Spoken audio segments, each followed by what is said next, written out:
Welcome back, night wanderers. Find a comfortable position, let your shoulders settle, and allow the noise of the day to drift somewhere it can wait until morning. Tonight we are travelling to a place where the sky is enormous, the soil is red as old brick, and the heat sits on the land long after the sun has gone down. We're going to Western Australia in the early 1930s, where one of the strangest true stories in the long, strange history of human ambition meeting the natural world is about to unfold. It involves wheat farmers, a federal government, 2 machine guns, and approximately 50,000 birds who had absolutely no idea any of this was happening. There will be military strategy, there will be a parliamentary debate, there will be emus, mostly there will be emus. So settle in, leave a 5-star review if this content helps you out and you have not done so already, and let us know what time it is for you and where you are listening in from.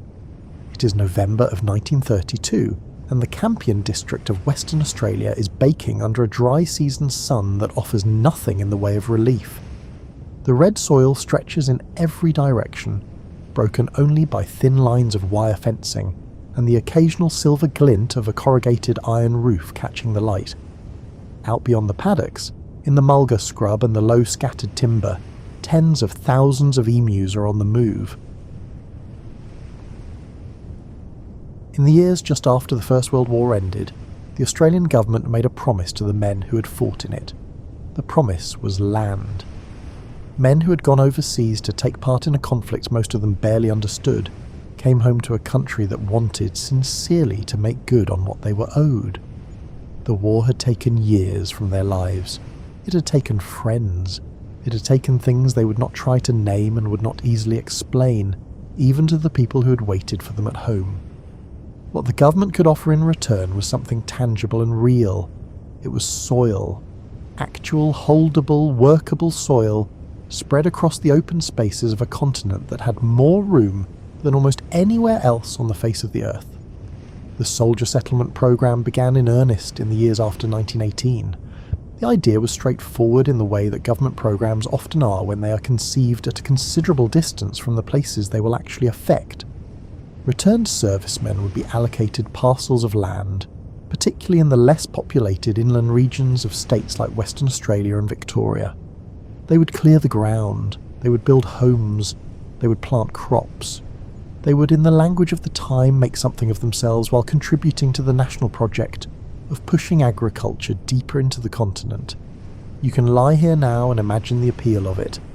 After years of mud and noise and the specific low-grade anxiety of a front line, the idea of your own piece of land must have felt like salvation.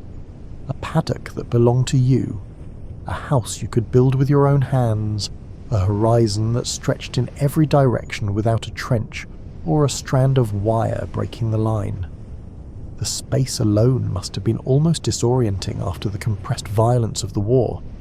Thousands of men took up the offer. They moved to places like the Campion district east of Perth, where land was available, and the rainfall, while thin and unreliable, was considered workable with effort and good management. The soil out there was not the dark, deep loam of Victoria's better agricultural country. It was sandy and pale, prone to waterlogging in wet winters and prone to blowing away in dry summers. It cracked in the heat. It compacted in the rain. It required patience and a degree of stubbornness that, as it turned out, men who had survived the Western Front had developed in considerable quantity. The clearing work was done by hand mostly. The men grubbed out tree roots. They burned off the native scrub and turned the pale, exposed earth over with ploughs, pulled by horses that were, themselves, often underfed and uncertain on the rough ground. They built fences from timber and wire. They sank tanks and bores to catch whatever water the sky was willing to provide. They brought in seed and equipment and the stubborn optimism of people who have decided, out of sheer necessity, that the next season will be better. In the early years, the program produced enough tangible results to look like a real achievement. Wheat prices through the mid-1920s were reasonable, not generous, but workable for a careful farmer with low overheads and modest expectations. Rainfall, while never abundant in that part of Western Australia, came often enough to keep the crops alive through their critical periods. The small communities that spread across the Campion district and the regions beyond it found their own rhythms and routines. Families grew. Children were born in farmhouses lit by kerosene lamps and cooled by nothing at all through the long summer months. Sunday church services were held in corrugated iron halls that shook when the westerlies came through. Neighbours helped each other. The land was hard, but it was theirs, and that distinction counted for a very great deal. The rhythm of a wheat farm in that part of the world has a particular quality that is worth sitting with for a moment. The year turns around the crop. Seeding happens in late autumn, when the soil has cooled enough to hold moisture and the winter rains are expected. Through the winter the paddocks are green and the days are short, and the work is the kind that happens in the mud, checking drainage and fencing and the general slow accumulation of maintenance that a farm demands through its quieter months. Then spring comes, the wheat grows, the days lengthen, the temperature begins to climb, and then, in the long hot weeks of the western, Australian summer, the crop is cut and the year's accounting begins. It is a life shaped entirely around the possibility of rain and the adequacy of the season. People who have not farmed in marginal country sometimes underestimate what that continuous uncertainty does to a person over years. Not dramatically, not in ways that make for conventional stories, just the habitual scanning of the horizon, the waking in the night when the wind changes, the conversations at the grain depot and the general store that are always, at some level, about how the season is going and what the prices are doing and whether the man on the next property over is managing or beginning not to manage. The soldier settlers carried this alongside everything else they had brought back from the war. What nobody had fully reckoned with, in the planning rooms and parliamentary committees where these settlement schemes were designed, was what the land had been doing before the farmers arrived. The mulga woodland and the mallee scrub that covered the Campion district had not been empty space waiting to be put to productive use. They were functioning landscapes, shaped over an enormous span of time by rainfall patterns, soil chemistry, seasonal temperatures, and the movement of animals that had their own perfectly functional reasons for being exactly where they were. The clearing of that vegetation for agriculture was not simply a neutral reassignment of land. It was a transformation of a working system into a different working system, and the creatures that had depended on the first system did not cease to exist because the second one had arrived. Among those creatures was the emu. You may have seen one in a wildlife park or in a nature documentary. You may have encountered one unexpectedly on a road in the interior of Australia, which is an experience that stays with you. The emu is a remarkable animal in the particular way that things are remarkable, when they are entirely unsuited to looking dignified, and yet seem completely unbothered by this fact. They stand roughly 5 feet tall. They weigh somewhere between 80 and 130 pounds. They cannot fly. Their wings are small, stubby, almost vestigial things that they carry against their sides like misplaced accessories.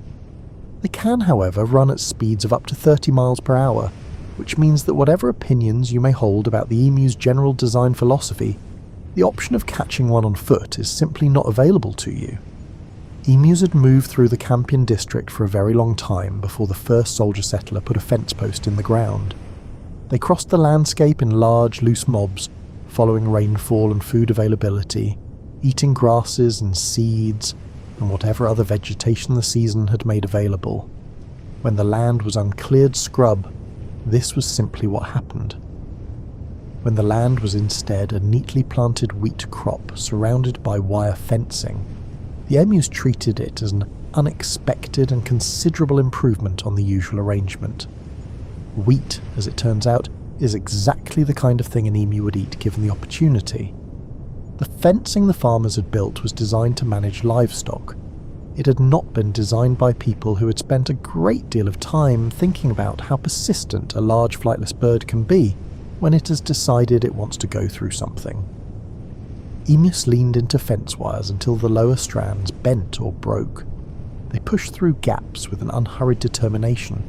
They left openings behind them that rabbits and other animals then used as well, which added another layer of difficulty to an already complicated situation. A wheat farmer watching a mob of emus moving through his crop in the late 1920s had no good options available to him. He could shout at them, which worked temporarily and poorly. He could shoot at them with whatever firearm he had on the property, which was time-consuming and produced frustratingly mixed results. He could repair his fencing after the birds had passed and hope the next migration would curve somewhere less expensive. None of these approaches were satisfying. None of them addressed the scale of the problem when the migrations were large. By the late 1920s, emu incursions into the wheat country were a regular feature of the farming calendar. They were damaging and demoralising, and they sat on top of a long list of grievances that the soldier settlers carried with them into the decade that was about to make every existing difficulty considerably worse. That decade was the 1930s. The Great Depression arrived in Australia the way most catastrophes arrive, gradually and then with an abruptness that left very little time to adjust. In 1929, the stock market in New York collapsed in a sequence of events that most Australian wheat farmers had no personal connection to and very limited understanding of. What they came to understand in the months and years that followed was that the price of wheat had begun to fall. Then it kept falling.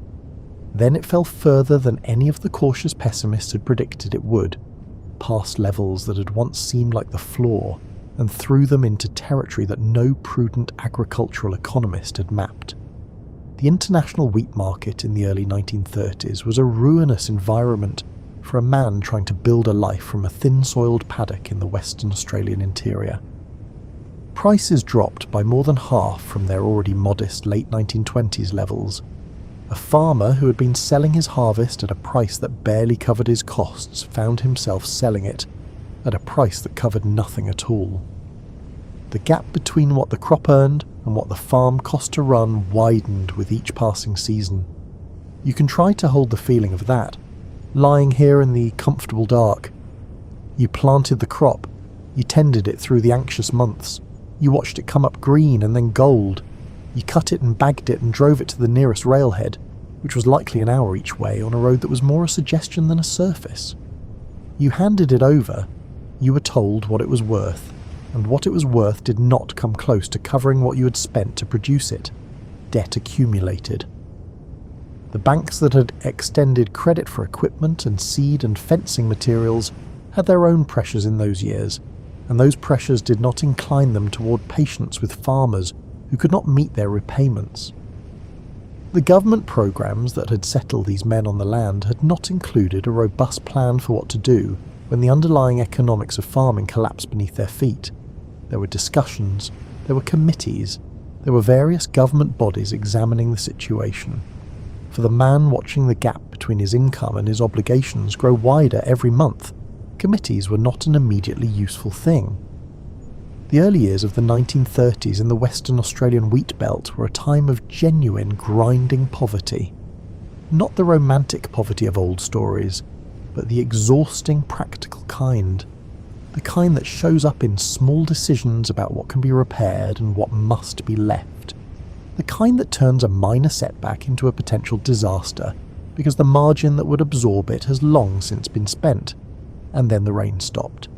Drought in that part of Australia is not a dramatic event in the way that a cyclone or a flood is dramatic. It is quieter and slower, and in some ways more punishing than either. It is the absence of something. It is checking the sky each morning with the narrow, absorbed attention that only people who depend on rainfall for their survival fully understand, and finding nothing.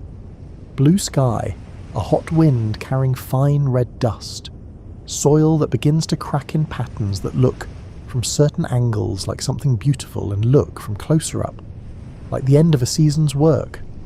The wheat crops of the early 1930s were poor. Some seasons produced near total failures in the worst affected areas. In a landscape where the soil was already marginal and the rainfall already unreliable, a run of dry years erased years of accumulated effort in a single growing season. The men who had come back from the war to build something permanent were watching what they had built slowly come apart.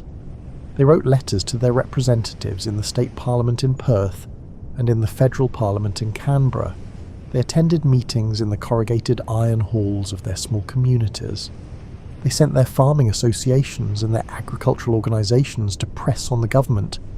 with whatever force those organisations could muster that something needed to be done for the people of the wheat belt. The human texture of that hardship tends to get smoothed over when it is summarised in historical accounts. The summaries say that wheat prices fell and farmers struggled, and that is accurate as far as it goes. What the summaries leave out is the specific weight of it. The decision about whether to fix the water pump or leave it another season. The choice between buying seed for the next planting and paying down a portion of the bank loan. The particular conversation that had to happen when the figures stopped adding up, and there was no remaining version of the numbers that came out right. These were not dramatic crises in the way that battles are dramatic. They were the slow accumulation of small, grinding defeats, and they left their mark on the people who experienced them in ways that did not disappear when the Depression eventually ended. Many of the soldier settlers who had arrived in the Campion district with optimism and determination had been farming for more than a decade by 1932. They knew this land. They had cleared it themselves. They had built on it. They had buried children in it, in some cases, and raised other children who had never known anywhere else. The threat of losing the farm was not the threat of losing a financial asset.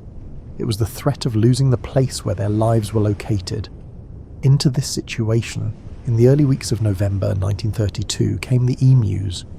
Somewhere between 40,000 and 50,000 of them, though counting emus on the move across the Western Australian landscape was not a project that produced reliable figures.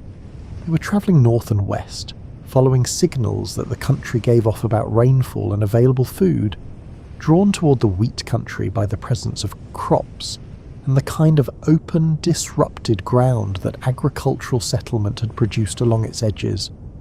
The emus were doing what emus had always done. The fact that the landscape they were crossing had changed significantly in the past decade and a half was not information they were in a position to act on. They arrived in November when the wheat was growing. Picture it, just for a moment, in the way that you can picture things in the quiet before sleep. It is early morning. The air still holds the night's faint coolness, which will be gone by 8 o'clock. You're standing at the edge of your paddock. The wheat is coming up reasonably, given the season. The sky is moving from pale pink to pale blue along the eastern edge. And then you hear something. A deep, low, drumming sound that does not belong to the wind or the birds you know. It moves through the chest rather than through the ears. It seems to come from several directions at once. The emu's call is one of the more unusual sounds in the Australian bush. It is produced primarily by females through an inflatable neck sac, and it carries across a very long distance. It sits below the range where most sounds are sharp and definite. It resonates. It is not in the abstract and unpleasant sound, but in the context of several thousand large birds moving toward a wheat crop that cannot afford to be damaged. It takes on a character that no amount of descriptive distance can soften. The mob that arrived at a typical Campion district farm that November might number in the hundreds, or, in the worst cases, in the thousands. They moved through the landscape with an unhurried confidence that was impressive and maddening in approximately equal measure. They ate the wheat directly. They trampled the wheat they did not eat. They pushed through fences with the patient force of things that have no conception of property lines, leaving gaps that invited every rabbit in the district to follow behind them. A single large mob passing through could damage more of a crop in a few days than a farmer could repair in a month. The 1932 migration was different in scale from what had come before. Drought had concentrated the emu population into areas where conditions had briefly improved. The expanding farms of the wheat belt had created more attractive destinations for the birds, and fewer of the natural movement corridors that would have dispersed them across a wider area. The farmers, who had no economic reserves left to absorb another assault on their crops, began writing the most urgent letters their situation had yet produced. They asked for guns, specifically for military guns. This was not as unusual a request in 1932 as it might read today. The military had weapons suited to controlling large animal populations quickly. The farmers had limited ammunition, limited time, and a track record of limited success from their own efforts. The logic of bringing in the army to deal.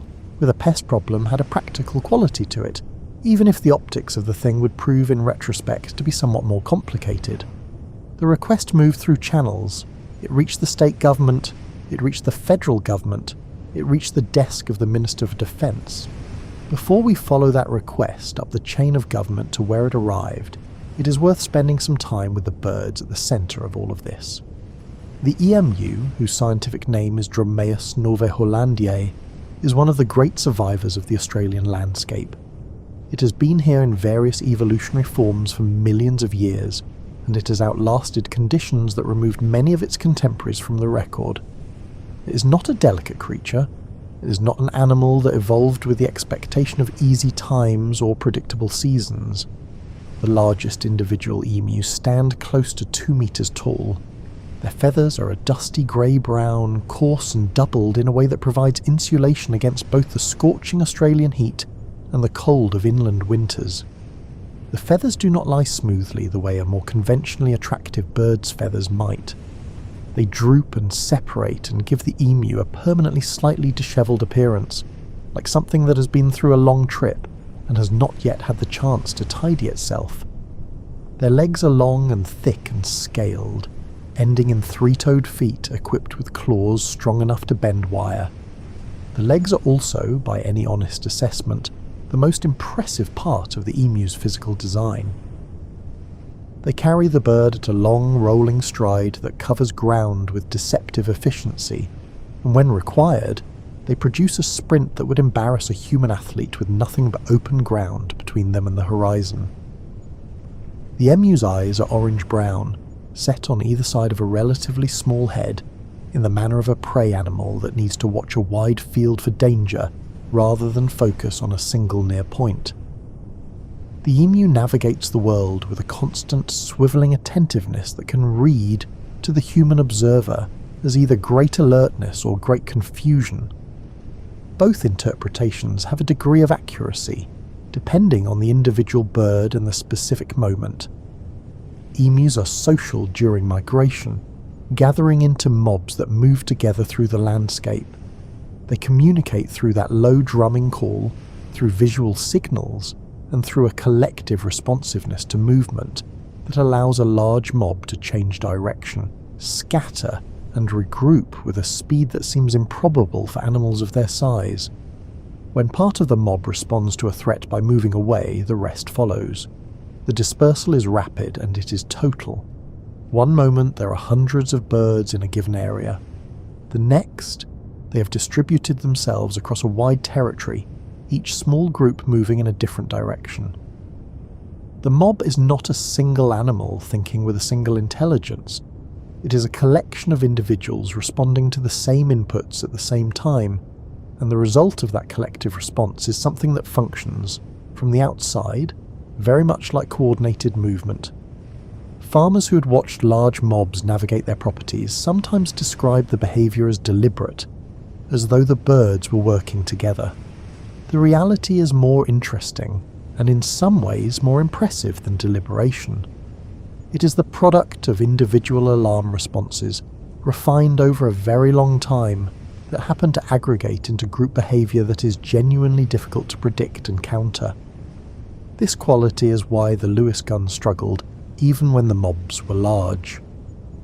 This quality would become, in November 1932, a matter of some military significance. The emu breeds once a year, in the cooler months. It is the male who incubates the eggs and raises the chicks, sitting on the nest for 8 weeks with extraordinary patience, eating very little and drinking less. The chicks hatch in a pale striped pattern of brown and cream that makes them difficult to spot in long grass, and they grow at a rate that suits a landscape where seasons are unreliable and the window of good conditions is never guaranteed to last. By the time a chick is a year old, it is essentially indistinguishable from an adult in size and capability. This reproductive strategy produces large, mobile young quickly and efficiently. A good season translates rapidly into population growth. The emus that flooded into the Campion district in 1932 represented in part the product of several years in which conditions had been favourable enough for the population to expand. The migration itself was driven by the same logic that has driven emu movement through the Western Australian landscape since long before there was a Western Australian government to have an opinion about it. Emus follow rainfall. They follow the green that rainfall produces. They follow the seeds and grasses that grow up after rain has fallen. In a landscape as vast and variable as the Australian interior, this means covering enormous distances across terrain that changes from season to season and year to year. When the farming country of the Campion district was cleared and planted with wheat, it became, from the emu's perspective, an exceptionally attractive destination. Wheat is nutritious and available in density. The open, flat paddocks that wheat farming requires are exactly the kind of terrain that large birds moving in mobs can cross quickly and efficiently. The dams and water tanks that the farmers had dug and installed provided reliable water in a landscape where water was otherwise seasonal and uncertain. The emus were not invading foreign territory. They were moving through a landscape that they had moved through for a very long time, and finding, to their considerable benefit, that it had improved. There is something in that collision worth sitting with. Two entirely different relationships to the same piece of ground, operating at the same time, with no means of communication between them. The farmer who had spent a decade building the farm understood the paddock as the product of his labour, the thing that stood between his family and destitution. The emu understood the same paddock as a reliable seasonal food source in a landscape where reliable seasonal food sources were not taken for granted. Both of these relationships were real. Neither of them made room for the other. The landscape itself had no preference in the matter. It had supported the emus for an enormous span of time before the first fence post was driven. It was now also supporting the farms. The fact that these two uses of the same country were incompatible was not a problem the land had created. It was a problem that human decisions had created, and in 1932 the humans who were most immediately affected by it had neither the energy nor the economic margin to approach it philosophically. The fences that divided this landscape into paddocks were not a fundamental obstacle. The standard fencing of the Campion district farms was designed with sheep and cattle in mind. It had not been specified with the emu as a design constraint. An emu that encounters a wire fence does not necessarily respect it in the way that a sheep, which has absorbed several thousand years of selective pressure toward fencing compliance, tends to do. The emu leans into the wire. It pushes the lower strands down. It steps through the gap. The fence, now bent and loosened, is a less effective barrier for everything else that follows. A large mob passing through a section of fencing in the morning can leave it sufficiently damaged that repairs take most of an afternoon. In a season when every hour of daylight is needed for other work, this is not a trivial imposition.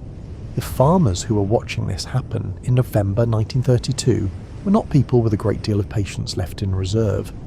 They had spent years managing the accumulated difficulties of marginal land, low prices, debt and drought. They had seen their situation deteriorate season by season.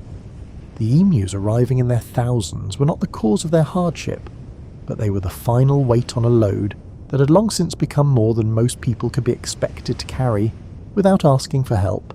The farming associations had been asking for some form of government assistance with the emu problem for several years before 1932. The scale of that year's migration, combined with the depth of the economic crisis in the wheat belt, transformed those requests from background noise into urgent political pressure. The government in Perth took notice. The government in Canberra took notice. The question was no longer whether to act. The question was what action was available. The answer, as developed over the following weeks in correspondence between state and federal government departments, was the military. The army had Lewis machine guns. Lewis machine guns could kill large numbers of emus quickly and efficiently. This was the reasoning as it appeared on paper, in the offices and departments where the decision was made. The paper did not mention anything about the terrain of the Campion district. It did not mention the mechanics of targeting a rapidly dispersing mob. It did not mention the emu's particular capacity for absorbing what would stop most animals in its tracks. These were details that would present themselves later.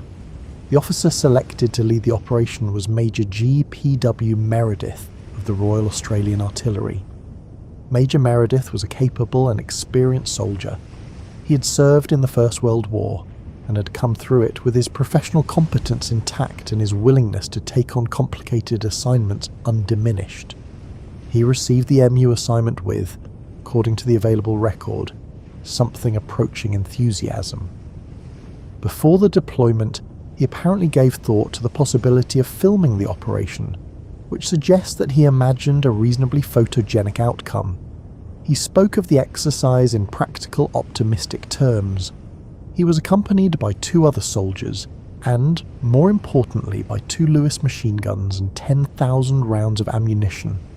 The Lewis gun is a piece of military hardware worth understanding in some detail, if you're going to appreciate what was about to happen.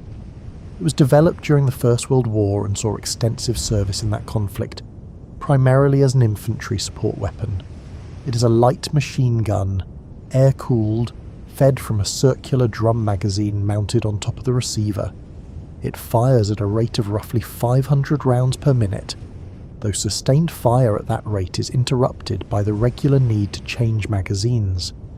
It was, by 1932, a well-tested and generally reliable weapon under the conditions it had been designed to operate in. Those conditions did not include the back of a truck bouncing across the scrub country of Western Australia in pursuit of large birds. Major Meredith and his small team arrived in the Campion district on the 2nd of November 1932. The farmers who met them were well past the point of patience. The emu mob had arrived ahead of the soldiers, and the damage to the crops and fencing in the weeks since was already extensive. The farmers were eager to see results. A reporter or 2 from the metropolitan newspapers had made their way out to document the operation. Everything was in position. The operation was delayed almost immediately. The large mob that had been present in the district when the most urgent communications were sent had, in the way that large mobs of emus do, dispersed. The birds had spread across the landscape into smaller groups, each following its own route toward food and water.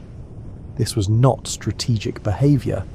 It was simply what emus did when immediate pressure on a food source decreased, or when the landscape offered multiple worthwhile options simultaneously. But from the perspective of a military operation designed to concentrate firepower on a concentrated target, the dispersal was inconvenient. Major Meredith spent the first days driving around the Campion district with his team, attempting to locate groups of birds large enough to justify deploying the Lewis guns. He found emus, certainly. The district had emus in considerable quantity, but the mobs were smaller than expected, and they were distributed across terrain that was not well suited to the kind of rapid, systematic approach the Major had planned. The country was not flat. It was cut with dry creek beds and shallow drainage channels. There were areas of soft sand where vehicles sank if driven too quickly or turned too sharply. Low scrub and scattered timber broke the sight lines. The open, ordered space in which a Lewis gun could be most effectively employed was rarely available in the form that the planning had assumed it would be. On the 12th of November, conditions appeared to improve. A group of some 50 emus was spotted near a dam. This was an ideal target configuration. Water sources were natural gathering points in dry country. Animals came to them regularly and predictably. The soldiers moved into position. The guns were set up. They waited for the birds to come within effective range. The emus assessed the situation and left. This was not a tactical decision on the emu's part. It was a startled response, triggered by the unfamiliar presence of humans and equipment near a place the birds used regularly. Any prey animal that has survived to reproductive age has a functional alarm response. When something unknown appears near a reliable water source, you move away from it and find water elsewhere. The emus moved. By the time the Lewis guns were in position to be usefully employed, the birds had spread across several hundred meters of surrounding scrub and were no longer a viable target. There was a brief engagement. Some birds were killed. The numbers were not what the operations planners had been expecting. Over the following days, the soldiers tried multiple variations on their approach. They drove trucks toward mobs attempting to close the distance to firing range before the birds scattered. The trucks were adequate vehicles for road travel, and inadequate vehicles for the kind of rapid cross-country pursuit the tactic required. When a truck hit rough ground, the gun mounted on it could not be fired with any accuracy. When the truck stopped to allow steady fire, the emu mob was already making its way toward the middle distance. The dust was a persistent problem. The operation stirred up fine red soil that got into everything, including the mechanisms of the Lewis guns. In the heat, with the additional stress of rough movement, the guns jammed. A Lewis gun jammed in the middle of a burst was not a useful weapon. Clearing the stoppage took time. The emus used the time productively, in the sense that they continued relocating. There was also the matter of the emu's particular physical resilience. An emu is a large animal, with considerable mass concentrated in a body that does not present a simple, clean target. Its vital organs are not easily accessible from the angles at which the soldiers were typically firing, which were usually from behind and to the side as the birds moved away. An emu struck by rounds from a Lewis gun would often continue moving, sometimes covering a considerable distance, before the wound proved fatal. Some birds that took multiple hits kept running. This was not immediately obvious during the operation itself, which meant that initial estimates of birds killed tended to be considerably higher than the count of birds subsequently found dead in the area.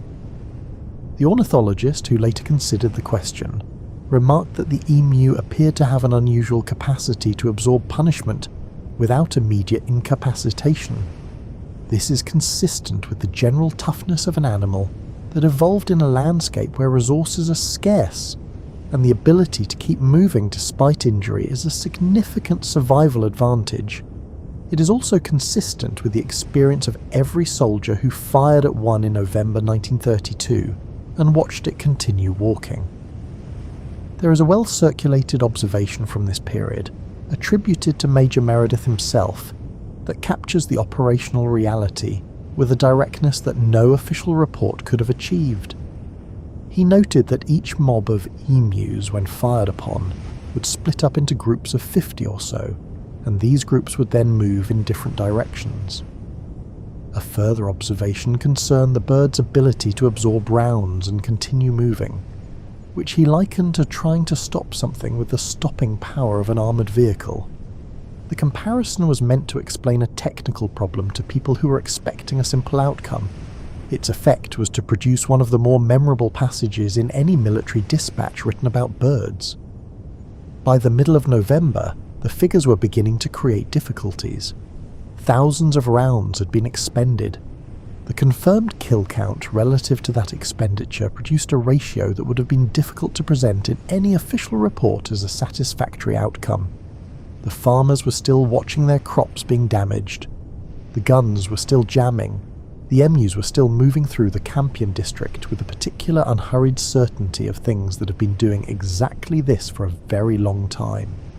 The reporter who had come out from Perth to document the decisive military action found himself instead documenting a series of inconclusive engagements with birds that appeared, from the evidence available, to be winning on points. His dispatches home were written with the measured, careful language of someone trying to present a situation honestly, without being unkind to the people who had organised it. The newspapers that had sent reporters to document the operation were sending back dispatches that were becoming harder and harder to frame as a success in progress. On the 8th of December 1932, Major Meredith received orders to withdraw. The official count of emus killed during the first deployment was approximately 233 birds. The ammunition expended to achieve this count was approximately 2,500 rounds. Even making generous allowances for the real uncertainties in those figures, the ratio produced by any straightforward arithmetic was not one that the Defense Department wished to place in the public record without some form of qualifying context. The withdrawal was described in official communications as a temporary suspension of the operation rather than an abandonment of it. The farmers were not entirely persuaded that the distinction was meaningful. The parliamentary response was prompt and not uniformly supportive of the operation. Members of Parliament who had expressed scepticism at the beginning now had material to work with. The campaign had consumed military resources. It had cost money that the Depression-era budget could not easily spare. It had produced a result that, measured against its stated objectives, required a certain generosity of interpretation to call satisfactory. And it had generated newspaper coverage that was, by the first week of December, running at a temperature that the Defence Department had not anticipated. The most quoted piece of commentary to emerge from the parliamentary debates came from a member who observed that if we had a military division with the bullet-carrying capacity of these birds, it would face any army in the world. This was delivered as a criticism of the operation, though it also functioned, perhaps inadvertently, as an unintended compliment to the emu as an animal. Both applications of the sentiment found audiences willing to appreciate them. Major Meredith contributed his own observation to the record, describing the emus as facing machine gun fire with an invulnerability comparable to tanks. He was a soldier speaking in the vocabulary of a soldier. His technical point about the difficulty of achieving efficient kills on emus with the available weaponry was entirely accurate. The comparison he drew to evaluate the bird's resilience was one that later readers would find illuminating, in ways beyond the purely ballistic. The newspapers carried cartoons, they published letters, some concerned, some admiring of the birds, and some openly amused at the army's difficulties. The story moved beyond the agricultural pages and into general circulation with the speed of a story that is simply too perfectly shaped to resist. It had machinery of war. It had flightless birds. It had a gap between expectation and outcome wide enough to walk a mob of emus through. By Christmas of 1932, the Great Emu War, as it was already being called in print, had become part of the national conversation. The defence minister whose name was attached to the operation was Senator George Pearce. He was a Labour senator with a long and substantive career, a man who had held important positions through difficult periods of Australian political history. He had authorised the deployment with genuine intent to help the farming communities of the wheat belt, who were voters and constituents in real hardship who had made a reasonable request. The outcome had not aligned with the intent. The nickname that attached itself to him as the story gathered momentum was the Minister for the Emu War, and it followed him with a persistence that the more consequential parts of his career did not produce in the general memory. Meanwhile, the emus were still in the wheat belt. The military withdrawal had not moved the birds, the farms were still being grazed, the fences were still being pushed through, the wheat was still being eaten. The farmers' situation had not improved and their letters to Parliament had not stopped. In January of 1933, the farming associations renewed their requests with the same practical urgency that had produced the first deployment. They wanted the guns back. They acknowledged the difficulties of November's operation. They believed that with better preparation and adjusted tactics, a second attempt could produce better results.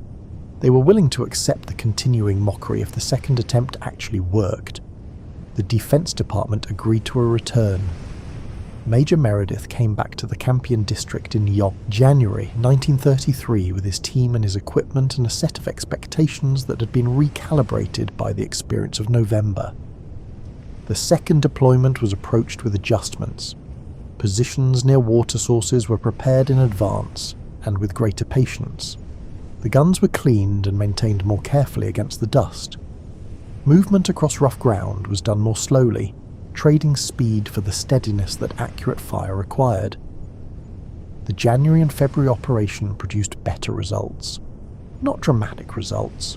Not results that erased the December narrative or produced figures that could be presented with a straight face as a decisive military success. But functionally better results, with confirmed kills that ran into the hundreds and an improved ratio of ammunition expended to birds accounted for. Meredith's team worked with greater system and greater realism about what the terrain and the guns and the birds would permit them to achieve. By the time the second period ended in February 1933, the estimates of total emu deaths across both deployments range from just under 1,000 confirmed kills to figures 10 times higher. depending on whether you counted only birds found dead at the engagement site or attempted to include the birds that had been wounded and died elsewhere across the wide scrub of the Campion district. Some estimates in later years ran higher still, based on different methodologies and different definitions of what counted as a confirmed outcome. The disagreement in the figures was genuine rather than politically motivated, though it served various political purposes once it existed. Counting killed emus in the Western Australian scrub is not a project that produces precise results. The birds that died away from the point of engagement were not found and tallied. The birds that had been wounded and later succumbed were distributed across country that no counting party visited systematically. The uncertainty was built into the nature of the operation, and it meant that the question of whether the campaign succeeded could be answered differently by anyone with a stake in a particular answer. The farming families who had been most severely affected by the 1932 migration did not in any case have the luxury of waiting for the figures to be resolved. They had fences to repair and crops to salvage, and the ongoing work of a farm to attend to regardless of what was happening in the parliamentary record. Some of them had been farming the same ground for 12 or 13 years by this point.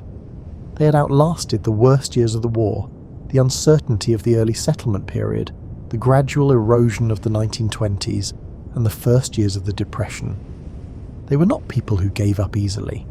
They were people who adapted and continued, because the alternative to continuing was not available to them. The response to the military withdrawal from those farmers was, by most accounts, a mixture of frustration and the resigned pragmatism of people who had learned not to place excessive faith in solutions arriving from outside. They had asked for help. Help had come and produced partial results. The birds were still there. The wheat was still being eaten. The next season would arrive regardless of how the parliamentary debate resolved itself. What was not disputed was the essential conclusion. The military withdrew. The emus remained. The farms of the Campion district were still being visited by emu mobs in subsequent seasons. The specific problem that the deployment had been convened to address had not been solved by the deployment. Major Meredith packed his Lewis guns and his depleted ammunition supply and returned to duties that did not involve flightless birds, and the landscape of the Campion district settled back into its ordinary rhythms. This is where it would be simple and somewhat unkind to focus on the comedy alone and lose sight of what was happening underneath it. The farmers whose crops had been damaged were not having a funny year. The Depression was still running. Wheat prices were still punishingly low. Drought was still a permanent feature of the season.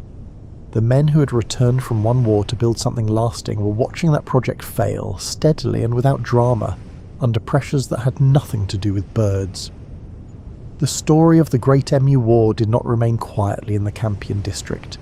It moved through the newspapers of Australia and eventually through the international press with the unstoppable momentum of a story that combines official authority, military hardware, and flightless birds in a proportion that is simply impossible to read with a neutral expression.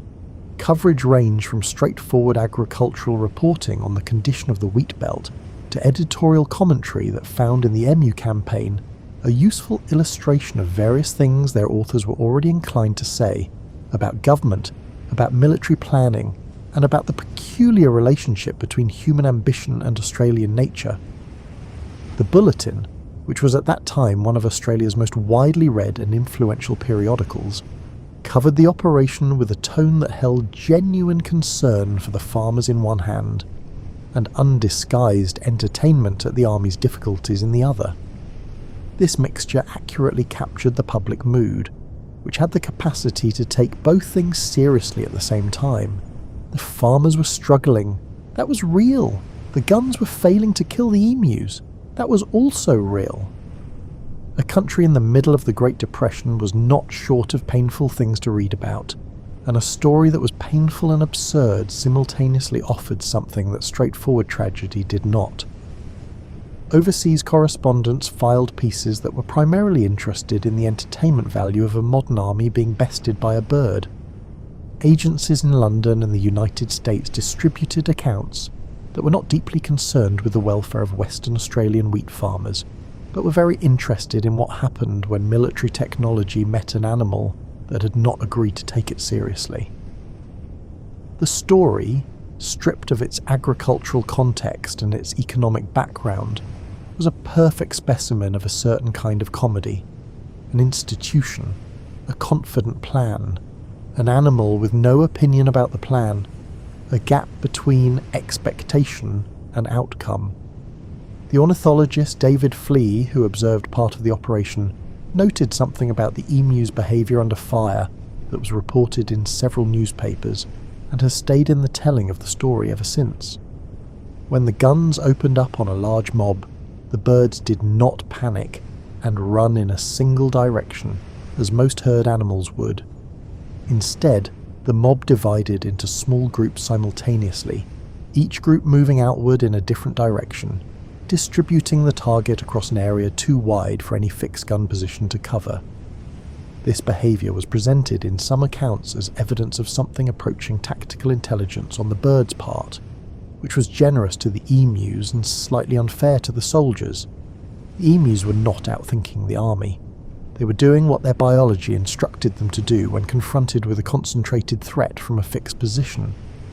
What their biology instructed them to do happened to be precisely the wrong thing for the army's purposes. The result looked like strategy because it was effective, and effective responses to threats, when they come from animals, are habitually overread by humans who want the animals to be as impressed by the situation as they are. Senator Pearce addressed the parliamentary criticism of the operation with the patience of a man who has committed publicly to a position and must now explain its outcomes. His argument was essentially sound as a matter of intention. The farmers had needed help, the military had available resources, the operation had produced some reduction in the emu population. The conditions had been difficult and the results had been imperfect, but the intent behind the deployment was legitimate and the need it was responding to was real. This argument did not fully satisfy the people who were most amused by what had happened, because those people were not primarily evaluating the operation on its merits. They were enjoying a story, which is a different activity. The nickname stayed with Senator Pearce for the rest of his career, with the adhesive quality of a truly well-fitted nickname. He had a long and consequential political history. He had made decisions that affected Australia in ways far more significant than the EMU question. He's remembered, by the generalist reader of Australian history, primarily for the EMUs. The ornithological press also took a degree of interest in the campaign, though its interest was somewhat different in character from the popular newspapers. Several naturalists and wildlife observers offered commentary on the emu's behaviour that was less interested in the military comedy, and more interested in what the campaign's results suggested about the bird as an animal. The consensus among people who studied the emu professionally was that the Lewis gun campaign confirmed what careful observation already suggested. The emu was an animal well adapted to surviving in a landscape of intermittent threats. It was mobile, it was resilient, and it was equipped with behavioural responses that happened to work as well against machine guns as against the predators that had shaped those responses over millions of years. The story also had consequences for how Australia was perceived from outside, which were perhaps minor but were noticed. The image of a young nation deploying its military against its own native wildlife and coming away with a result that required considerable qualification was not the image of confident, effective modernity that the government had been cultivating in its international communications. The Great Depression had already complicated that image considerably. The EMU campaign contributed a coda to a period in which Australian institutional confidence was not at its historical peak.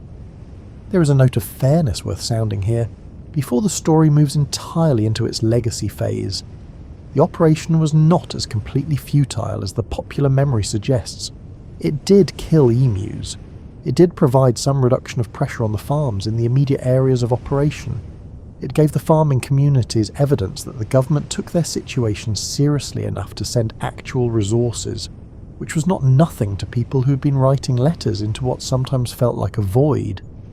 The gap between what the operation achieved and what it was expected to achieve was real and significant. The gap between what it achieved and nothing at all was also real, even if that version of the story is less often told. This is a piece of the story that the comedy tends to swallow. The emu was not saved from the guns by luck or by some coincidental quirk of the operation. It was saved by adaptations that had been refined across an enormous span of time, by exactly the kind of selective pressure that punishes animals with inadequate threat responses. The soldiers were not simply unlucky. They were attempting to kill at scale an animal whose entire evolutionary history was organised around not being killed at scale. A landscape that had produced something as improbable and as durable as the emu was not going to be managed by a few weeks of machine gun fire. It was going to require a different approach entirely. The approach that eventually replaced the military option was slower, less dramatic, less likely to produce newspaper coverage, and considerably more effective. After the second military withdrawal in early 1933, the question of how to manage the emu population in the Western Australian wheat belt passed back to the state government and the farming organisations, and the answers they arrived at over the following years were practical rather than spectacular. The first was a bounty program. The Western Australian government began paying a fixed amount for each emu that could be demonstrated to have been killed by farmers or licensed hunters operating in the wheat belt. The bounty system was not a single campaign with a start date and a conclusion. It was an ongoing program that ran, with various adjustments, for decades. It generated no newspaper commentary to speak of. It did not produce parliamentary debate or military involvement or international press coverage. It produced dead emus at a rate that, accumulated over years, was many times greater than anything the Lewis guns had achieved in their 2 weeks of operation. Between 1945 and 1960 alone, more than 2 million bounty payments were recorded in Western Australia. The figure is almost difficult to hold in the mind. 2 million individual transactions, each one representing a farmer or a hunter who had found and killed an emu and brought evidence of the kill to a government office for payment. Unglamorous, methodical, effective. The bounty program existed without ceremony or drama. There were no reporters. There was no parliamentary debate about its outcomes. There were farmers and hunters who went out into the scrub with their own rifles and their own knowledge of the country, killed emus, collected the evidence required, and received their payment at the local government office. The money was modest, but it was real, and the accumulated effect of hundreds of thousands of individual trips into the paddocks and the surrounding scrub over many seasons was a sustained reduction in population pressure that no brief military campaign could have replicated. It is, in a certain light, a lesson about the nature of effective intervention. The thing that works is often not the thing that looks impressive. The Lewis gun deployment was spectacular and documented and debated in Parliament. The bounty program was quiet and methodical, and produced results that were orders of magnitude larger. The history books remember the guns. The wheat farmers of the following decades lived in the world that the bounty program and better fencing made possible. The bounty program was supplemented over time by the other practical response to the emu problem: fencing. The standard wire fencing of the 1920s wheat belt farms had not been designed with emus in mind. It had been built to manage sheep and cattle, and it managed sheep and cattle tolerably well. It did not manage emus. After the 1932 campaign and the public attention it drew to the scale of the problem in the wheat belt, the case for better fencing became easier to make in the places where funding decisions were taken. The fencing that was developed and installed over the years following the emu campaign used heavier gauge wire, closer spacing between strands, and designs that made it genuinely difficult for large birds to push the lower sections aside. It was more expensive than the original fencing. It required maintenance. It was not an elegant solution in the way that a decisive military campaign might have been described as elegant in the planning stages. But it worked, in the way that solutions built on honest accounting of the problem tend to work. The combination of the bounty program and the improved fencing, deployed across years rather than weeks, transformed the emu problem in the Western Australian wheat belt from an acute crisis into a manageable ongoing challenge. The emus continued to migrate, the farms continued to experience incursions, but the scale of the damage decreased, and the farming communities developed operational responses to emu pressure that were integrated into the ordinary rhythms of agricultural life, rather than requiring emergency government intervention every generation. The emus, for their part, continue to exist in numbers that suggest the campaign of 1932 and the decades of bounty hunting that followed did not threaten the population's long-term viability. Australia's emu count today sits somewhere between 600,000 and 750,000 individuals, distributed across much of the continent's interior. They are, in most parts of Australia, protected under wildlife legislation that reflects a considerably different attitude toward native species than prevailed in the early 1930s. The management of emus that cause agricultural damage still happens, under permit systems and with regulated methods. The tension between farming and emu movement has not been resolved. It has been institutionalised into a set of processes that do not require Lewis guns or parliamentary debate. The Campion district today is still wheat country. The farms are larger than they were in the 1930s, consolidated by the economic pressures of 8 decades that continued to squeeze out smaller operations after the Depression ended. The corrugated iron halls where the soldier settlers met to discuss their problems are mostly gone, replaced, or simply weathered back into the red earth. The names of the men who came home from the war to farm this country are on memorials in the small towns that anchor the agricultural regions, listed alongside the names of those who did not come home at all. Major Meredith continued his military career after the emu operation, and was, by all available accounts, a capable and effective officer in the work that followed. He is remembered primarily for the Campion district, which is both understandable and somewhat reductive of a full professional life. He contributed, along with his equipment and his soldiers, something that the story would have been poorer without. He brought the documentation. He brought the honest observation of a man trying to solve a real and pressing problem while encountering a landscape that had no interest in cooperating with his plan. His notes on the emus, behaviour under fire, are among the more reliable accounts of the campaign's operational reality, written without the benefit of hindsight, but with the directness of someone who had no reason to misrepresent what he had seen. The question that the Great Emu War leaves with you, settling here into the quiet of the night, is not really about the tactics employed or the administrative decisions made in Canberra or Perth. Those questions have been answered adequately by the passage of time. The question it leaves is softer and more durable. It is the question of what happens when people build their lives inside a landscape without fully accounting for what that landscape was already doing. The soldier settlers who came to the Campion district were not naive or greedy or careless. They were men who had survived extraordinary things and wanted, entirely reasonably, to build something lasting in exchange for what they had endured. The land they were given was real. The promise made to them was real. The difficulty was that the promise was made without a full accounting of the landscape's existing commitments, and the landscape itself had no mechanism for explaining those commitments to the planning committees that were busy with the paperwork. The emus were not invaders, they were occupants.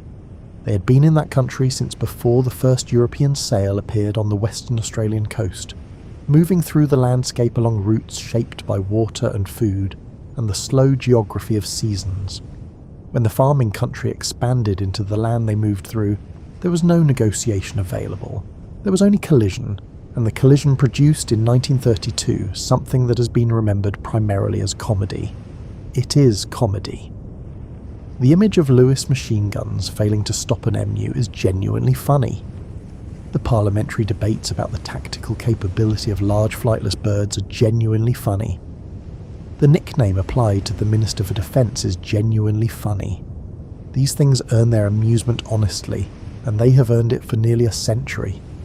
But the story that sits underneath the comedy is something worth carrying quietly into the night. It holds the exhaustion of men who came home from one war and found themselves a decade later facing a set of circumstances as indifferent to their efforts as anything they had encountered in the trenches. It holds the particular weight of farming country in a bad season, when the distance between one farm and the next feels less like space and more like isolation. It holds the frustration of watching your work come apart in ways you cannot control, whether that work is undone by falling wheat prices or dry seasons, or the movement of animals who do not know your farm is there.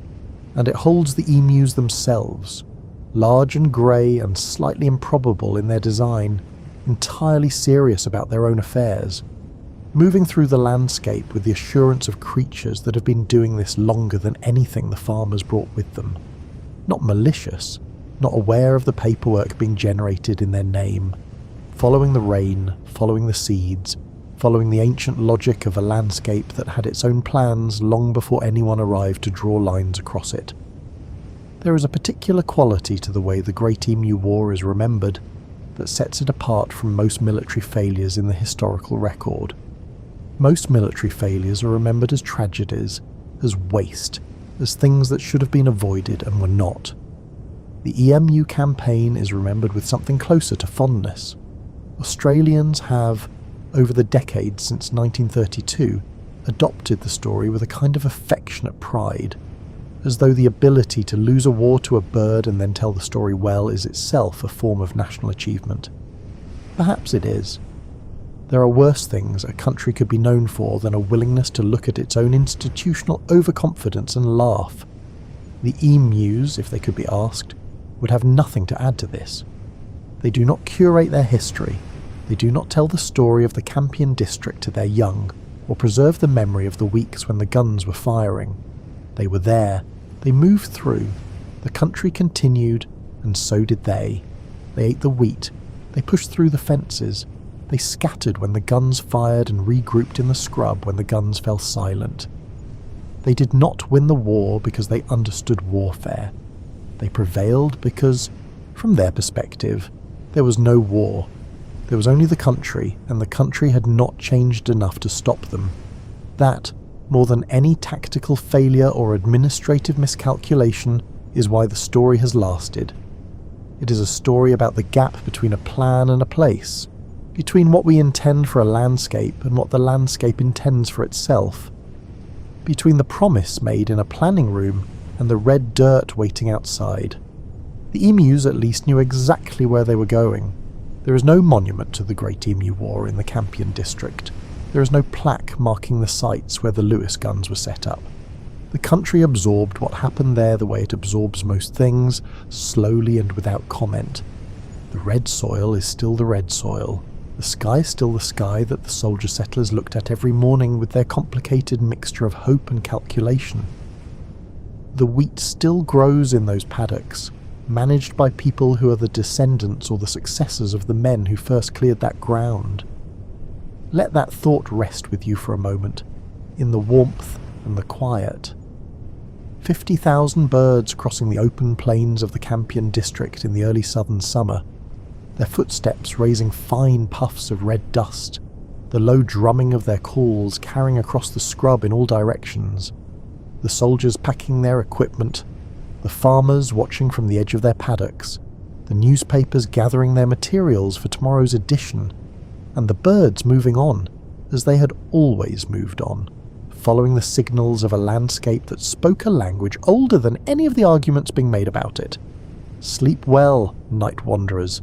If tonight's strange corner of Australian history found its way into something enjoyable, a like and a subscription carry real meaning for this channel.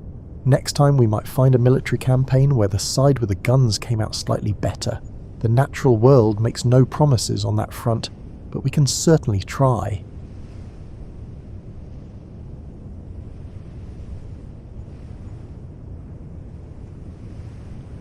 You are now seeing the birth of an industry that now makes hundreds of billions of dollars every year as you picture these old scenes.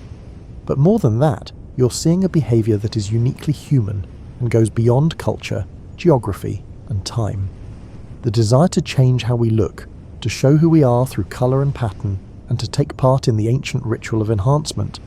These urges connect you directly to the cave dwellers who mixed ochre by firelight. When you next open a lipstick or eyeshadow palette, you're doing something that people have been doing since the beginning of time. The tools are better, the colours are more varied, and the techniques are more advanced, but the basic drive is still the same. You're changing yourself for a short time, just like people have done since we first looked at our reflection in still water and thought about how we might look different. As you get more comfortable in your blanket, let your mind drift down the Nile River to ancient Egypt, where the art of cosmetics reached heights that would not be reached for thousands of years. Imagine yourself walking through the busy streets of Thebes on a warm morning in 1350 BCE, when the famous boy king Tutankhamun was in charge. The sun is already rising toward its harsh noon position, but the city is still busy. The first thing you notice about the Egyptians you meet is their eyes. Everyone, from men to women to children to nobles to servants, wears dramatic eye makeup that makes their eyes look bigger, more intense, and almost supernatural in some way. The effect is amazing, as if you're in a room full of people who have borrowed the eyes of gods. This wasn't an accident. The Egyptians thought that the eyes were not only the windows to the soul but butt lips, also to the divine world. The intricate eye makeup had practical, spiritual, and aesthetic uses that were so closely linked that an ancient Egyptian would have thought it was strange to try to separate them. Kohl was the most famous part of Egyptian eye makeup. It was a dark substance that was put around the eyes in dramatic lines that went beyond the natural shape of the eyes. But kohl wasn't just one thing. It was made from a mix of things, each with its own uses and properties. Galena, a lead sulfide mineral that made a deep, shiny black, was the most common. Egyptians ground this mineral into a fine powder and then mixed it with animal fat, vegetable oil, or even honey to make a smooth paste. Making kohl was almost like a religious ceremony. Families would have special grinding palettes that were often made of slate and shaped like fish, birds, or other important symbols. People took good care of the grinding stones and passed them down through the years like valuable heirlooms. The sound of stone scraping against stone to make kohl would have been as common in Egyptian homes as the sound of coffee brewing is in ours. But Egyptians didn't only use black. They made a whole range of eye makeup colours, each with its own meaning and way of getting ready. Malachite, a green copper carbonate mineral, was ground into a fine powder to make bright green eyeshadow. Green wasn't just pretty, it was also a symbol of rebirth and fertility, which made it very popular with women who wanted to have children, or who were grieving the death of a loved one. Putting on Egyptian eye makeup was an art that needed skill, patience, and steady hands. Most wealthy families had special makeup applicators made of wood, ivory, or metal. These tools were often beautifully carved and decorated, making putting on makeup every day feel like a special event. The richest Egyptians might have their own makeup artists, who were skilled servants who could make the complicated designs that showed someone was from the upper class. Imagine a rich Egyptian woman starting her daily makeup routine. She sits on a low stool in front of a polished metal mirror.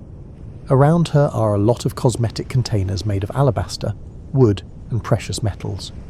Her makeup artist starts by washing her face with a mixture of animal fats and natron, a naturally occurring salt that acted as soap.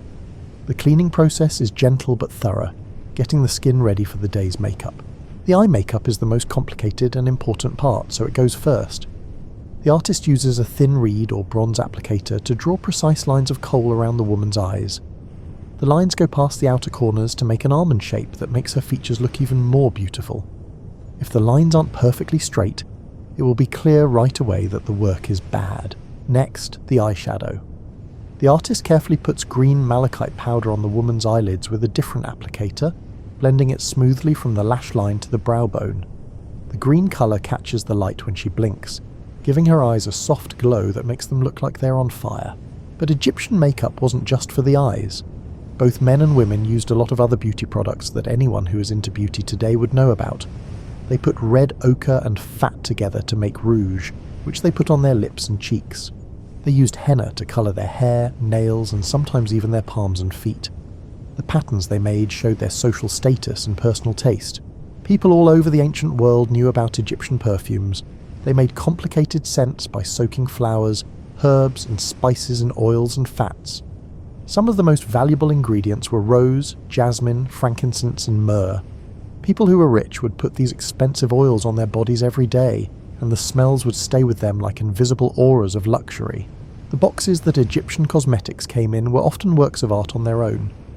Rich Egyptians kept their makeup in fancy boxes and jars made of valuable materials and decorated with religious symbols. These containers weren't just useful, they were also a sign of the owner's wealth and taste. Some cosmetic containers that were found in tombs are so beautiful that they are now on display in museums as examples of ancient craftsmanship. Egyptian cosmetics have a lot of religious meaning. Different gods and goddesses were linked to certain colours and patterns. The green eyeshadow was a tribute to Hathor, the goddess of beauty and love. People thought that black coal could protect them from the evil eye and call on Ra, the sun god. Putting on makeup was even seen as a way to worship the gods every day by making oneself beautiful. Modern science has shown that Egyptian cosmetics also had useful effects. Coal contains lead, which is poisonous in large amounts but actually killed bacteria and stopped eye infections. The oils and fats in cosmetics protected skin from the harsh sun and wind in the desert. Many of the ingredients had antimicrobial properties that helped keep both the cosmetics and the skin of the people who used them safe. Back then, it was amazing how beauty became available to everyone in ancient Egypt. Rich people could buy more expensive makeup and hire professionals to put it on, but even servants and workers wore basic eye makeup. People didn't think of this as vanity. They thought it was necessary for health, spiritual protection, and being accepted by others. Some of the makeup techniques used in ancient Egypt weren't found again until modern times. They knew how to make makeup that wouldn't wash off, pigments that would last a long time, and even early versions of what we might call foundation and concealer. Their knowledge of colour theory, preservation, and application techniques formed the basis for cosmetic practices that are still used today. As you think about these old beauty rituals, you're seeing a civilization that knew a lot about how looks and identity are connected. Makeup was more than just decoration for Egyptians. It was a way to change their appearance, protect themselves, and show their devotion all at once. We can see the beginning of cosmetics as both art and business in their painted eyes and coloured lips. These products set standards for beauty that would last for thousands of years. As you travel through the ancient world, let your mind take you from the Nile River to the sun-drenched hills of Greece, around 450 BCE, when Athens was at its best. The Aegean Sea's salty breeze and olive blossoms make the air smell good. In this land that gave us democracy and philosophy, you'll find a very different idea of beauty, one that values natural perfection over dramatic change. On a nice morning, if you walk through the Agora of Athens, you'll notice something about the people around you that stands out. The Greeks look almost plain next to the Egyptians, who painted their bodies in very dramatic ways. But if you look closer, you'll see that this simple look hides a complex and carefully crafted style that still affects standards of beauty today. The Greek ideas of beauty were very philosophical. They believed in the idea of kalos, which meant both physical beauty and moral goodness. A person had to find a balance between their looks and their inner goodness to be truly beautiful. This meant that cosmetics weren't just about looking good. They were also about becoming good, making the outside look perfect to show how valuable you are on the inside. The Greeks liked what they called marble skin, which was pale, smooth, and perfect, like the stone their sculptors used to make their works of art. It took a lot of work and some not-so-good methods to get this look. Rich Greek women would use mixtures of white lead and chalk on their skin to make it lighter. They knew that having pale skin meant you could relax and not have to work, since the sun's rays darkened the skin of workers and slaves. But making marble skin was more complicated than just putting on white makeup. Greek women had long, complicated beauty routines that started long before they touched their faces.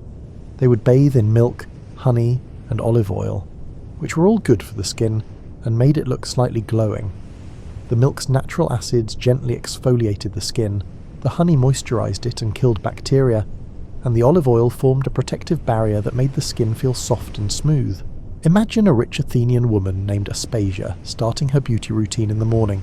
She begins by taking a bath that smells like rose petals and scented oils. Her slaves have set the water to the right temperature and added herbs that are known to make skin softer. She takes her time soaking, letting the oils soak into her skin while the warm water opens her pores. After her bath, Aspasia goes to her private room to get her makeup. Greek makeup tools were simple but elegant.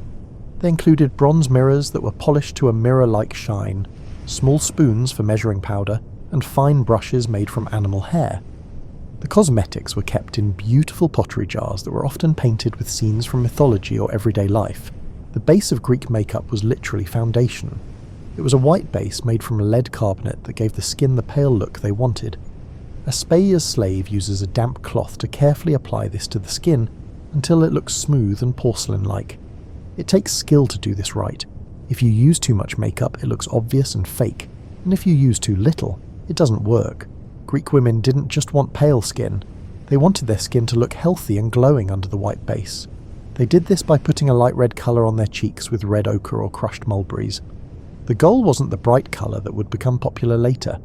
Instead, it was a soft flush that made people look healthy and full of life. The eyes were given careful but not too much attention. Greek women learned how to use kohl from their Egyptian neighbours, but they did it in a much more subtle way. Greek eye makeup didn't use the dramatic extensions that were popular in Egypt. Instead, it followed the natural shape of the eyes, darkening the lashes and defining the eyes without making the face look too busy. They might put a little colour on the eyelids, usually a soft grey or brown, but the goal is always to make them look better, not different. Greek lip makeup was very interesting. They liked what they called wine-dark lips, which was inspired by a famous phrase from Homer about the sea. This dark purple-red colour came from mixing red ochre, crushed berries, and sometimes even ground insects that made red dye. The application was very careful. Greek women used small brushes to paint their lips into perfect shapes, usually smaller than their natural lip line, to get the look they wanted of delicate, refined features.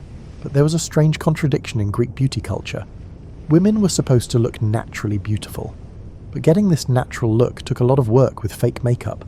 The pale skin that made them look naturally refined was actually from toxic lead makeup. The rosy glow that showed good health was painted on. The lips were carefully shaped with brushes and pigments to make them look perfect. Interestingly, Greek men were not completely free from using cosmetics. Athletes would oil their bodies before a competition for both practical and aesthetic reasons. Some men used cosmetics that weren't too obvious to cover up scars or blemishes.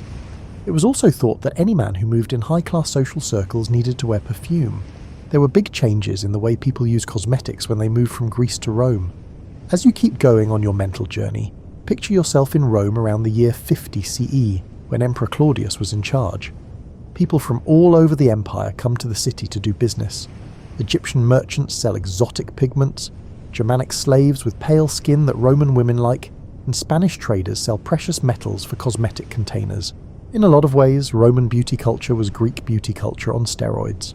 The Greeks liked things to be subtle and not too much, while the Romans liked things to be over the top and dramatic.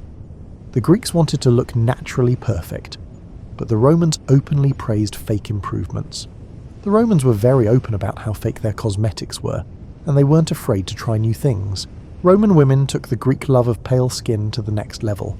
To get skin that was almost see-through, they used even more dangerous mixtures with white lead, mercury and arsenic. The health effects were terrible. Many wealthy Roman women suffered from what we now know as heavy metal poisoning, which caused hair loss, skin damage and neurological problems. But the style was so strong that they kept using these harmful products, even though they knew they were bad for their health. The Roman version was very different from the Greek version, which was much more subtle.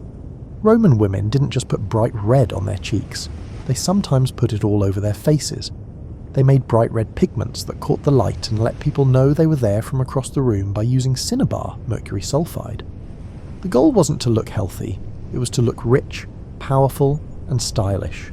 The Romans also had very dramatic eye makeup. They used kohl even more than the Egyptians did, which made their eyes look dark and smoky, as if they were smouldering with intensity. Roman women also started using coloured eyeshadows, in colours that would have shocked their Greek predecessors. They used bright blues made from ground lapis lazuli, vivid greens made from malachite, and even gold leaf for special occasions. The colour of Roman lips was just as bright. They liked bright reds made from crushed insects, red ochre and cinnabar. Some Roman women even used a red dye made from a certain kind of seaweed that made a colour that looked almost fluorescent and glowed in the light of a lamp. The application was very precise and dramatic. The lips were painted into exaggerated shapes that made them look fake. Roman perfumes became famous all over the ancient world. They brought in strange things from all over their empire, like frankincense from Arabia, spices from India, and flowers from Egypt. Roman perfumers came up with complicated ways to mix scents that made perfumes with many layers of scent that changed over the course of the day. Rich Romans might change their perfumes several times a day, using different scents for different activities and social situations. The tools and containers that Romans used for cosmetics became more and more fancy and expensive. Rich Roman women had makeup collections that included dozens of specialized tools made of precious metals and decorated with jewels. Their makeup boxes were often works of art, with detailed carvings, inlaid gems, and mechanical parts that would have impressed engineers today. Ornatrices were Roman beauty salons where skilled slaves worked to put on makeup. These experts came up with methods that wouldn't be used again for hundreds of years. They knew how to make cosmetics that wouldn't smudge in the heat, how to mix colours for different skin tones, and how to use makeup to make different facial features look different. As you picture these Roman beauty rituals, you're seeing the beginning of cosmetics as a way to show off your wealth. For Romans, wearing a lot of makeup wasn't just about looking good, it was also about showing off their wealth, status, and sophistication. You looked more successful the more fake and expensive you looked. This way of thinking about makeup as a status symbol would change the way people think about beauty for hundreds of years. As you relax and learn about the history of beauty, let your mind travel along the Silk Road, the famous network of trade routes that connected the East and the West. Picture yourself as a merchant's friend in the Tang dynasty, around 700 CE, as you make your way to the beautiful city of Chang'an, which is now Xi'an. You've been traveling through deserts and mountains for months. The first thing that stands out about Chinese beauty culture is how refined and subtle it is. The Romans liked bold drama, and the Egyptians liked spiritual symbols. The Chinese, on the other hand, developed an aesthetic philosophy based on harmony, balance, and making natural beauty even more beautiful. Their ideas about makeup were heavily influenced by traditional Chinese medicine, philosophy, and the idea of qi, which is the life force that flows through all things. Imagine yourself in the morning fog of a Tang dynasty palace garden, where the ladies of the court are starting to get ready for their beauty. The ritual begins before dawn, not with putting on makeup, but with paying close attention to health and inner balance. According to Chinese cosmetic philosophy, true beauty came from within. Healthy organs, balanced energy, and spiritual harmony naturally made people look beautiful on the outside, and cosmetics could only make that beauty better. The Chinese were great chemists who came up with cosmetic ingredients and methods that were hundreds of years ahead of those used in the West. They learned how to make pigments that last a long time from minerals, came up with ways to keep cosmetics fresh for months, and figured out how nutrition affects skin health in ways that wouldn't be scientifically proven until modern times. Fen, a type of Chinese face powder, was made from rice flour, ground pearls, and sometimes lead carbonate, depending on the time and social class. The rice flour gave the skin a soft cover while letting it breathe, and the ground pearls added a subtle shine that made the skin look like porcelain. People thought that putting on fen was an art that took years of practice to get good at. A court lady puts on her makeup every day with the same care as a master calligrapher. She starts by washing her face with rice water, which is a method that modern beauty fans have recently rediscovered for its anti-aging effects. The rice water cleanses the skin and gently exfoliates and moisturizes it. Next is the base. She uses a silk cloth that has been dampened with rose water to apply the rice powder foundation in thin, even layers. She builds up coverage slowly until her skin is as smooth as a pearl. It takes time and careful attention to detail to do the process. The goal isn't to hide her natural beauty, it's to make it perfect so that the art can come to life on it. Chinese eyebrow fashion was very advanced. Eyebrow shapes changed a lot over the years. They went from thin crescents to bold straight lines to delicate curves that followed complicated geometric rules. Women would completely pluck their natural eyebrows and then use special brushes and pigments made from charcoal, plant dyes, or even crushed butterfly wings to draw them back on. The red lips were probably the most famous part of Chinese makeup, but putting them on was much more complicated than just painting them red.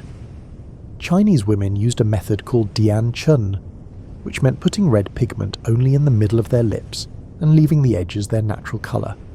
This made a small, bow-shaped mouth that was thought to be the most feminine and elegant. People used safflower petals, cinnabar, or a red paste made from crushed rose petals and honey to colour their lips. But the most sought-after lip colour came from a very clever source. Women would press special paper that had been treated with red pigment against their lips to transfer the colour. This early type of lipstick paper was easy to carry, lasted a long time, and made the colour just right.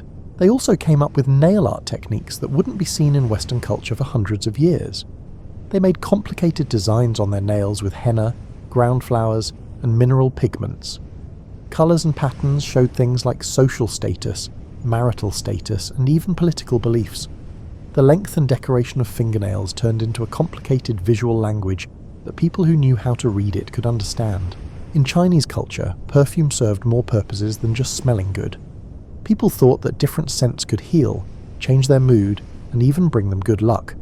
Chinese perfumers made scents from incense that were worn in special pendants or sachets instead of being put directly on the skin.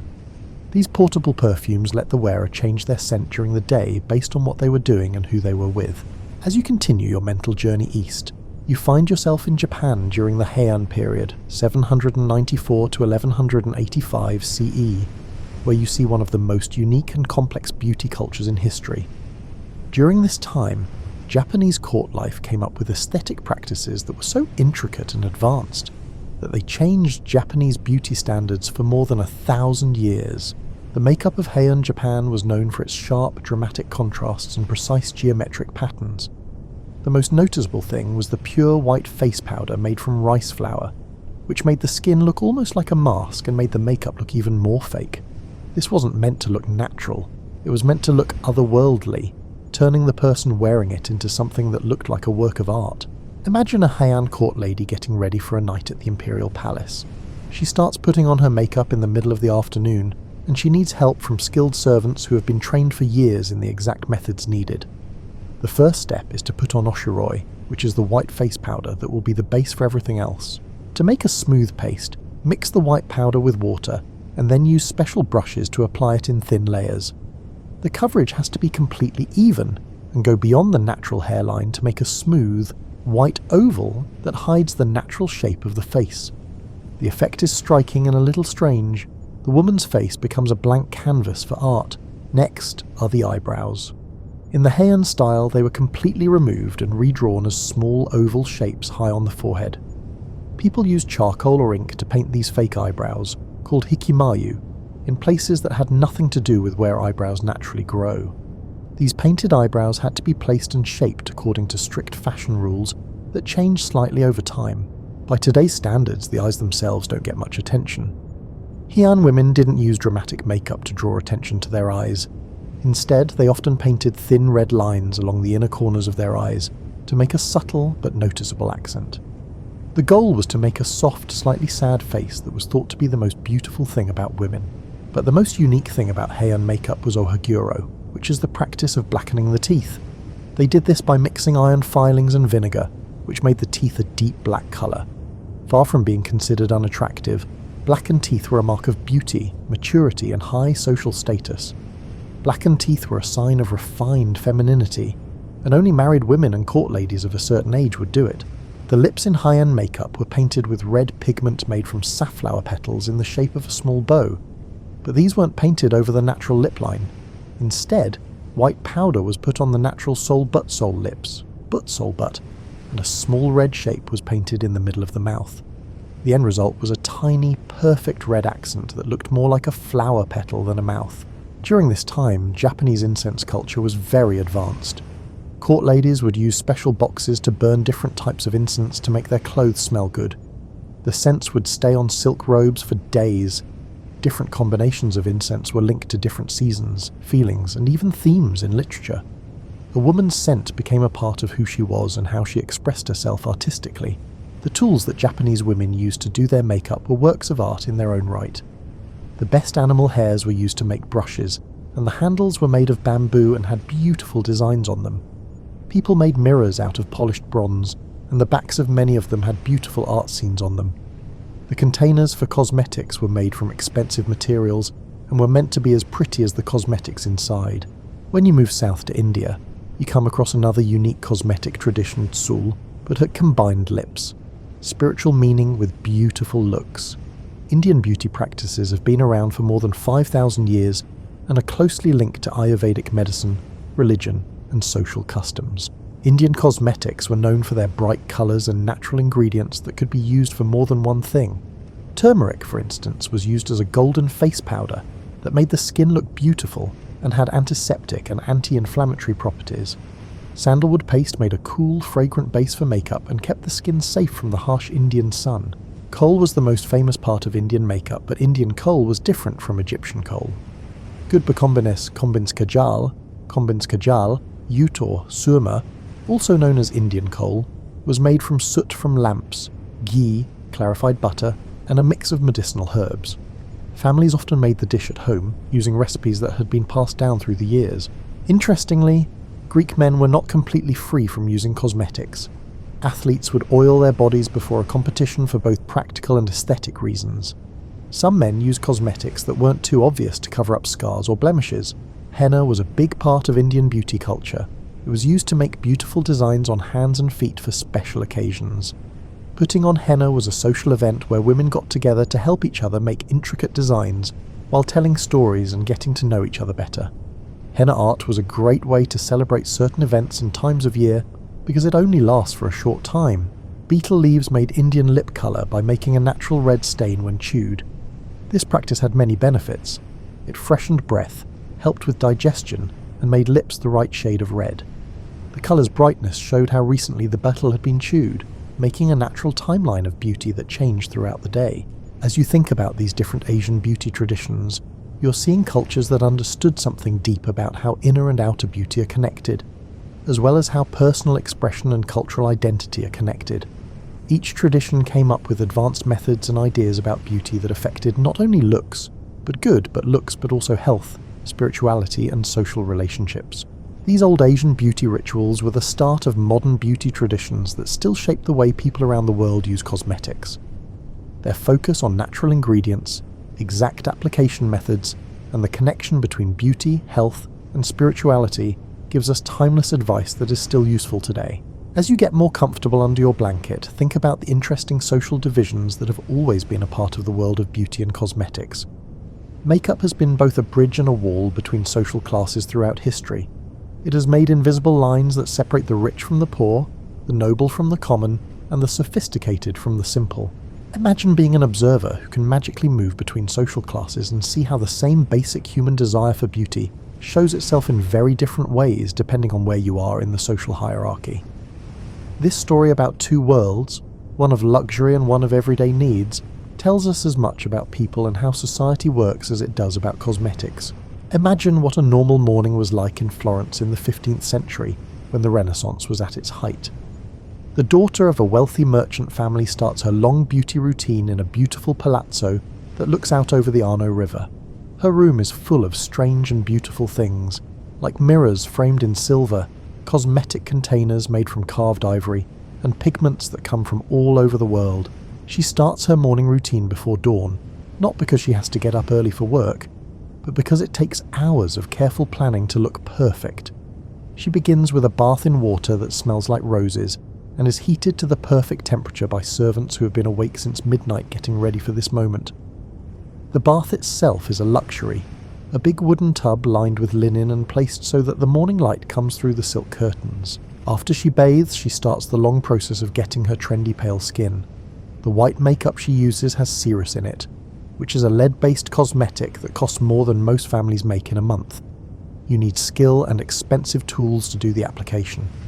These tools include brushes made from rare animal hairs, mixing palettes made from precious materials, and a lot of other specialized tools that cost a lot of money to buy. A modern beauty lover would have been amazed by the number of cosmetics she had. She has a lot of different pigments, and each one is kept in its own special container. She got them through trade networks that go all over the world. Her makeup collection is like a museum of the world's wealth, with ultramarine blue from Afghanistan, cinnabar red from Spain, and gold leaf from Africa. But the most expensive part of her beauty routine isn't the makeup, it's the time it takes. She can spend 3 hours every morning getting ready because she doesn't have to work, take care of kids, cook, or clean the house. Her beauty routine is a luxury that shows off her social status just as well as any title or crown. Now let's look at a different neighbourhood in the same city, where the wife of a wool worker starts her own morning routine. She gets up before the sun rises, not to look good, but to stay alive. She has to feed the kids, finish her work, and take care of the house with resources that have to last a long time. If you can call it a beauty routine, it happens in the minutes between more important things. She might splash cold water on her face from a shared well, run her fingers through her hair to make it look nice, and maybe put on some homemade rouge made from crushed berries or red clay that she found near the city walls. There is a big difference between the cosmetic materials. The merchant's daughter uses lead powder from another country, while the worker's wife might use chalk dust or flour mixed with animal fat to make her face look whiter. The rich woman puts valuable cinnabar on her lips, while the working woman uses the juice from red berries or the colour that comes from biting her lips over and over again. But this is where the story gets interesting. Both women are doing the same basic thing that all people do. Both are using the resources they have to look better, show who they are, and fit in with the beauty standards of their community. The difference is not in the desire itself, but in the ways to make it happen. The cosmetics that working women use may not be as fancy, but they are often more useful and sometimes healthier than the more expensive ones. Her berry-based blush won't hurt her skin like cosmetics that contain lead. Her face powder made of flour and fat is less refined, but it lets her skin breathe. Her simple preparations are made fresh and used right away, so they don't have the problems that expensive cosmetics do when they are stored for a long time. The social dynamics of cosmetic use have created some really interesting contradictions over the years. In many cultures, only rich people were allowed to wear the most dramatic and fake makeup. Working people were expected to look more natural. But getting that natural look often took just as much skill and work as making fake beauty look good. Think about ancient Rome, where a senator's wife might spend the whole morning putting on layers of white lead makeup, red cinnabar rouge and fancy eye paints. At the same time, she would criticize working women for using simple rouge or darkening their lashes with soot.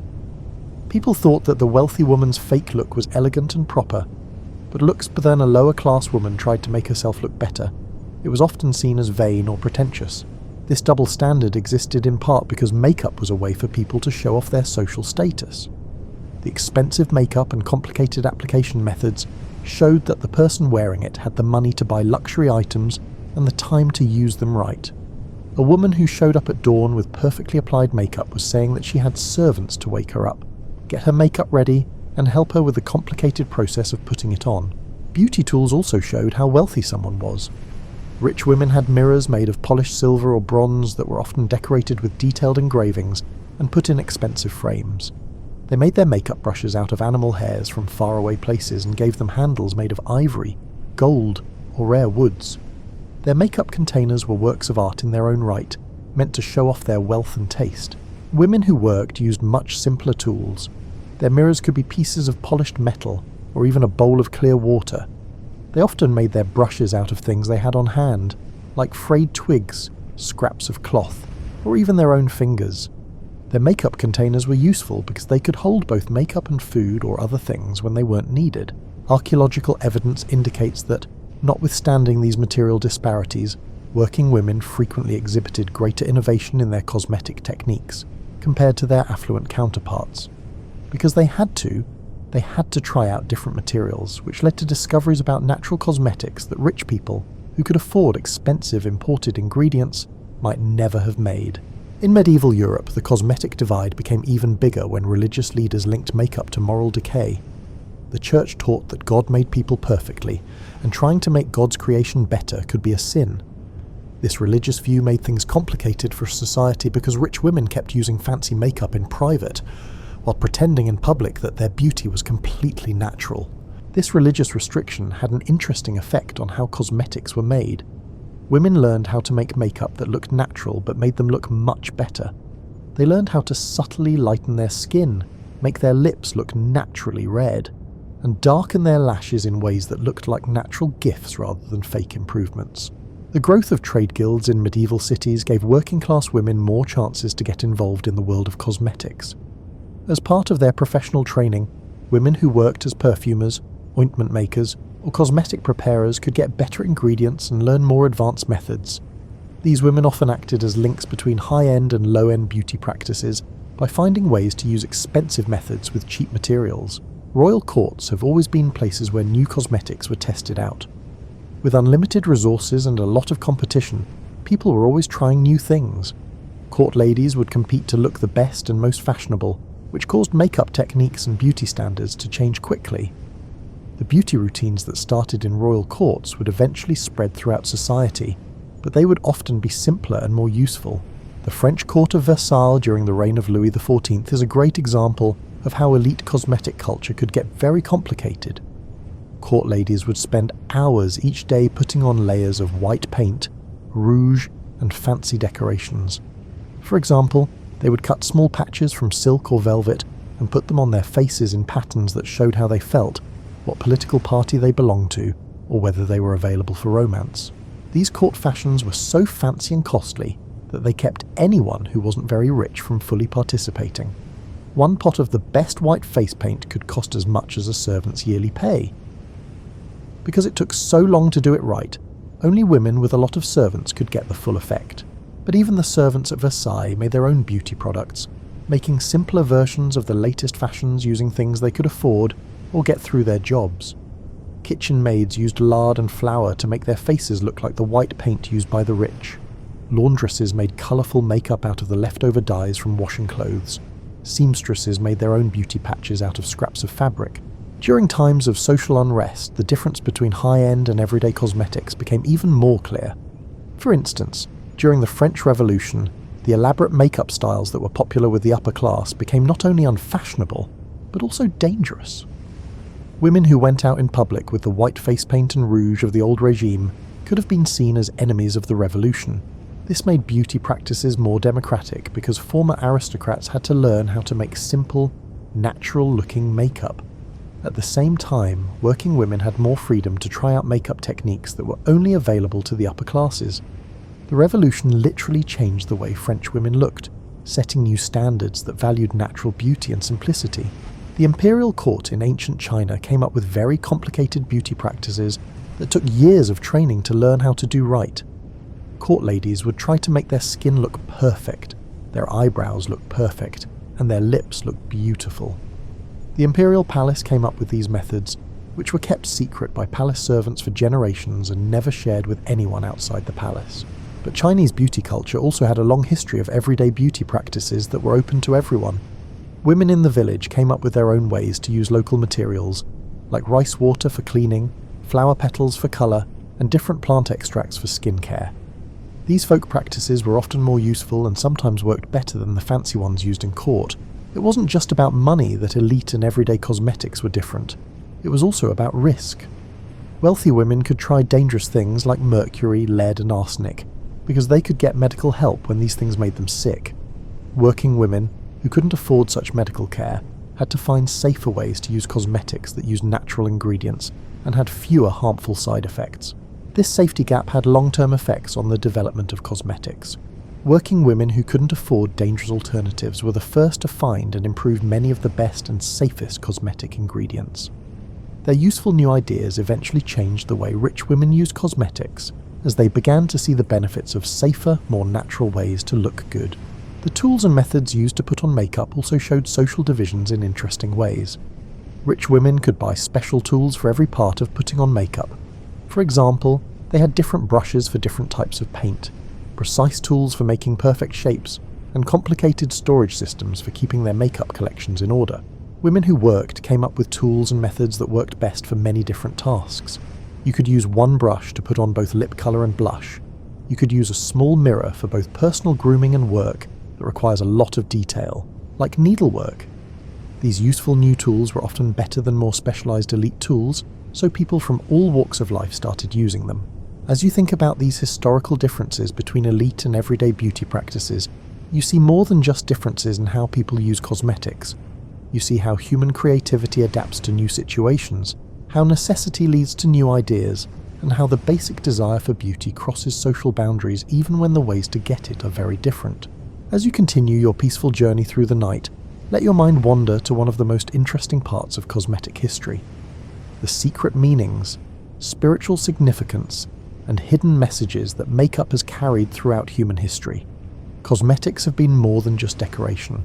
They have been a complex language that could say anything from religious devotion to political allegiance, from being married to being protected by magic.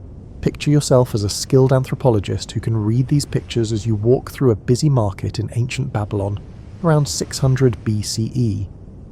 The faces around you tell stories that go far beyond just making you look better.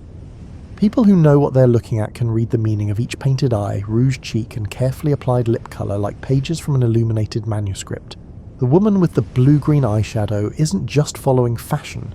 She's showing her love for Ishtar, the goddess of love and fertility. The exact shade of blue, which is made by mixing ground lapis lazuli with the right amount of malachite, shows not only her religion but also her hope for a successful pregnancy. The way she applied the colour, like wings that go a little past the outer corners of her eyes, shows that she recently made a big offering at Ishtar's temple. The old man has kohl-rimmed eyes and a well-groomed beard that has been dyed with henna. He's advertising his job as a scribe and his status as a learned man. The way he does his eye makeup with thin lines that go up to his temples shows that he knows how to read and write in sacred writing systems. He specialises in religious texts rather than business letters, as shown by the reddish tint in his beard, which he got by carefully applying henna mixed with certain scented oils. Even the kids in the market have messages about beauty. The little girl with red ochre spots on her cheeks isn't wearing makeup to look pretty. Those spots show that she comes from a family of metal workers, which is a hereditary profession shown by this specific facial marking. His mother put a line of coal around his eyes to protect him from the evil eye, as part of her daily prayers for his safety.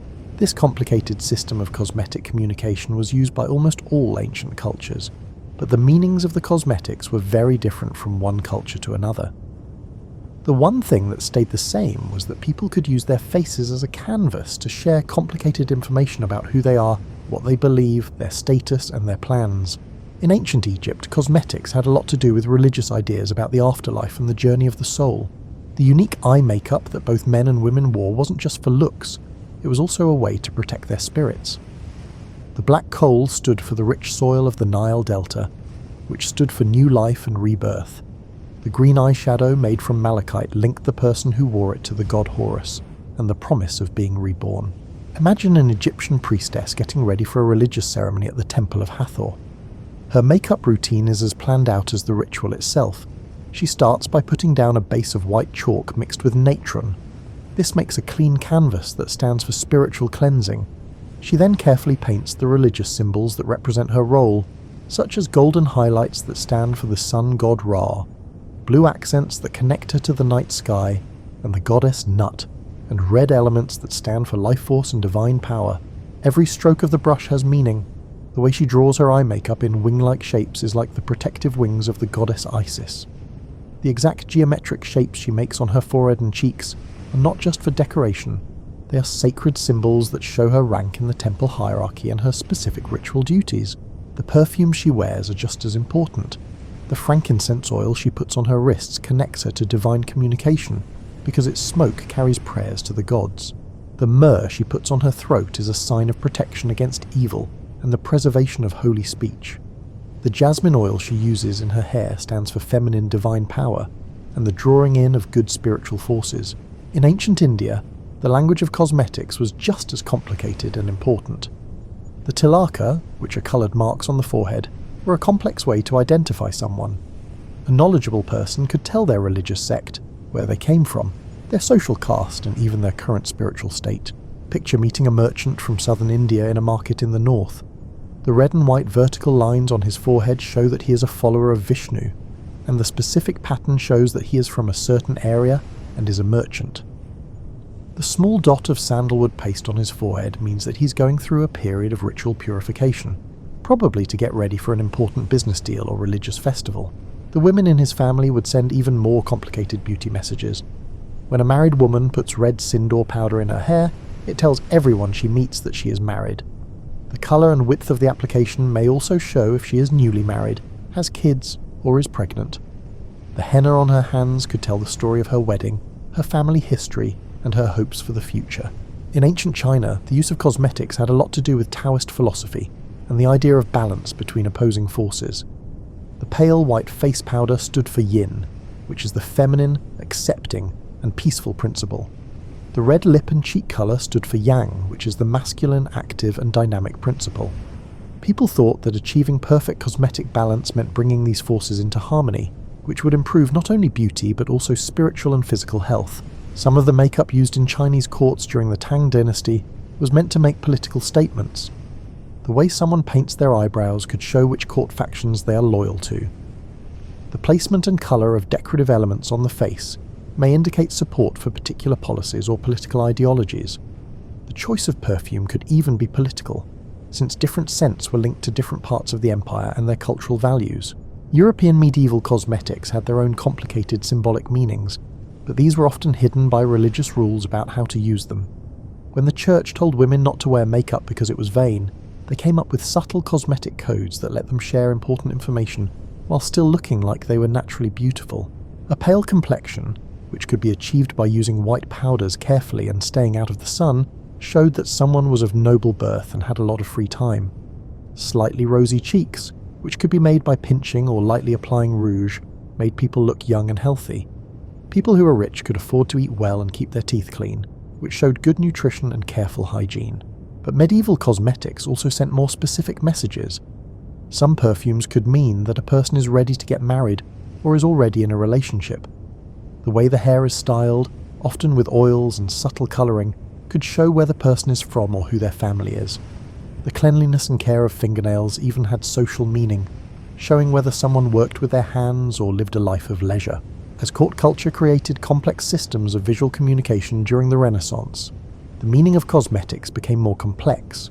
The famous white lead makeup that rich women wore didn't just show that they were fashionable, it also showed that they could afford expensive and dangerous cosmetics, that they had the time to spend hours putting it on, and that they were willing to put their health at risk for beauty. The use of beauty patches, which are small pieces of silk or velvet put on the face, turned into a complicated way to talk to each other. A patch on the cheek could mean that the person is political, while a patch on the corner of the mouth could mean that the person is flirting. A patch on the forehead might mean that someone is smart or has learned something, while a patch near the eye might mean that something is mysterious or interesting. Beauty patches in different colours had different meanings. Black patches were common and not very strong, but coloured patches could send a clear message. Red patches could mean anger or passion, blue could mean sadness or deep feelings, and white could mean innocence or mourning. The scents used during this time also had deep symbolic meanings. Different smells were linked to different good qualities, feelings, and social messages. A woman might wear floral scents to show that she's feminine and gentle, spicy scents to show that she is passionate and sophisticated, or herbal scents to show that she knows how to heal and do household chores. In many African cultures, using cosmetics had deep spiritual and social meaning that linked people to their ancestors, their community, and the world around them. Certain patterns of face painting could show what clan someone belongs to, how old they are, whether they are married, and what their spiritual role is in the community. Putting on traditional African makeup was often a group activity that brought people closer together and passed down cultural knowledge. Older women would teach younger women not only how to apply makeup, but also what different colours and patterns meant. There were stories, songs, and traditional wisdom that linked beauty practices to bigger cultural values and beliefs in this education. Different colours of pigments had different spiritual meanings. White clay could stand for spirits of ancestors and a link to the divine. Red ochre might stand for life force, fertility, and a link to the earth. Black charcoal could stand for mystery, power, and protection from bad things. The geometric patterns made with these pigments weren't just random designs. They were meaningful symbols that told stories about who the wearer was, what they had been through, and where they fit into the community. A young woman's coming-of-age ceremony might include putting on certain patterns that showed she was no longer a child. A new mother, on the other hand, might wear different patterns to show that she were makeup Buddhist, now a mother. In ancient Persia, cosmetics were closely linked to Zoroastrian religious beliefs about the fight between light and dark in the universe. People thought that putting on makeup was a way to join the fight against darkness and ugliness by joining the forces of light and beauty. Persian men and women both wore heavy eye makeup that was thought to help them see truth and beauty in the world better. The specific patterns and colours used in this eye makeup could show how spiritually advanced the person is, what role they play in religious ceremonies, and how committed they are to Zoroastrian principles. People in Persian culture thought that the perfumes they used could bring in good spiritual forces and keep out bad ones. People were told to use different scents for different spiritual purposes, like meditation and prayer, protection while travelling, and bringing love and harmony into relationships. As you think about these deep traditions of cosmetic symbolism and meaning, you can see how amazing it is that people can turn the simple act of putting colour on their face into a complex way to communicate, identify themselves, and express their spirituality. These old traditions show us that makeup has always been about more than just how you look. It's also been a way to be a part of the most important parts of human culture and community. As you relax more deeply into your comfortable position, let your mind gently explore how these old beauty practices still affect and shape our modern world in ways that are both obvious and surprising. Makeup's story doesn't end with the fall of empires or the rise of new ones. Instead, it flows like an underground river, sometimes visible and sometimes hidden, but always there, bringing the knowledge and new ideas of our ancestors into our lives today. Think about your own morning routine for a moment.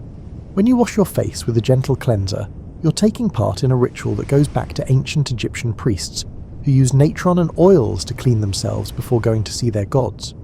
When you put on foundation to make your skin tone even, you're following a method that Chinese court ladies used to get porcelain-perfect skin by mixing rice powder with precious oils. When you look in the mirror while putting on makeup, you are doing something that people have been doing for hundreds of years.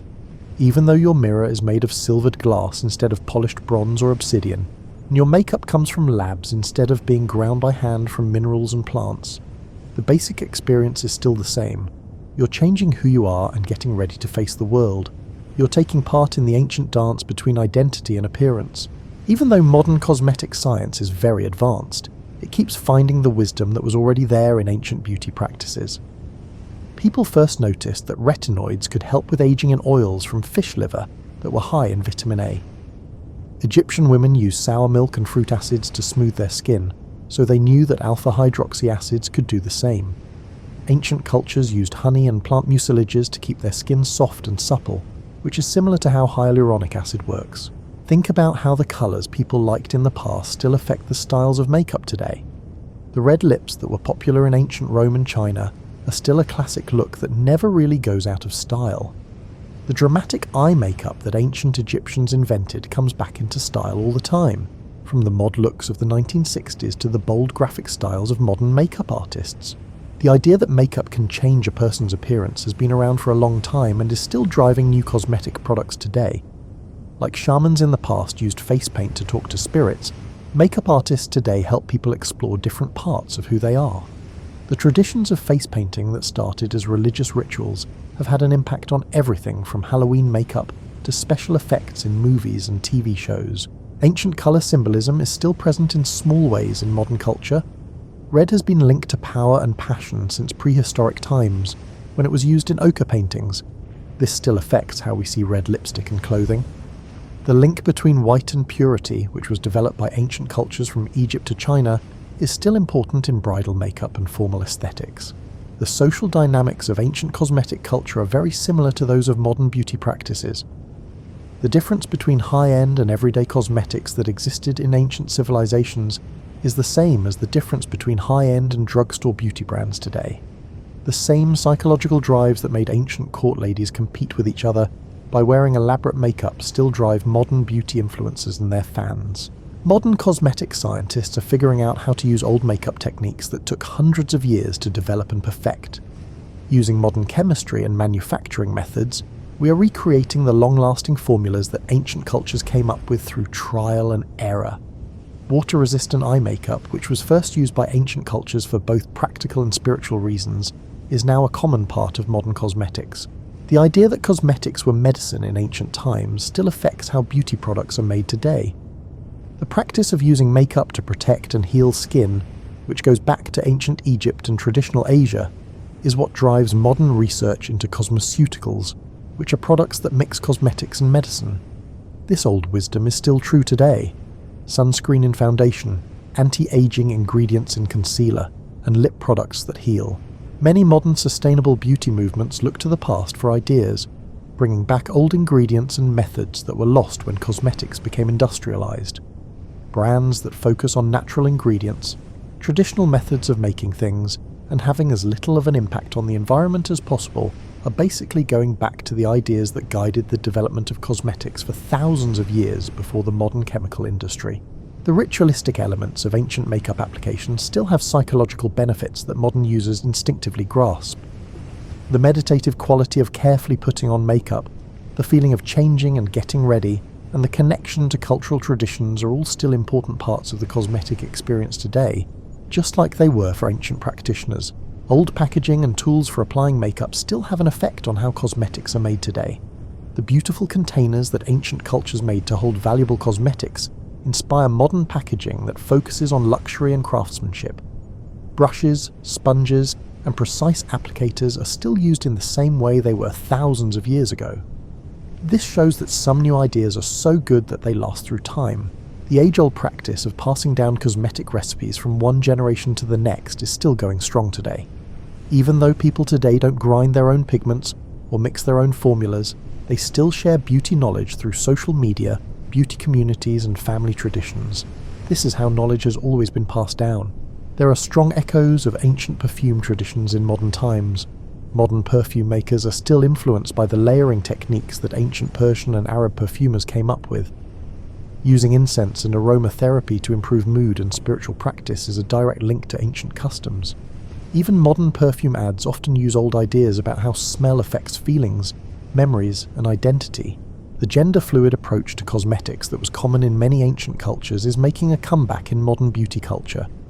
The old idea that makeup could make anyone look better, no matter what gender they were, fits with modern movements toward beauty standards that include everyone and non-binary ways to express yourself with cosmetics. The use of makeup for ceremonies and special events has not changed much since ancient times. Many of the makeup traditions for weddings come from old beauty practices for brides. Makeup for theatre and performance is still very much like the face painting that was done in ancient rituals. Even the makeup we wear every day for special occasions follows patterns set by ancient cultures for marking important events and changes. Using makeup to show social and professional roles is an old practice that has changed but is still used today. Professional makeup standards in many fields, from business to entertainment, carry on the old practice of using looks to show competence and status. The power look in today's business world comes directly from the old practice of using makeup to show that you are in charge and capable. Beauty standards from the past still affect modern makeup goals, but in different ways. The desire for perfect skin that people have had for a long time is what drives the development of modern foundations and concealers. The ancient focus on a bright, healthy-looking skin tone inspires today's highlighter and skincare makeup hybrid products. Ancient ways of making lips look better have an effect on everything from lip-plumping, isis-plumping products to cosmetic surgery. People still think of makeup as a way to express their culture, just like they did in ancient times. Traditional cosmetic practices from different cultures still work well with modern ones, making beautiful landscapes that honour both the past and the future. Henna art, traditional face painting, and cultural ceremonial makeup are still important and have an impact on mainstream beauty trends. Old ways of thinking about beauty that were based on seasons and cycles still have an effect on how people use cosmetics today. The old custom of changing your makeup and skincare routines based on the seasons, the moon, and different stages of life is similar to modern trends that emphasize more natural and responsive beauty practices. Seasonal color palettes, which are often based on old ideas about how light and the environment affect how people look, are still very important in modern makeup marketing and choice. The old idea that beauty is something that people do together is still around today. Beauty parties, friends putting on makeup together, and groups getting ready for special events are all ways that the social side of beauty culture has stayed alive for thousands of years. Beauty communities on social media take this old practice into the digital world, making new versions of the old ways of sharing knowledge and helping each other that were common in ancient beauty culture. As you fall asleep, think about how your makeup routine in the morning will connect you to the vast river of human experience. When you put that first colour on your face, you'll be doing something that connects you to cave painters, Egyptian priests, Chinese court ladies, Roman matrons, and many more who knew that the face is the first canvas for art, identity, and change. Even though your makeup may be made in modern factories instead of being ground by hand from sacred minerals, the impulse is still the same: to show the world your best self, to take part in your culture's beauty traditions, and to enjoy the little daily magic of transformation that makeup brings. In this way, you take part in one of the oldest and most enduring art forms every morning. You become part of a story that started in caves long before people lived in them, and will go on as long as people care about beauty, identity, and the never-ending interesting link between who we are and how we choose to look to plumping at the world. The ancient history of cosmetics isn't really history at all. It's the present, lived out every day in millions of mirrors around the world, as timeless and real as the human face itself. While you relax even more in the evening, let your mind drift to the workshops and labs where ancient cosmetic makers worked their magic. These long-forgotten alchemists worked hundreds of years before modern chemistry. They came up with formulation methods that are so advanced that modern cosmetic scientists are still trying to figure out how they got such amazing results. Imagine yourself in the workshop of a cosmetic maker from ancient Egypt, maybe in the busy city of Memphis around 1200 BCE. The room smells like frankincense, and the earthy smell of minerals being ground. Clay pots sit on wooden shelves, each one holding carefully chosen ingredients that took months or even years to prepare. The master cosmetic maker starts her day before dawn, not because she's in a hurry, but because the cool morning air is best for some of the preparations before the desert heat affects the delicate chemical processes she's in charge of. She treats her work with the respect of a priest and the accuracy of a mathematician. She knows that the difference between a cosmetic that makes you look better and one that hurts your skin can be as small as a grain of sand. Watch as she makes kohl using a method that has been passed down through her family for generations. She starts with galena, a lead sulfide mineral that gives kohl its unique deep black colour. But she doesn't just grind the mineral and mix it with oil. Instead, she follows a complicated process that scientists today are just starting to figure out. First, she heats the galena in a special furnace, and she knows how to control the temperature with a level of knowledge about metallurgy that wouldn't be out of place in a modern lab. The heat changes the mineral's crystal structure, which makes it safer to use around the eyes and improves its colour. She adds small amounts of other minerals while heating the metal, like a pinch of antimony here and a trace of silver there. This makes an alloy that is stronger than the sum of its parts.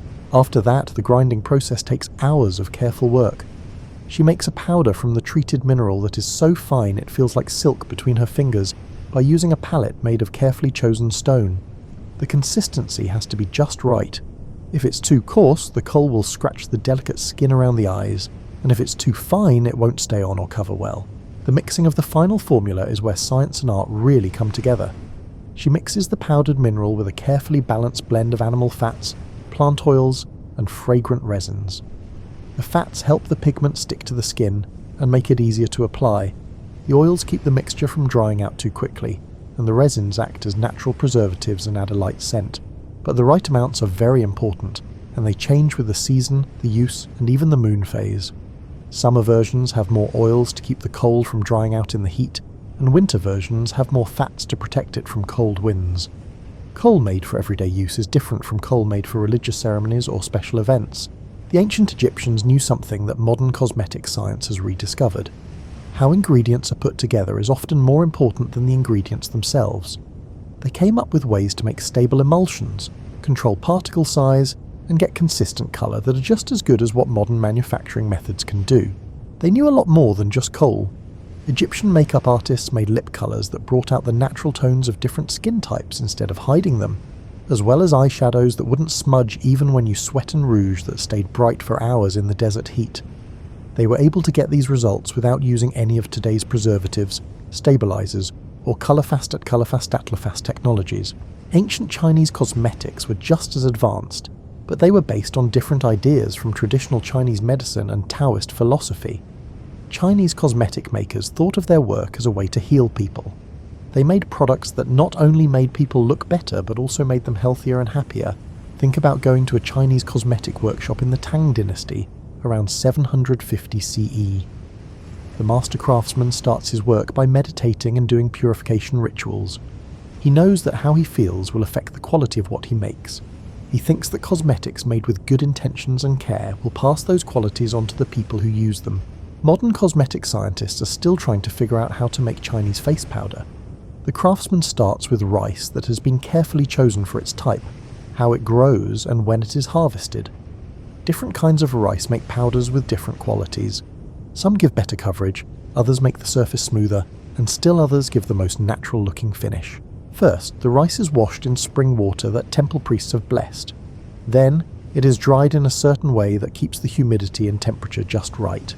Stone mills that have been used for generations are used to grind the grains. Their surfaces are smooth from all the batches of powder and are flavoured with the oils and essences of past preparations. But the real sophistication is in the additives that change plain rice flour into makeup powder. The craftsman carefully adds the right amount of ground pearls, which give the powder the shine that made Chinese complexion powder famous all over Asia. To make the pearls into the finest powder possible, they must be prepared using secret methods that keep their light-reflecting properties. Other ingredients are powdered jade, which is thought to have healing properties, ground seashells, which are thought to have minerals in them, and small amounts of precious metals, which give the colour a subtle effect. Each addition is made using complicated formulas that take into account how the ingredients will work together, the user's desired skin tone, and even astrological factors that determine the best times to mix cosmetics. Ancient Indian cosmetic preparation combined Ayurvedic medicine with advanced chemistry to make products that were good for both health and beauty. Indian cosmetic companies were some of the first to realise that healthy skin is the key to true beauty. They made products that improved the look of the skin while also treating underlying skin problems. Modern eye doctors agree that the methods used to make kajal, the unique Indian eye makeup, were very advanced for their time. Indian cosmetic companies knew that things used around the eyes had to be both pretty and good for your health. They had to be able to make your eyes healthier instead of just looking good. To make kajal the old-fashioned way, you first have to choose the right oils and wicks very carefully. People choose castor oil, sesame oil and ghee not only because they burn well but flow well, but also because they are good for you. The wicks are made from cotton that was grown without chemical fertilizers and processed in a way that keeps the fiber's natural properties. The burning happens in special lamps that control the temperature and heavy and airflow to make the cleanest soot possible. The craftsman watches over the flames all night, making sure the wicks are in the right place and that the soot is of good quality. Different stages of the burning process make soot with different properties. Early soot is finer and better for everyday use, while later soot has more dramatic colour and lasts longer. At the same time, she would criticise working women for using simple rouge or darkening their lashes with soot. Cosmetic makers in ancient Persia made complex perfumes that stayed stable for years and could be layered to make new, more complex scents. Their knowledge of how to extract, preserve and mix essential oils had an impact on perfume making all over the Islamic world, and it eventually made its way to Europe through trade and conquest. The Persians made perfume by finding a balance between sweet and bitter, light and heavy, and warming and cooling. Persian perfumers thought that a fragrance that was perfectly balanced could change the wearer's mood, health, and spiritual state, so making perfume was a form of therapeutic art. Ancient Roman cosmetics were made on a scale that wouldn't be seen again until the modern era. Roman workshops made cosmetics for use all over the empire. They came up with standard recipes and ways of making them that made sure the quality was the same no matter where you were. Roman cosmetic makers were some of the first to realise how important it was to check the quality of their products and make sure that each batch was the same. They came up with ways to test that rouge would keep its colour, that face powder would cover evenly, and that perfumes would smell the same no matter where they were made, whether in Rome or far-off provinces. The Romans had a very advanced way of keeping cosmetics fresh. They knew that cosmetics had to stay stable during long sea trips to faraway markets, even when the temperature and humidity changed, and the physical stresses of travel occurred. They learned how to use natural antimicrobials and airtight packaging to keep their products fresh for months or even years. As you picture these old cosmetic workshops, you can see the beginning of an industry that combined art, science and business in ways that are still used by modern cosmetic companies. These ancient formulators set the stage for figuring out how ingredients work together, how to get the same results every time, and how to make products that make people look better while also keeping them safe and healthy. Their methods, which have been improved over hundreds of years of trial and error and passed down through generations of skilled craftsmen, are a treasure trove of information that modern cosmetic science is still discovering and rediscovering. In a lot of cases, these old formulators got results that modern companies have a hard time getting with modern technology and synthetic ingredients. Their makeup containers were useful because they could hold both makeup and food or other things when they weren't needed. Imagine yourself in the private rooms of a rich Roman woman named Livia, where the first light of dawn comes through silk curtains. As her personal slaves get ready for the day's transformation ritual, the room is already buzzing with quiet activity. This isn't just putting on makeup, it's a carefully planned ceremony that will take several hours and involve a lot of people, each of whom is an expert in a different part of the process of making someone look better. Sophia, a Greek woman who was chosen for her artistic skills, is Livia's main cosmetic slave. She starts by looking at her mistress's skin in the morning light. People in ancient Rome knew that makeup had to be put on in a way that worked with each person's unique features, skin tone, and the needs of the day. Sophia runs her experienced fingers gently over Livia's face, looking for changes in the texture of her skin, new blemishes that need to be covered, or areas that need extra care. The first step in getting ready is to wash, but not with a quick splash of water like people do now. A warm mixture of milk, honey and ground almonds is used to gently clean Livia's face. The milk has mild acids that get rid of dead skin cells. The honey is a natural antiseptic and moisturizer, and the almonds gently rub the skin to make it smoother. Sophia uses her hands to apply this mixture in circles, which she has learned how to do perfectly over the years. The massage part of the cleansing is almost as important as the cleansing itself. The gentle pressure gets blood flowing to the skin, giving it a natural glow that will be the base for the day's makeup. After cleaning, it's time to put on the base, and this is where ancient Roman techniques show how advanced they were. The white lead mixture that will give Livia a trendy pale complexion isn't just painted on her skin, it's built up in thin, almost clear layers that give her skin depth and shine while still looking natural. Sophia starts with the lightest possible application, using a wet sea sponge to apply the mixture in soft, overlapping strokes. She starts in the middle of the face and works her way out, making sure to blend each part before moving on to the next. The process needs perfect timing. Each layer needs to set for a little while before the next one goes on, but not so long that it becomes hard to blend. It takes a lot of skill to do this. Sophia has to decide how opaque each layer is, how the mixture will look on Livia's skin tone, and how the final result will look in different types of light during the day. If you put on too much makeup, it will look like a mask and not real. If you don't use enough, it won't look like the porcelain that Roman fashion calls for. While the base is being built, another slave gets the rouge ready to put colour back into Livia's cheeks, which have become pale. It's not as easy as just opening a container and putting on colour. The rouge needs to be mixed fresh every day to get the best colour and consistency. The slave uses oils and waxes to grind cinnabar on a small palette, adding tiny amounts of other colours to make the exact colour that Livia's skin needs for the day's activities. Putting on rouge requires a different set of skills. Sophia uses a brush made of fine animal hair to apply the colour in exact patterns that make Livia's natural bone structure look better. Ancient Roman makeup artists knew how to use colour and shading to make it look like you had higher cheekbones, a more refined nose, and a more perfect oval face shape. These are techniques that modern makeup artists would recognise. Putting on eye makeup is probably the hardest part of the whole ritual. Roman women liked dramatic eye effects that needed a lot of different products and very careful application. Sophia starts by darkening Livia's lashes with a mix of oils and soot, using a small brush to cover each lash. The method is similar to how people put on mascara today, but it takes a lot more skill because the product doesn't have the synthetic polymers that make modern mascara easier to put on. Next, the eyeshadow is put on in layers to give it depth and dimension. Sophia uses different colours on different parts of the eyelid. For example, she uses a lighter shade near the inner corner to make the eyes look bigger and brighter, a medium shade across the main lid area, and a darker shade in the crease to make the eyes look deeper set. The last step in putting on eye makeup is to put kohl around the eye itself. You need the steadiest hand and the most accurate technique for this because any mistakes will be obvious right away and hard to fix.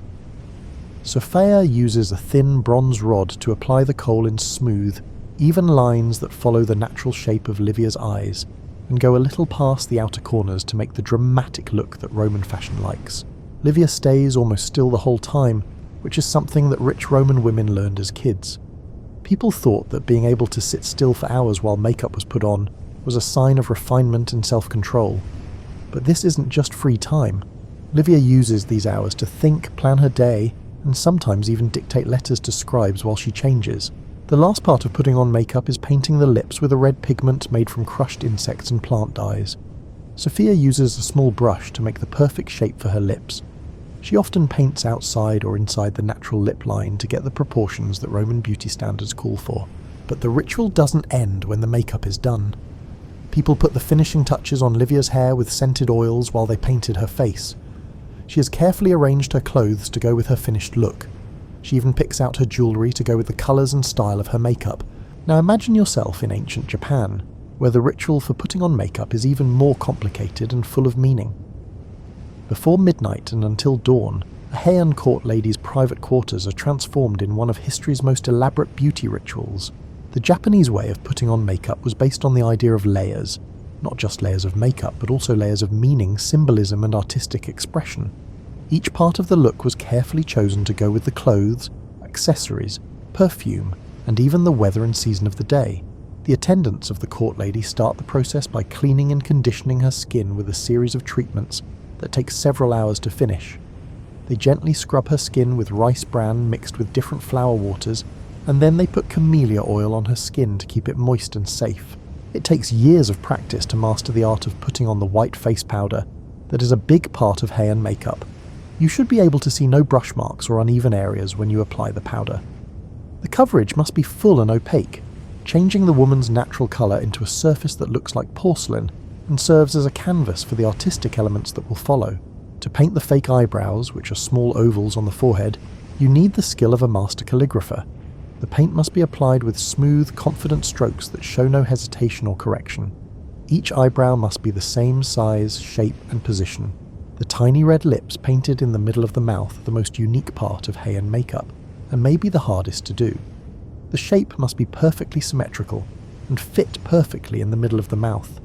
The colour has to be even and bright, and it has to be made with precious red pigments that are mixed fresh for each use. Applying makeup in ancient Chinese courts was just as complicated, but it was based on Confucian ideas of harmony and balance. The process started with meditation and purification rituals that got both the person applying and the person receiving ready for the change that was about to happen. Chinese makeup application focused on enhancing natural beauty rather than changing it. The goal was to make the look seem almost natural, but it actually took hours of skilled work to get there. This paradox, making something look natural with artificial means, took a lot of skill and knowledge of how different colours and techniques would work with each person's features. In ancient India, putting on makeup was often a group activity that made people feel closer to each other and made things look better. Women would get together to help each other get ready for festivals, weddings, and other special events. They would share tips, stories, and knowledge while making elaborate henna and makeup designs. When people used traditional Indian makeup, they put it on their whole body, not just their face. Henna designs on hands and feet could take a long time to finish, and needed the steady hand of a skilled artist. The complicated geometric and floral patterns weren't just for show. They told stories about the person's family, hopes, and important events in their life. Aromatherapy was often a part of ancient Middle Eastern makeup rituals. For example, certain perfumes and incenses were burned while putting on makeup to improve mood and create the desired mental state. People thought that the smells could change not only how the person looked, but also their personality and aura. As you picture these complicated application rituals, you see that people know that real beauty is more than just putting colour on the face. These old ways of doing things knew that the process of change was just as important as the end result. The time spent getting ready, the skill of the artisans who worked on it, and the purpose behind the change all played a role in the final effect. These rituals made places for meditation, socializing, art, and personal growth that our fast-paced modern world often misses when it comes to beauty. These old ways of doing things remind us that beauty isn't just about how we look. It's also about taking the time to honor ourselves and our place in the larger human community. Picture one last scene before you go to sleep.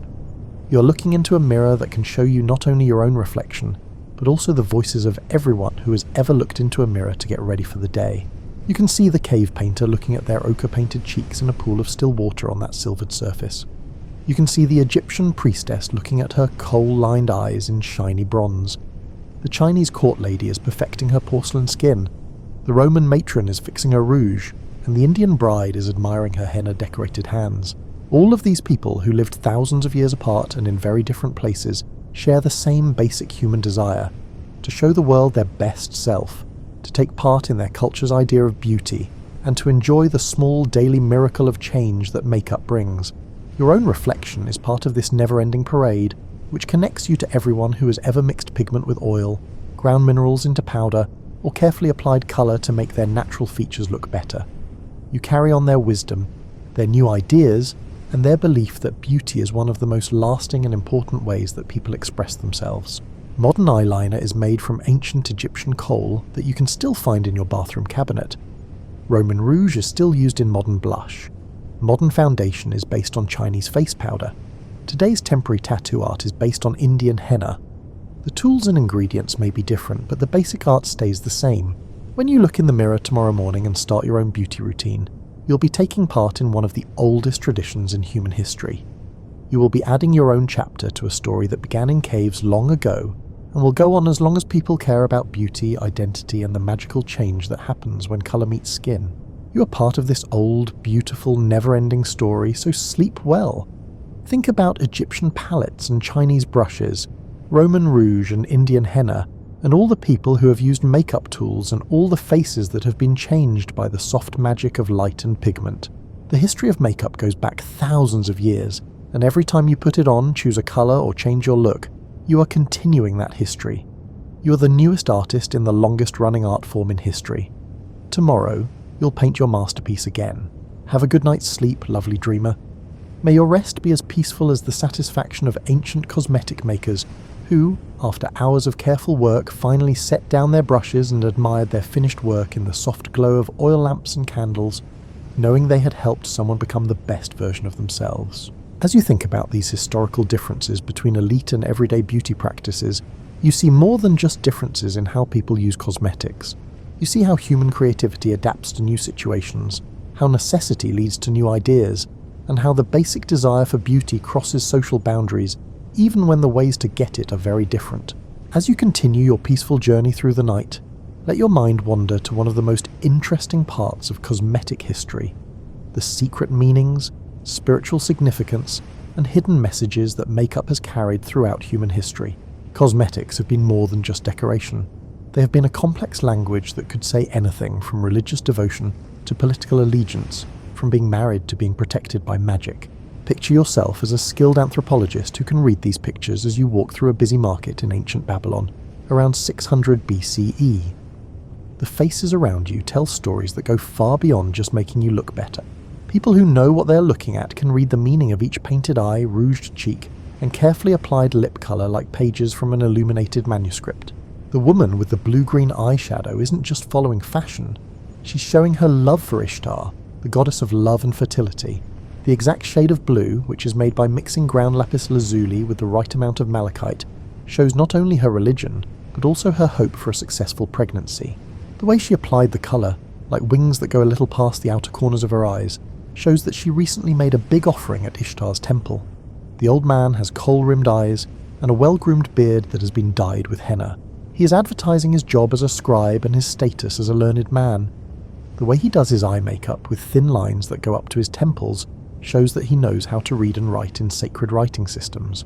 He specialises in religious texts rather than business letters, as shown by the reddish tint in his beard, which he got by carefully applying henna mixed with certain scented oils. Even the kids in the market have messages about beauty.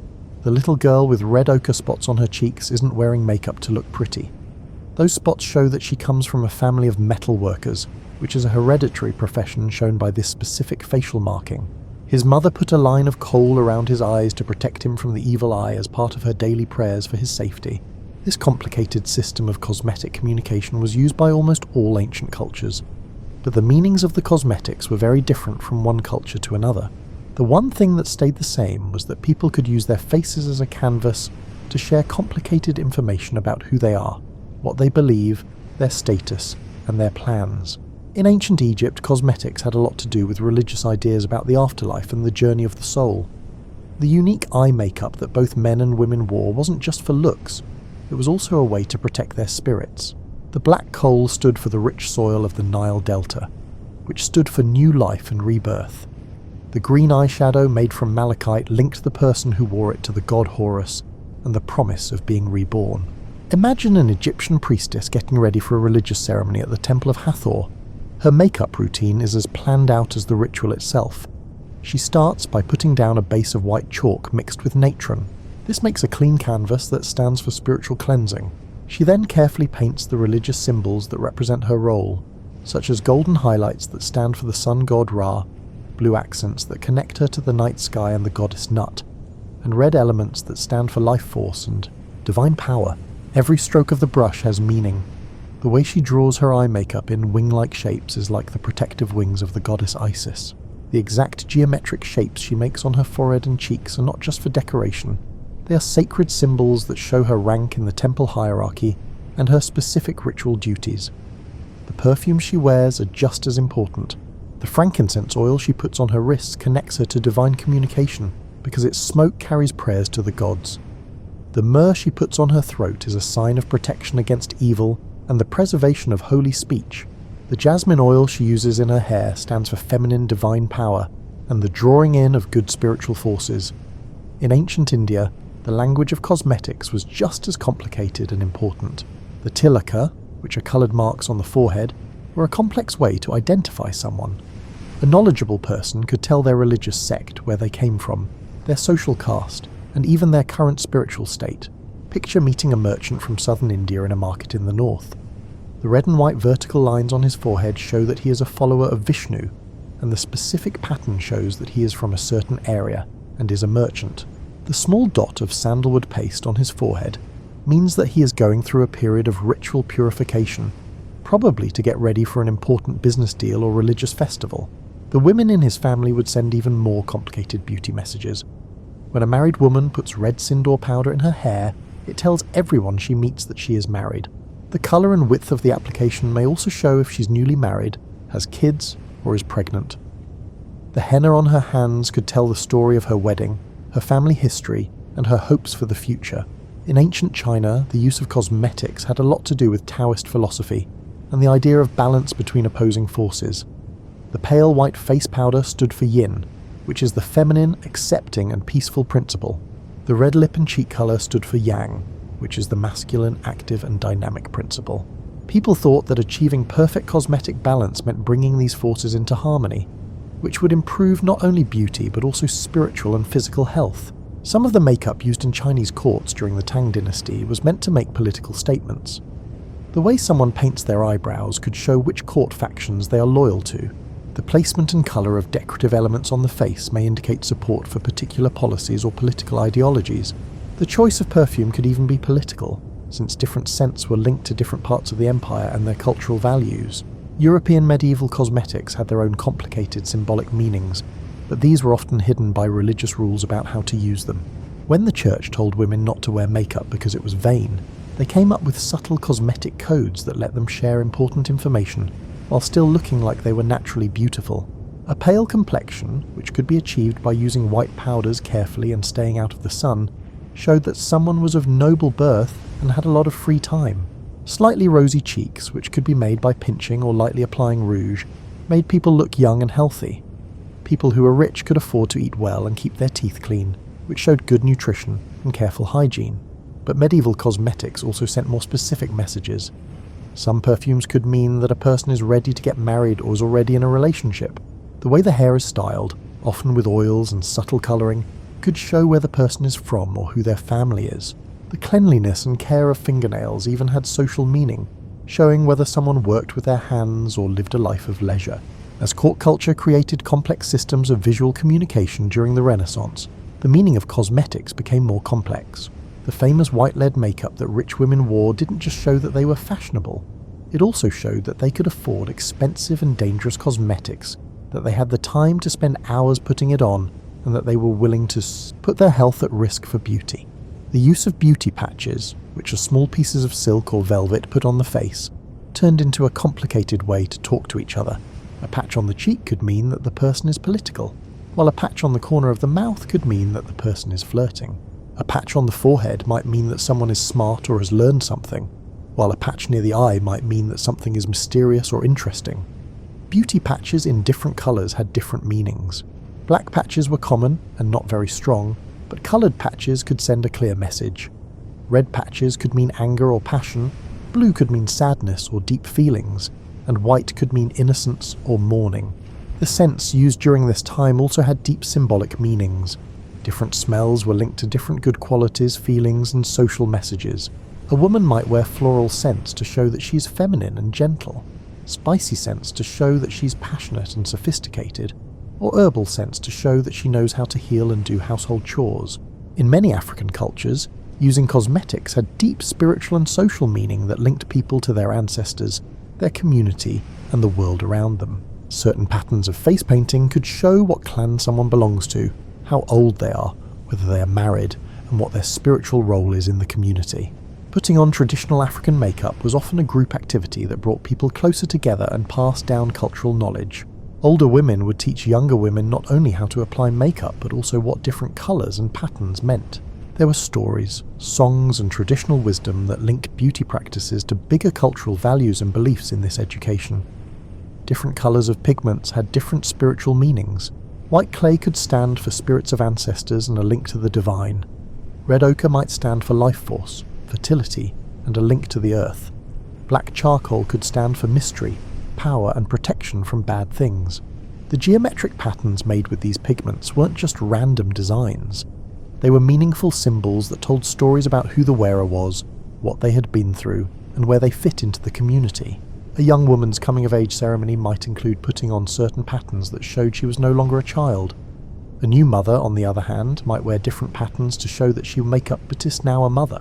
In ancient Persia, cosmetics were closely linked to Zoroastrian religious beliefs about the fight between light and dark in the universe. People thought that putting on makeup was a way to join the fight against darkness and ugliness by joining the forces of light and beauty. Persian men and women both wore heavy eye makeup that was thought to help them see truth and beauty in the world better. The specific patterns and colours used in this eye makeup could show how spiritually advanced the person is, what role they play in religious ceremonies, and how committed they are to Zoroastrian principles. People in Persian culture thought that the perfumes they used could bring in good spiritual forces and keep out bad ones. People were told to use different scents for different spiritual purposes, like meditation and prayer, protection while travelling, and bringing love and harmony into relationships. As you think about these deep traditions of cosmetic symbolism and meaning, you can see how amazing it is that people can turn the simple act of putting colour on their face into a complex way to communicate, identify themselves, and express their spirituality. These old traditions show us that makeup has always been about more than just how you look. It's also been a way to be a part of the most important parts of human culture and community. As you relax more deeply into your comfortable position, let your mind gently explore how these old beauty practices still affect and shape our modern world in ways that are both obvious and surprising. Makeup's story doesn't end with the fall of empires or the rise of new ones. Instead, it flows like an underground river, sometimes visible and sometimes hidden, but always there, bringing the knowledge and new ideas of our ancestors into our lives today. Think about your own morning routine for a moment.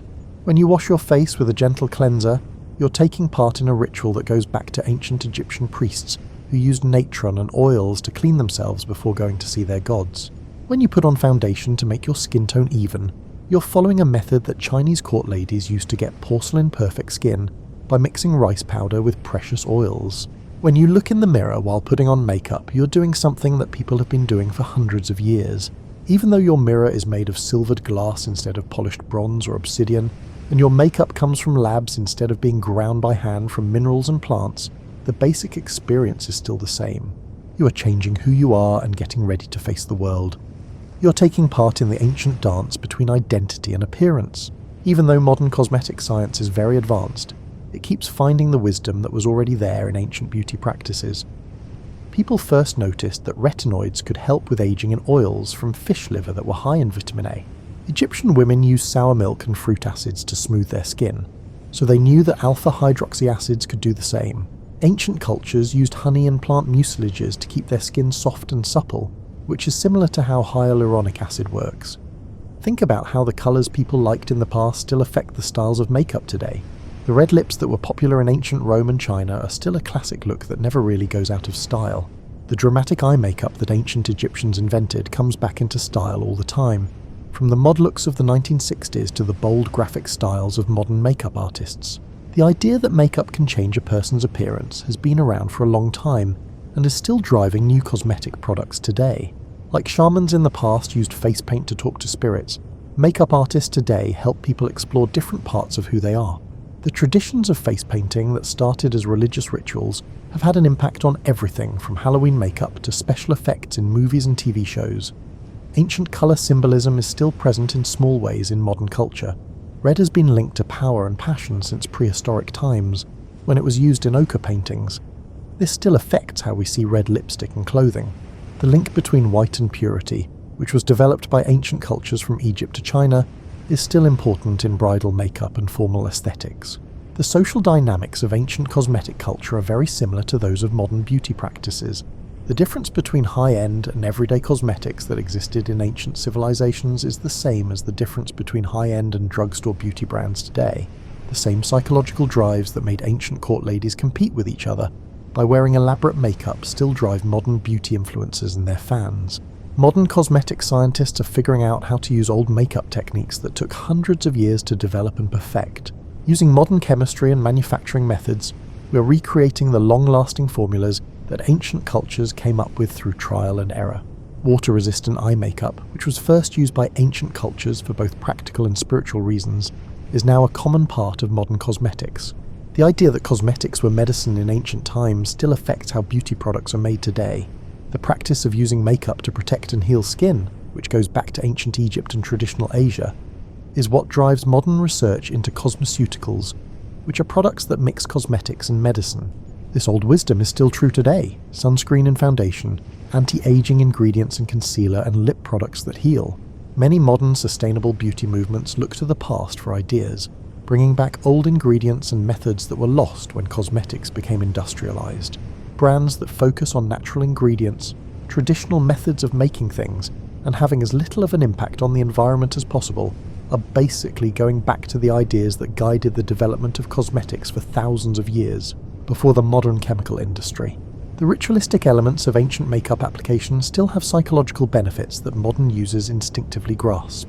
The meditative quality of carefully putting on makeup, the feeling of changing and getting ready, and the connection to cultural traditions are all still important parts of the cosmetic experience today, just like they were for ancient practitioners.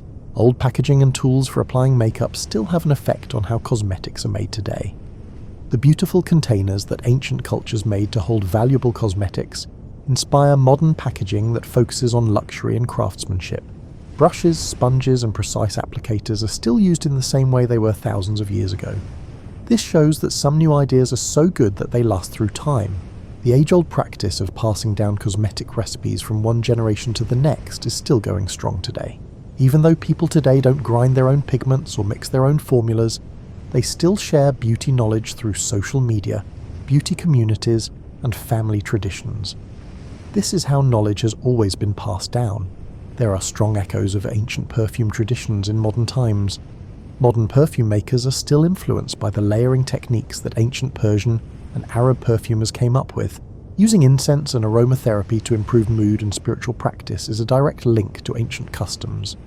Even modern perfume ads often use old ideas about how smell affects feelings, memories, and identity. The gender-fluid approach to cosmetics that was common in many ancient cultures is making a comeback in modern beauty culture. The old idea that makeup could make anyone look better, no matter what gender they were, fits with modern movements toward beauty standards that include everyone and non-binary ways to express yourself with cosmetics. The use of makeup for ceremonies and special events has not changed much since ancient times.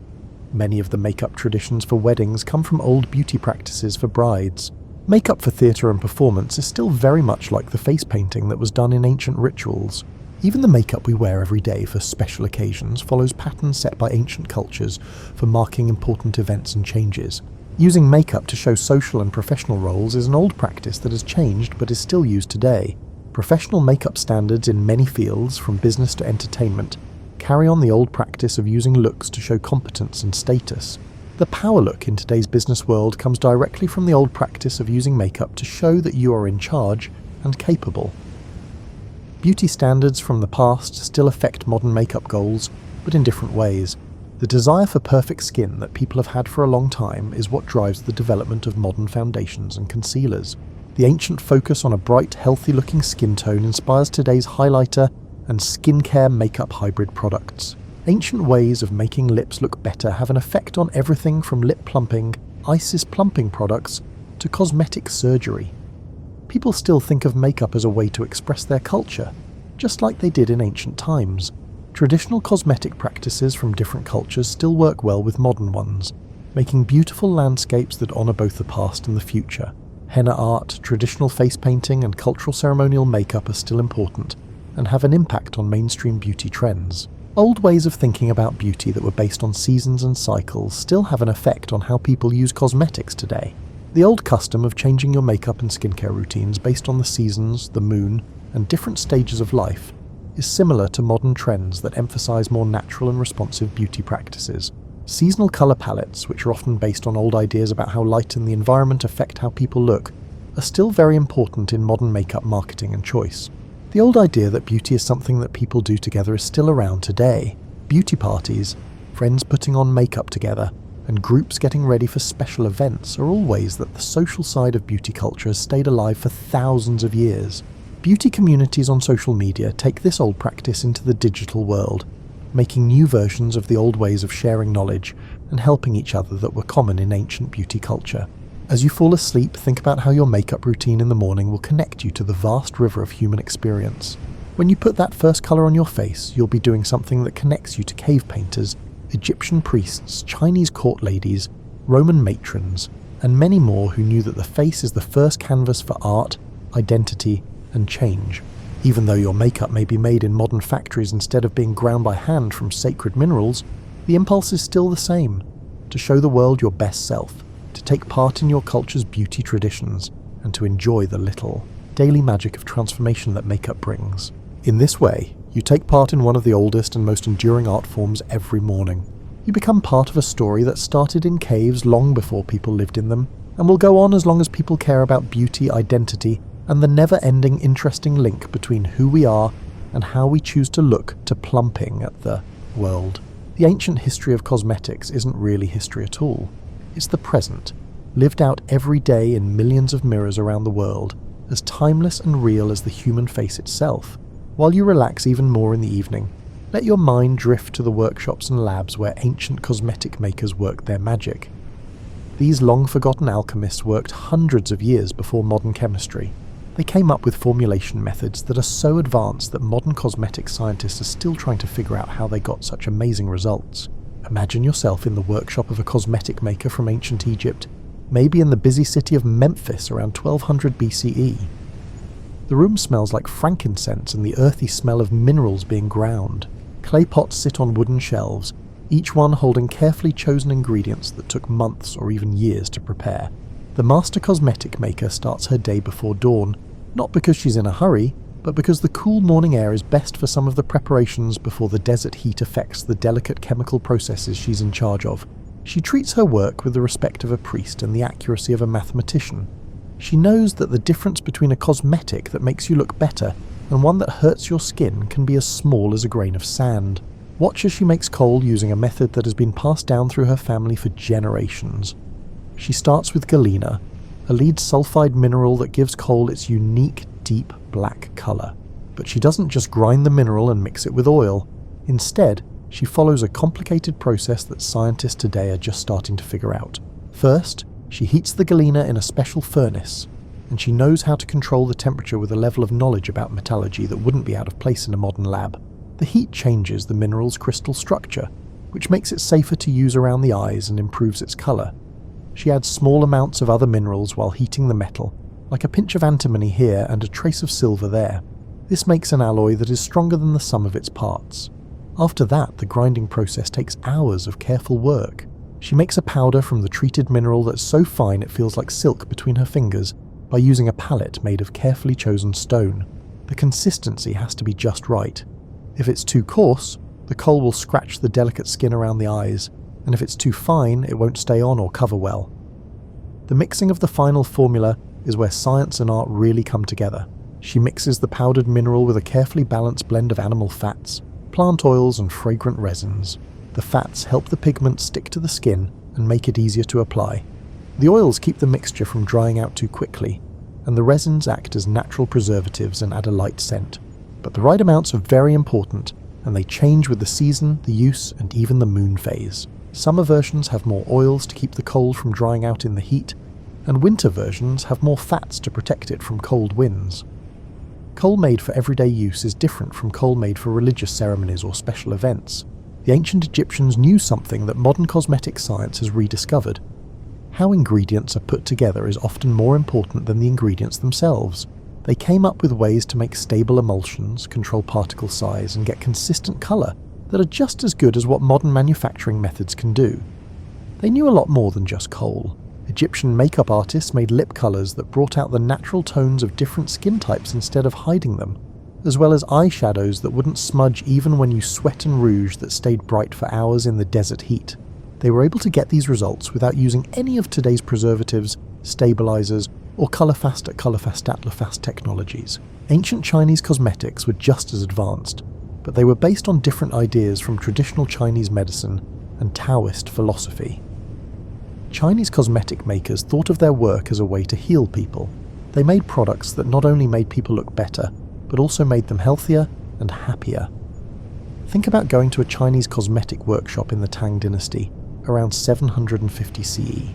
The master craftsman starts his work by meditating and doing purification rituals.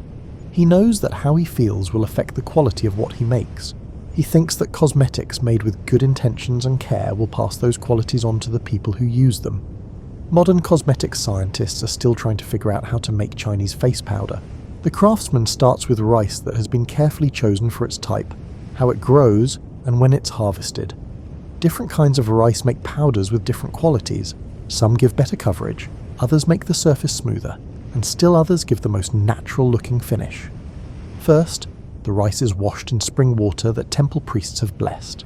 Then, it is dried in a certain way that keeps the humidity and temperature just right. Stone mills that have been used for generations are used to grind the grains. Their surfaces are smooth from all the batches of powder and are flavoured with the oils and essences of past preparations. But the real sophistication is in the additives that change plain rice flour into makeup powder. The craftsman carefully adds the right amount of ground pearls, which give the powder the shine that made Chinese complexion powder famous all over Asia. To make the pearls into the finest powder possible, they must be prepared using secret methods that keep their light reflecting properties. Other ingredients are powdered jade, which is thought to have healing properties, ground seashells, which are thought to have minerals in them, and small amounts of precious metals, which give the colour a subtle effect. Each addition is made using complicated formulas that take into account how the ingredients will work together, the user's desired skin tone, and even astrological factors that determine the best times to mix cosmetics. Ancient Indian cosmetic preparation combined Ayurvedic medicine with advanced chemistry to make products that were good for both health and beauty. Indian cosmetic companies were some of the first to realise that healthy skin is the key to true beauty. They made products that improved the look of the skin while also treating underlying skin problems. Modern eye doctors agree that the methods used to make kajal, the unique Indian eye makeup, were very advanced for their time. Indian cosmetic companies knew that things used around the eyes had to be both pretty and good for your health. They had to be able to make your eyes healthier instead of just looking good. To make kajal the old-fashioned way, you first have to choose the right oils and wicks very carefully. People choose castor oil, sesame oil, and ghee, not only because they burn well but flow well, but also because they are good for you. The wicks are made from cotton that was grown without chemical fertilizers and processed in a way that keeps the fiber's natural properties. The burning happens in special lamps that control the temperature and heavy air flow to make the cleanest soot possible. The craftsman watches over the flames all night, making sure the wicks are in the right place and that the soot is of good quality. Different stages of the burning process make soot with different properties. Early soot is finer and better for everyday use, while later soot has more dramatic colour and lasts longer. The soot is put on clean plates and then ground up with other medicinal ingredients. Almonds have oils that are good for the sensitive skin around the eyes. Rose petals smell good and have a mild astringent effect. Different herbs have antimicrobial and anti-inflammatory properties that help keep your eyes from getting infections and irritated. Cosmetic makers in ancient Persia made complex perfumes that stayed stable for years and could be layered to make new, more complex scents. Their knowledge of how to extract, preserve and mix essential oils had an impact on perfume making all over the Islamic world, and it eventually made its way to Europe through trade and conquest. The Persians made perfume by finding a balance between sweet and bitter, light and heavy, and warming and cooling. Persian perfumers thought that a fragrance that was perfectly balanced could change the wearer's mood, health, and spiritual state. So making perfume was a form of therapeutic art. Ancient Roman cosmetics were made on a scale that wouldn't be seen again until the modern era. Roman workshops made cosmetics for use all over the empire. They came up with standard recipes and ways of making them that made sure the quality was the same no matter where you were. Roman cosmetic makers were some of the first to realize how important it was to check the quality of their products and make sure that each batch was the same. They came up with ways to test that rouge would keep its color, that face powder would cover evenly, and that perfumes would smell the same no matter where they were made, whether in Rome or far-off provinces. The Romans had a very advanced way of keeping cosmetics fresh.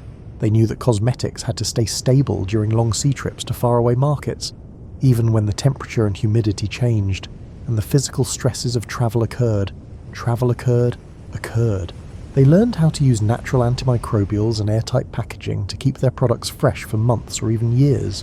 As you picture these old cosmetic workshops, you can see the beginning of an industry that combined art, science, and business in ways that are still used by modern cosmetic companies.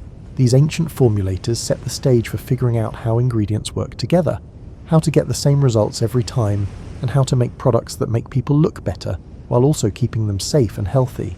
Their methods, which have been improved over hundreds of years of trial and error and passed down through generations of skilled craftsmen, are a treasure trove of information that modern cosmetic science is still discovering and rediscovering. In a lot of cases, these old formulators got results that modern companies have a hard time getting with modern technology and synthetic ingredients. As you drift deeper into the peaceful embrace of the evening, let your mind take you to the most personal parts of ancient beauty culture. The daily routines of putting on makeup that made ordinary people look like their ideal selves. These weren't rushed routines that had to fit into busy modern lives. They were sacred ceremonies that honored the link between inner beauty and outer expression. Imagine yourself in the private rooms of a rich Roman woman named Livia, where the first light of dawn comes through silk curtains. As her personal slaves get ready for the day's transformation ritual, the room is already buzzing with quiet activity. This isn't just putting on makeup. It's a carefully planned ceremony that will take several hours and involve a lot of people, each of whom is an expert in a different part of the process of making someone look better. Sophia, a Greek woman who was chosen for her artistic skills, is Livia's main cosmetic slave. She starts by looking at her mistress's skin in the morning light. People in ancient Rome knew that makeup had to be put on in a way that worked with each person's unique features, skin tone, and the needs of the day. Sophia runs her experienced fingers gently over Livia's face, looking for changes in the texture of her skin, new blemishes that need to be covered, or areas that need extra care. The first step in getting ready is to wash, but not with a quick splash of water like people do now. A warm mixture of milk, honey, and ground almonds is used to gently clean Livia's face. The milk has mild acids that get rid of dead skin cells. The honey is a natural antiseptic and moisturizer, and the almonds gently rub the skin to make it smoother. Sophia uses her hands to apply this mixture in circles, which she has learned how to do perfectly over the years. The massage part of the cleansing is almost as important as the cleansing itself. The gentle pressure gets blood flowing to the skin, giving it a natural glow that will be the base for the day's makeup. After cleaning, it's time to put on the base, and this is where ancient Roman techniques show how advanced they were. The white lead mixture that will give Livia a trendy pale complexion isn't just painted on her skin, it's built up in thin, almost clear layers that give her skin depth and shine while still looking natural. Sophia starts with the lightest possible application, using a wet sea sponge to apply the mixture in soft, overlapping strokes.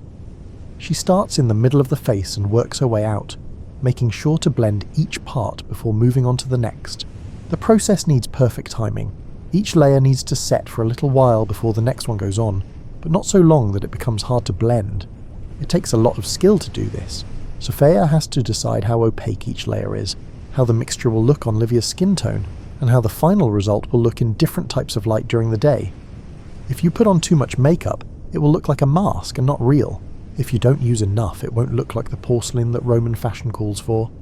While the base is being built, another slave gets the rouge ready to put colour back into Livia's cheeks, which have become pale. It's not as easy as just opening a container and putting on colour. The rouge needs to be mixed fresh every day to get the best colour and consistency. The slave uses oils and waxes to grind cinnabar on a small palette, adding tiny amounts of other colours to make the exact colour that Livia's skin needs for the day's activities. Putting on rouge requires a different set of skills. Sophia uses a brush made of fine animal hair to apply the colour in exact patterns that make Livia's natural bone structure look better. Ancient Roman makeup artists knew how to use colour and shading to make it look like you had higher cheekbones, a more refined nose, and a more perfect oval face shape. These are techniques that modern makeup artists would recognise. Putting on eye makeup is probably the hardest part of the whole ritual. Roman women liked dramatic eye effects that needed a lot of different products and very careful application. Sophia starts by darkening Livia's lashes with a mix of oils and soot, using a small brush to cover each lash. The method is similar to how people put on mascara today, but it takes a lot more skill because the product doesn't have the synthetic polymers that make modern mascara easier to put on. Next, the eyeshadow is put on in layers to give it depth and dimension. Sophia uses different colours on different parts of the eyelid. For example, she uses a lighter shade near the inner corner to make the eyes look bigger and brighter, a medium shade across the main lid area, and a darker shade in the crease to make the eyes look deeper set. The last step in putting on eye makeup is to put kohl around the eye itself. You need the steadiest hand and the most accurate technique for this because any mistakes will be obvious right away and hard to fix. Sophia uses a thin bronze rod to apply the kohl in smooth, even lines that follow the natural shape of Livia's eyes and go a little past the outer corners to make the dramatic look that Roman fashion likes. Livia stays almost still the whole time, which is something that rich Roman women learned as kids. People thought that being able to sit still for hours while makeup was put on was a sign of refinement and self-control. But this isn't just free time. Livia uses these hours to think, plan her day, and sometimes even dictate letters to scribes while she changes. The last part of putting on makeup is painting the lips with a red pigment made from crushed insects and plant dyes. Sophia uses a small brush to make the perfect shape for her lips. She often paints outside or inside the natural lip line to get the proportions that Roman beauty standards call for. But the ritual doesn't end when the makeup is done. People put the finishing touches on Livia's hair with scented oils while they painted her face. She has carefully arranged her clothes to go with her finished look. She even picks out her jewellery to go with the colours and style of her makeup. Now imagine yourself in ancient Japan, where the ritual for putting on makeup is even more complicated and full of meaning. Before midnight and until dawn, a Heian court lady's private quarters are transformed in one of history's most elaborate beauty rituals. The Japanese way of putting on makeup was based on the idea of layers, not just layers of makeup, but also layers of meaning, symbolism, and artistic expression. Each part of the look was carefully chosen to go with the clothes, accessories, perfume, and even the weather and season of the day. The attendants of the court lady start the process by cleaning and conditioning her skin with a series of treatments that take several hours to finish. They gently scrub her skin with rice bran mixed with different flower waters, and then they put camellia oil on her skin to keep it moist and safe. It takes years of practice to master the art of putting on the white face powder that is a big part of Heian makeup. You should be able to see no brush marks or uneven areas when you apply the powder. The coverage must be full and opaque, changing the woman's natural colour into a surface that looks like porcelain and serves as a canvas for the artistic elements that will follow. To paint the fake eyebrows, which are small ovals on the forehead, you need the skill of a master calligrapher. The paint must be applied with smooth, confident strokes that show no hesitation or correction. Each eyebrow must be the same size, shape, and position. The tiny red lips painted in the middle of the mouth are the most unique part of Heian makeup, and maybe the hardest to do. The shape must be perfectly symmetrical and fit perfectly in the middle of the mouth. The colour has to be even and bright, and it has to be made with precious red pigments that are mixed fresh for each use. Applying makeup in ancient Chinese courts was just as complicated, but it was based on Confucian ideas of harmony and balance. The process started with meditation and purification rituals that got both the person applying and the person receiving ready for the change that was about to happen. Chinese makeup application focused on enhancing natural beauty rather than changing it. The goal was to make the look seem almost natural, but it actually took hours of skilled work to get there. This paradox, making something look natural with artificial means, took a lot of skill and knowledge of how different colours and techniques would work with each person's features. In ancient India, putting on makeup was often a group activity that made people feel closer to each other and made things look better. Women would get together to help each other get ready for festivals, weddings, and other special events. They would share tips, stories, and knowledge while making elaborate henna and makeup designs. When people used traditional Indian makeup, they put it on their whole body, not just their face. Henna designs on hands and feet could take a long time to finish and needed the steady hand of a skilled artist. The complicated geometric and floral patterns weren't just for show. They told stories about the person's family, hopes, and important events in their life. Aromatherapy was often a part of ancient Middle Eastern makeup rituals. For example, certain perfumes and incenses were burned while putting on makeup to improve mood and create the desired mental state. People thought that the smells could change not only how the person looked, but also their personality and aura. As you picture these complicated application rituals, you see that people know that real beauty is more than just putting colour on the face. These old ways of doing things knew that the process of change was just as important as the end result. The time spent getting ready, the skill of the artisans who worked on it, and the purpose behind the change all played a role in the final effect. These rituals made places for meditation, socializing, art and personal growth that our fast-paced modern world often misses when it comes to beauty. These old ways of doing things remind us that beauty isn't just about how we look. It's also about taking the time to honor ourselves and our place in the larger human community. Picture one last scene before you go to sleep. You're looking into a mirror that can show you not only your own reflection, but also the voices of everyone who has ever looked into a mirror to get ready for the day. You can see the cave painter looking at their ochre-painted cheeks in a pool of still water on that silvered surface. You can see the Egyptian priestess looking at her coal-lined eyes in shiny bronze. The Chinese court lady is perfecting her porcelain skin. The Roman matron is fixing her rouge, and the Indian bride is admiring her henna-decorated hands. All of these people, who lived thousands of years apart and in very different places, share the same basic human desire: to show the world their best self, to take part in their culture's idea of beauty, and to enjoy the small daily miracle of change that makeup brings. Your own reflection is part of this never-ending parade, which connects you to everyone who has ever mixed pigment with oil, ground minerals into powder, or carefully applied colour to make their natural features look better. You carry on their wisdom, their new ideas, and their belief that beauty is one of the most lasting and important ways that people express themselves. Modern eyeliner is made from ancient Egyptian coal that you can still find in your bathroom cabinet. Roman rouge is still used in modern blush. Modern foundation is based on Chinese face powder. Today's temporary tattoo art is based on Indian henna. The tools and ingredients may be different, but the basic art stays the same. When you look in the mirror tomorrow morning and start your own beauty routine, you'll be taking part in one of the oldest traditions in human history. You will be adding your own chapter to a story that began in caves long ago and will go on as long as people care about beauty, identity, and the magical change that happens when colour meets skin. You are part of this old, beautiful, never-ending story, so sleep well. Think about Egyptian palettes and Chinese brushes, Roman rouge and Indian henna, and all the people who have used makeup tools and all the faces that have been changed by the soft magic of light and pigment.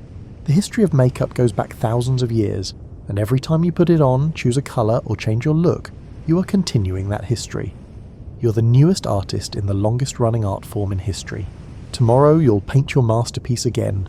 Have a good night's sleep, lovely dreamer. May your rest be as peaceful as the satisfaction of ancient cosmetic makers who, after hours of careful work, finally set down their brushes and admired their finished work in the soft glow of oil lamps and candles, knowing they had helped someone become the best version of themselves.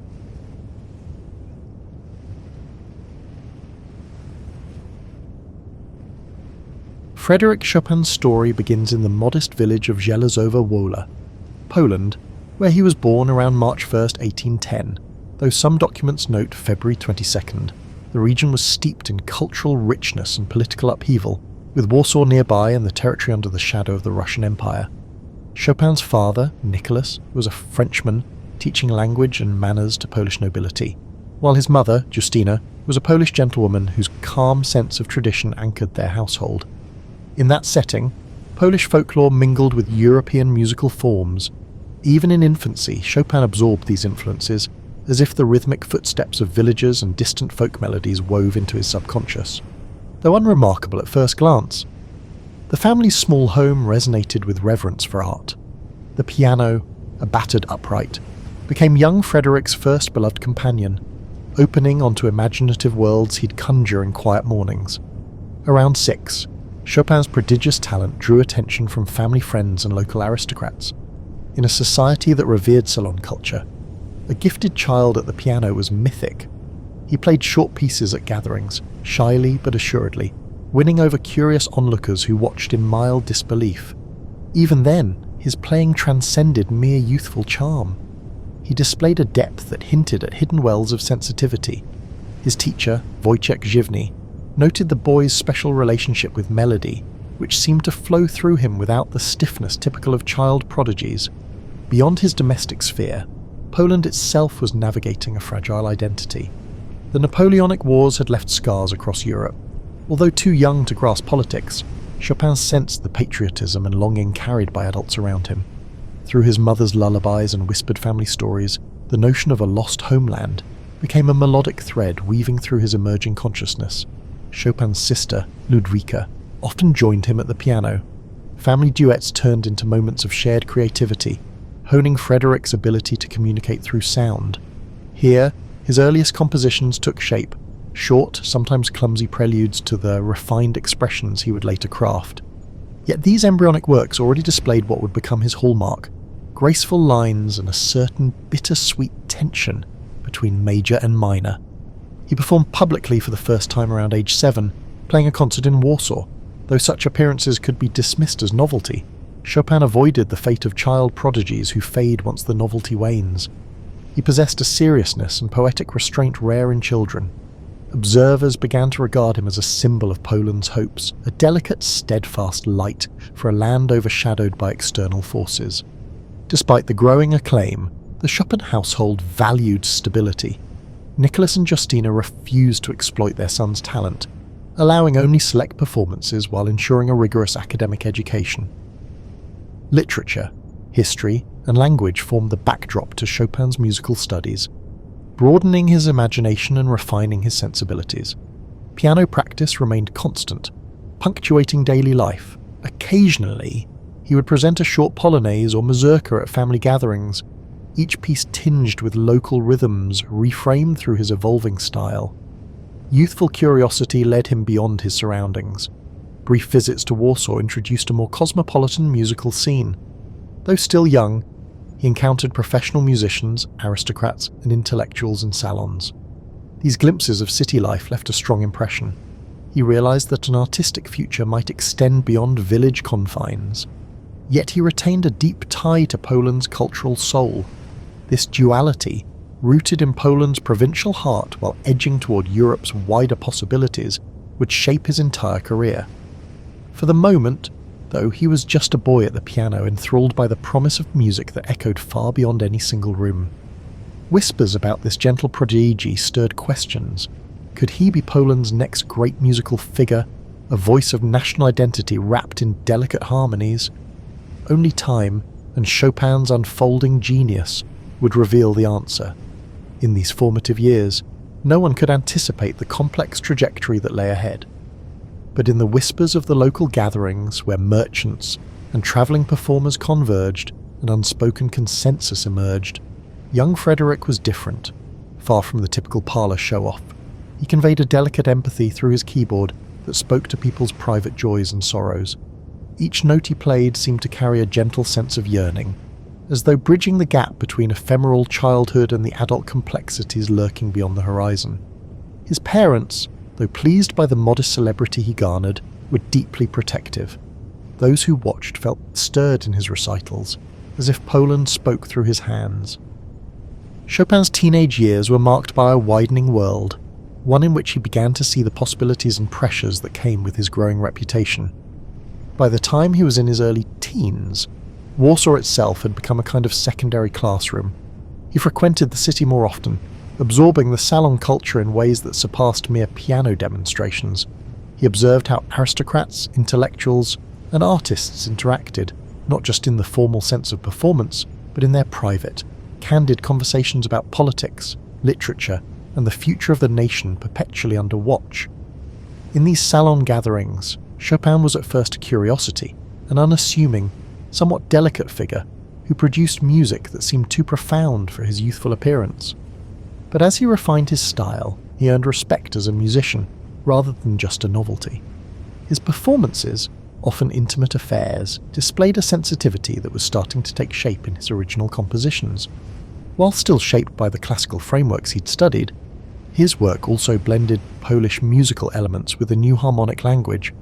This evolution thrilled those who heard him, and the novelty of his youth gave way to genuine admiration of his craft. By 1826, Chopin enrolled at the Warsaw Conservatory under Józef Elsner. Elsner, a composer of some renown, recognized the uniqueness of his students' musical instincts.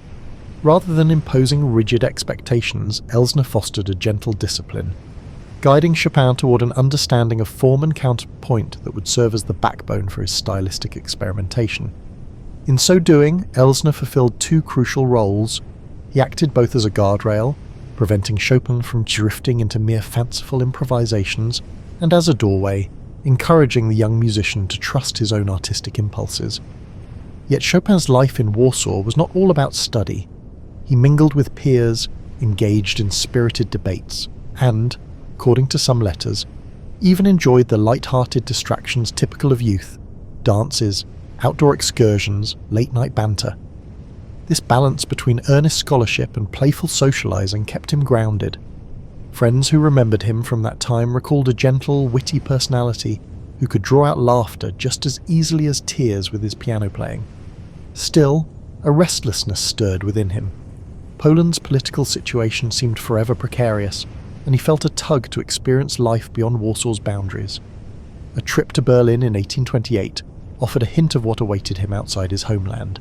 Though brief, it introduced him to broader circles of culture and music, sparking a sense of wanderlust. Upon returning, he began formulating plans to travel more extensively, both for artistic growth and for practical reasons. Warsaw, supportive though it was, could only offer so much in terms of career prospects. In 1829, he journeyed to Vienna, the Austrian capital. With its illustrious musical lineage, Mozart, Beethoven, Schubert, was a magnet for ambitious young composers. Chopin found himself in a bustling hub where concerts and operas were daily fare. Overwhelmed yet inspired, he tested his mettle by giving performances, each carefully arranged to capitalize on the city's appetite for novelty. Although he was met with critical approval, he also confronted the reality that audiences here were accustomed to spectacle and virtuosity on a grand scale. Chopin's style, intimate and subtly shaded, was unusual by comparison. Nonetheless, local critics praised his nuanced touch and originality. Encouraged, he contemplated making Vienna his base for a longer stretch, but events in Poland soon demanded his attention. Rumours of upheaval floated through Europe, hinting that the Polish struggle for autonomy might erupt into open conflict. Torn between an ambition to explore foreign stages and loyalty to his homeland, Chopin briefly returned to Warsaw in late 1830. Around that time, the November Uprising, an armed rebellion against Russian rule, shattered the foundations of Polish society. While Chopin debated his next steps, friends and family urged him to secure his future abroad, believing that fulfilling his musical potential would serve Poland's cultural pride just as effectively as taking up arms. Thus began the departure that would define his life. In the autumn of 1830, Chopin left Poland for Vienna once again, carrying with him a small box of earth from his native soil, an emblem of his deep attachment to his homeland. As he travelled, he felt a swirl of emotions: excitement, trepidation, sorrow. He watched the landscapes shift as he crossed borders, his piano improvisations echoing the uncertainties of a life in transit. Yet at this point, few realised how profoundly this step would echo in Chopin's life. By the early 1830s, Paris had emerged as the glittering epicentre of European art, intellect and revolution. For Frederic Chopin, who recently arrived from Poland in turmoil, the city felt both overwhelming and inviting. He entered a community of writers, painters and fellow composers, all converging in the capital's salons, those vibrant, often unpredictable hives of conversation and performance. To a young exile burdened by homesickness, Paris offered both a refuge and a blank canvas on which to shape his public identity. Almost immediately, Chopin sensed the city's dual nature. It was as much a whirlwind of self-promotion and social manoeuvring as it was a crucible of high art. Hostesses of these gatherings vied for intriguing guests, and initially, Chopin's Polish origins and refined keyboard approach made him a sought-after novelty. Yet he soon learned that success in Paris demanded more than raw talent. It required a flair for presentation and the ability to navigate cliques. Determined to avoid being overshadowed by showier performers, he maintained his intimate style while allowing curious audiences to glimpse his romantic mystique. Fortunately, his music spoke on his behalf. Listeners were entranced by the delicate interplay of melody and harmony, that defined his early works. Paris, still reeling from the July Revolution and swept up in a romantic fervour, was primed to celebrate emotion in art. Chopin's pieces, simultaneously subtle and impassioned, fit this cultural moment. Amid the murmur of conversation in cramped drawing rooms, he introduced a distinctly Polish flavour through his mazurkas and polonaises. These forms, coloured by folk rhythms and patriotic longing, offered a window into a homeland many Parisians knew little about. However, achieving financial stability was not an effortless task. Chopin turned to teaching piano, an enterprise he approached with meticulous care. Unlike typical drills, his lessons emphasized musical poetry, guiding students to hear the emotional undercurrent in every phrase. News of his abilities as an instructor spread, and soon wealthy families sought him out. Teaching, though time-consuming, ensured a steady income that freed him from the strain of large-scale concertizing, a format he never fully embraced. Indeed, Chopin's preferred venue was not the grand concert hall, but the intimate salon, where he could sense the subtle reactions of a small audience. His approach, sometimes described as whisper-like, asked listeners to lean in rather than lean back. Critics who anticipated bravura criticized him for his lack of force. Yet among the growing group of admirers, there was consensus that force was never his aim. In an era enthralled by personal expression, Chopin's delicate phrasing offered a different kind of power, one that was internal, reflective, and quietly revolutionary. During these formative years in Paris, he forged relationships that would shape his legacy.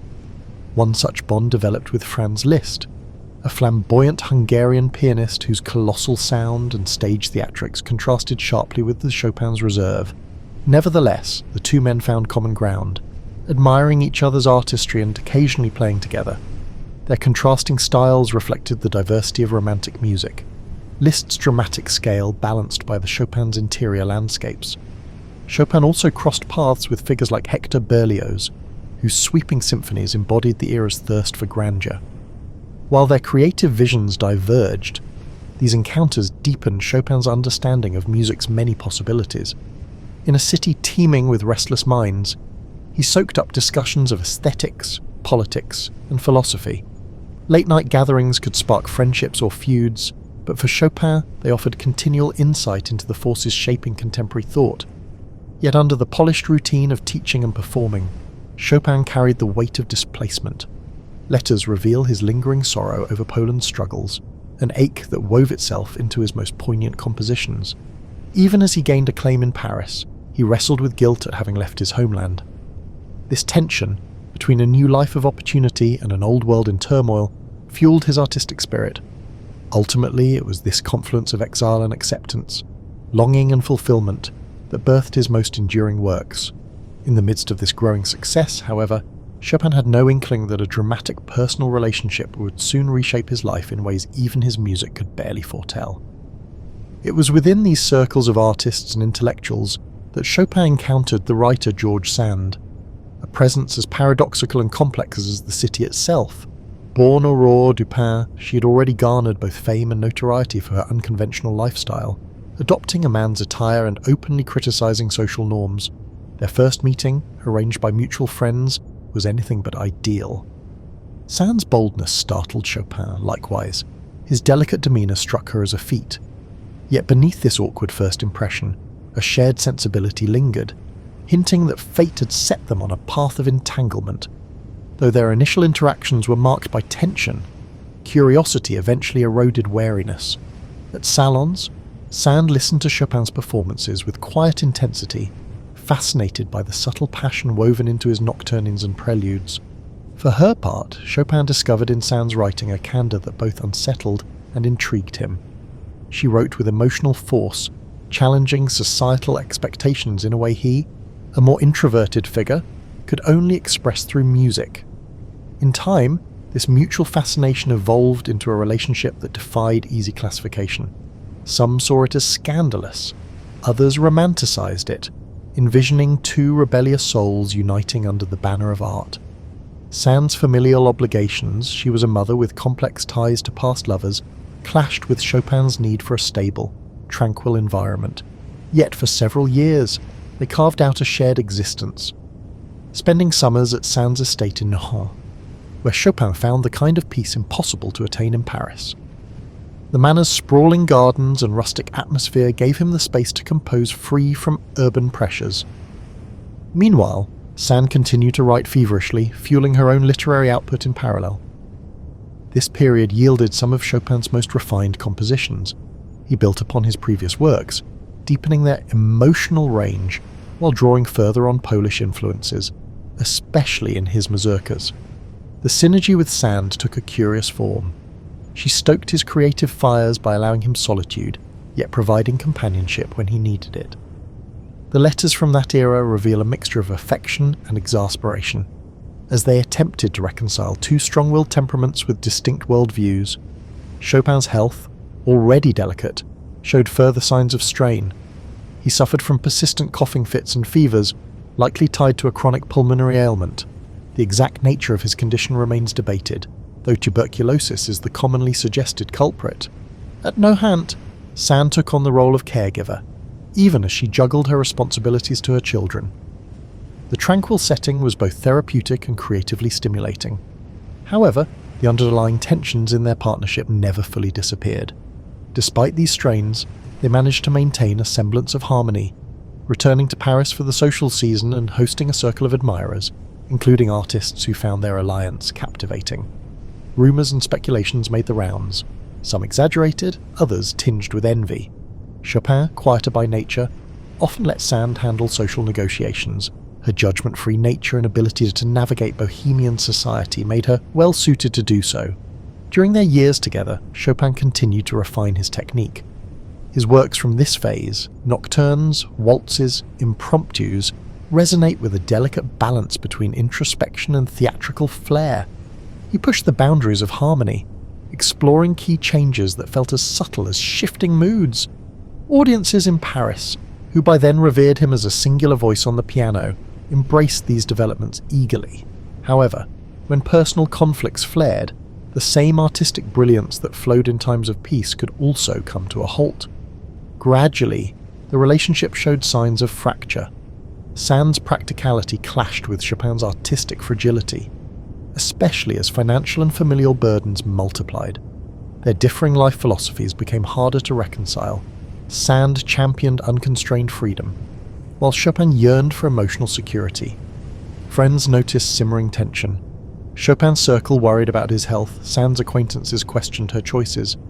Neither could ignore the gathering clouds. Still, for a while longer, they sustained a delicate equilibrium, each day a tapestry of quiet idylls and small quarrels, softened by the hush of the French countryside. Their bond gave birth to cultural ripples that extended beyond their personal story. The fusion of literary boldness and musical nuance sparked curiosity in those who orbited their world. The question was not if their union would end, but how the inevitable parting would unfold, and what toll it would take on the Chopin spirit, which had grown accustomed to Sand's presence as both muse and caretaker. As the 1840s advanced, tensions between Chopin and George Sand deepened. Conflicting needs frayed their once productive coexistence, culminating in disagreements that seemed trivial to outsiders but deeply impacted their bond. Financial strains became more pronounced. Although Chopin was still giving private lessons and occasionally performing, his medical expenses increased, and his capacity to maintain the rigorous schedule of a sought-after musician waned. Sand's responsibilities piled higher. She was not just an acclaimed novelist, but also a mother, whose children demanded her attention. Their seasonal retreats to Nohant were initially meant to be restorative, yet the countryside that once soothed them now became a backdrop for brooding silences and unspoken resentments. Chopin, increasingly plagued by ill health, found it difficult to cope with the emotional upheavals. Sand, for her part, struggled to reconcile her desire for independence with the role of caregiver and mediator. The earlier idyll of two artists inspiring each other gave way to a fragile piece held together by habit and reluctance to confront the inevitable. By 1846, arguments over the upbringing of Sand's children, particularly her daughter Solange, magnified the couple's disparities. Sand believed Chopin was overstepping his boundaries. He, in turn, felt marginalized in a household he had come to consider partly his own. As from this period paint a picture of two individuals trying to salvage a relationship that had lost its guiding clarity. The closeness that once nurtured Chopin's compositions and fueled Sand's writing now felt stifling, each partner perceiving the other as a barrier to personal freedom. When the final break came, it was less an explosive rupture than a slow unravelling. They were practically living apart by 1847. Their friends, once enchanted by the bohemian aura of their union, looked on with sympathy or weary resignation, depending on whose side they took. Though not bitterly acrimonious, the separation left Chopin emotionally drained at a time when he most needed stability. And then, broader European unrest intervened. The year 1848 ushered in revolutions across the continent. France, Austria, and various Italian states erupted in anti-monarchical fervour. Paris was engulfed by turmoil, with barricades springing up and many aristocratic families fleeing. Chopin's student base shrank dramatically, intensifying his financial worries.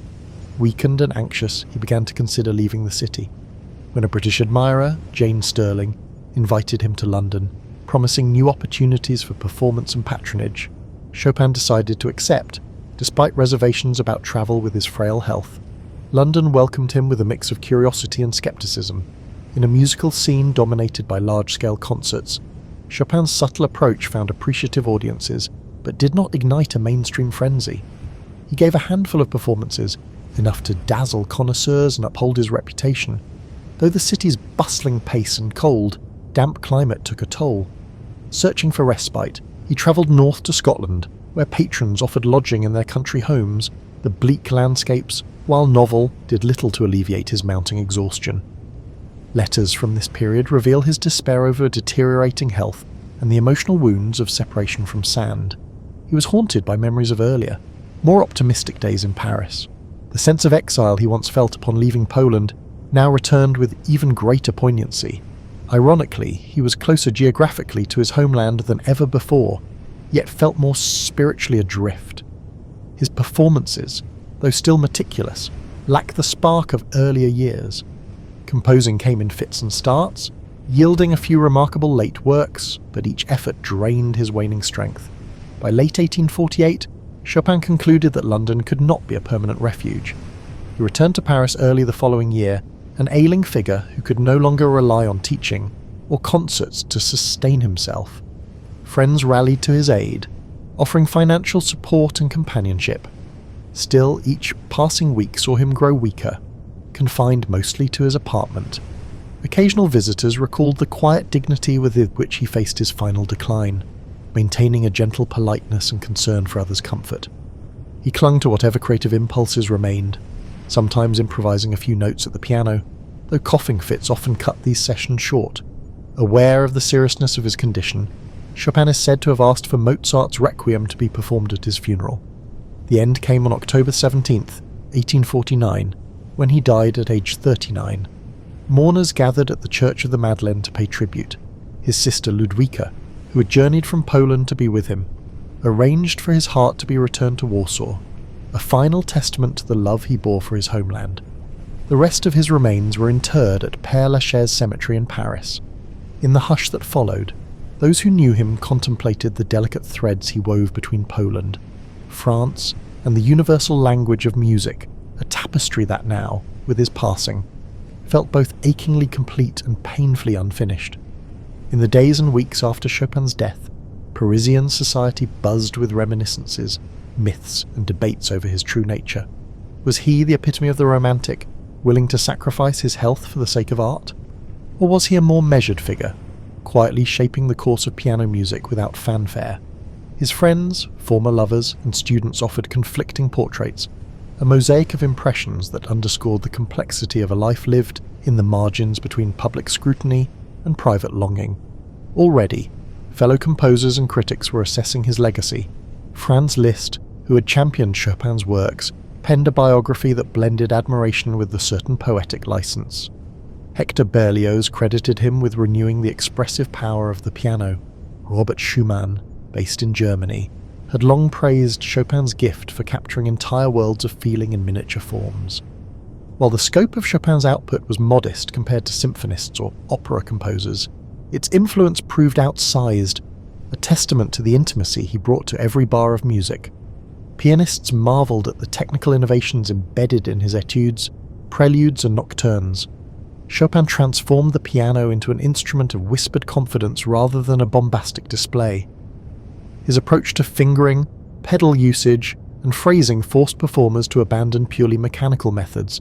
Instead, they were compelled to inhabit the emotional core of each piece, a requirement that made playing Chopin both a challenge and a revelation. Yet not everyone grasped his significance immediately. Some critics, particularly those captivated by grand orchestral works, perceived his oeuvre as devoid of grandeur. They questioned whether these delicate sketches deserved the same reverence accorded to symphonies. Over time, however, that perspective evolved. Younger generations of composers recognized that Chopin's genius lay precisely in his ability to convey epic feeling through slender forms. The preludes, each a miniature universe, gained particular acclaim for their structural and harmonic daring. Even Liszt's transcriptions of Chopin's works could not replicate the subtlety that defined Chopin's own playing. In Poland, still grappling with political subjugation, Chopin's music became a beacon of cultural identity. His polonaises, with their regal, march-like rhythms, and mazurkas, echoing the rustic dance forms of rural Poland, resonated with those yearning for national dignity. Over time, entire generations of Poles would point to Chopin as the embodiment of a spirit unbroken by foreign rule. In this sense, his legacy took on a patriotic dimension, turning him into a symbolic guardian of the Polish soul. While he spent much of his adulthood in Paris, his heart, both literally and figuratively, remained in Warsaw, ensuring that his reputation at home was burnished by an almost holy reverence. Beyond Poland's borders, Chopin's influence quietly seeped into the DNA of Western music. Claude Debussy and Gabriel Fauré, major French composers of the late 19th and early 20th centuries, drew upon his nuanced approach to harmony. Even Russian composers like Alexander Scriabin found inspiration in Chopin's coloristic chords. In the realm of piano performance, his legacy manifested in the demand that interpretation be a delicate art of shading and personal expression. Pianists from across Europe, and eventually the world, travelled to Paris or Warsaw to study Chopin's style firsthand. One of the more intriguing aspects of his posthumous fame was the almost hallowed aura surrounding his personal relics. Beyond the famed transport of his heart to Warsaw, people preserved his letters, locks of his hair, and even the pianos he played. Memorials and statues appeared, especially after political shifts allowed Poland to honour its favourite son openly. Festivals sprang up, celebrating his birthday and revisiting his repertoire. A certain romantic mystique enveloped his image, the frail poetic exile whose life and death paralleled the vulnerable beauty of his music. Yet for all the mythologizing, Chopin's legacy rests squarely on the strength of his compositions. They remain staples in concert halls and teaching studios, prized not only for their emotive power, but also for their technical demands. Students labour over the waltzes, nocturnes, and etudes, learning to tell stories through rubato and carefully weighted chords. Seasoned performers return to them repeatedly, finding fresh nuance with each pass. In every corner of the world, from grand theatres in major capitals to modest community recital spaces, Chopin's notes continue to ring out, bridging gaps in language, culture, and time. Through it all, the composer retains an aura of intimate mysticism. His music, often described as capturing the soul's gentle confessions, remains deeply personal to each interpreter. And that may be his greatest gift to posterity, the invitation to find our own unspoken yearnings mirrored in his quietly revolutionary idiom. He left no grand manifesto, no flamboyant stage persona, but rather a carefully wrought tapestry of sound that persists in reminding us how powerful the softest voice can be when it speaks of truth. In the modern age, Chopin's significance endures, transcending the boundaries of Poland and France to captivate listeners worldwide. Yet the way we understand him today has expanded well beyond the initial romantic framework. Scholars delve into his manuscripts, tracing the evolution of harmonic progressions and fingering patterns. Historians consider the political and social milieus that shaped him, noting how exile sharpened his sense of cultural identity. At international piano competitions, from Warsaw's prestigious Chopin competition to events in Asia and the Americas, contestants vie to interpret his works with the perfect blend of fidelity and personal insight. In Poland, Chopin remains a national treasure.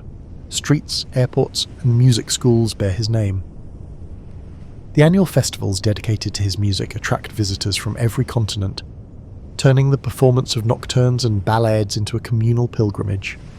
His heart, encased in a pillar at the Church of the Holy Cross in Warsaw, is a poignant reminder of his last wishes. Locals and tourists alike pause there, reflecting on a life that, despite its brevity, resonates across centuries. The Poles see in Chopin a symbol of resilience, a testament that beauty can thrive even under oppression. In France, his longtime adoptive home, Chopin's legacy flourishes as well. Visitors to Paris can pay homage at Père Lachaise Cemetery, where he rests among luminaries such as Jim Morrison and Oscar Wilde. In the city's music academies and concert halls, his name is spoken with a reverence reserved for those who shaped an era.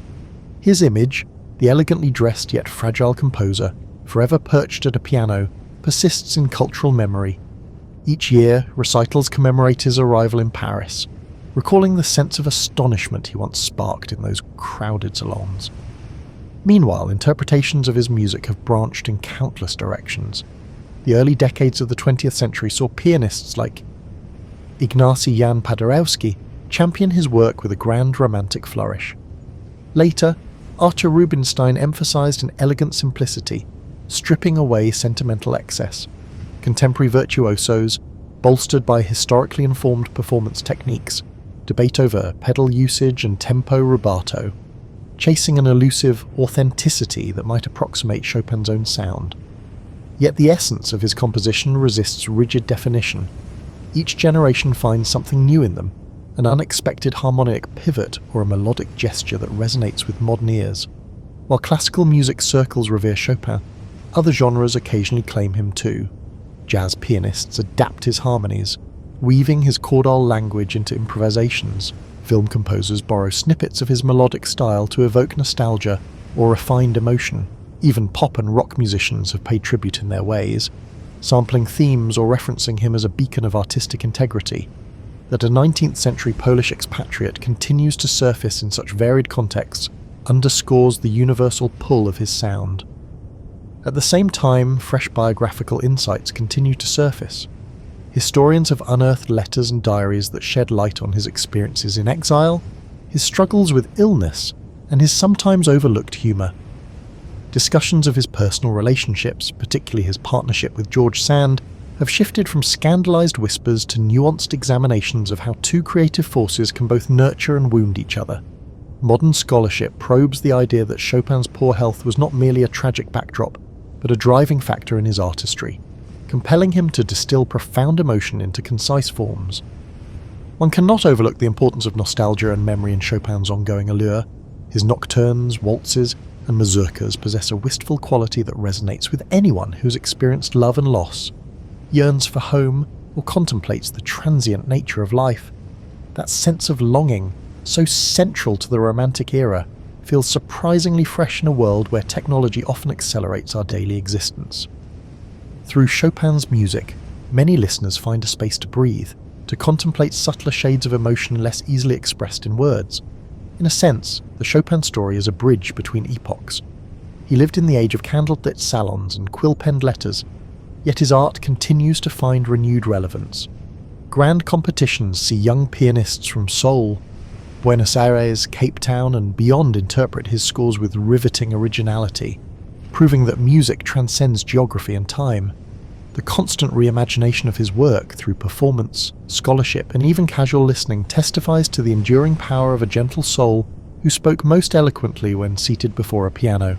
From Zhelezova Wola to Paris and back again, Chopin's journey resonates as a narrative of exile, creativity, love, and loss. He remains a figure both deeply cherished and endlessly debated, his spirit woven into the collective memory of Western culture. Each generation rediscovers him on its terms, drawn in by music that whispers truths about the human condition. And thus, Frederic Chopin lives on, a quiet but potent force, reminding us that even the softest voice can reverberate through history.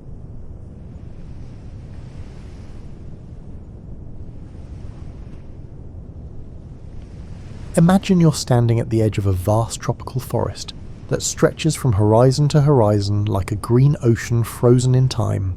This is the Maya world, a realm that encompasses what we now call southern Mexico, Guatemala, Belize, and parts of Honduras and El Salvador. But forget your modern maps for a moment and see this land as the Maya did. Not as separate countries, but as one living, breathing ecosystem where every mountain, river and cenote held sacred meaning. The landscape here reads like poetry written by ancient gods. In the north, the Yucatan Peninsula spreads like a limestone platform, its surface so flat you might think giants used it as their dining table. Beneath this seemingly solid ground lies a hidden world of underground rivers and caverns, occasionally opening into cenotes, those magical circular pools of crystal clear water that look like doorways to the underworld. And in Maya belief, that's exactly what they were. Travel south, and the land begins to rumple and fold like a blanket pulled from sleep. Mountains rise in green waves, their peaks disappearing into clouds that seem perpetually caught in the act of kissing the earth. Rivers wind through valleys like silver ribbons, carrying stories from highland to lowland, from the cool mists of Guatemala's volcanic peaks to the humid embrace of Caribbean shores. The climate here doesn't follow the neat four-season schedule you might be used to. Instead, it dances to an older rhythm, the ancient waltz of wet and dry that has shaped life in the tropics for millions of years. From May through October, the sky opens like a vast reservoir, sending down rains that turn the world into a verdant paradise, where everything grows with almost embarrassing enthusiasm. Plants reach toward the sky with the urgency of children stretching for cookies on a high shelf, and the very air seems to pulse with life. Then comes the dry season, when the rains retreat and the sun rules unchallenged.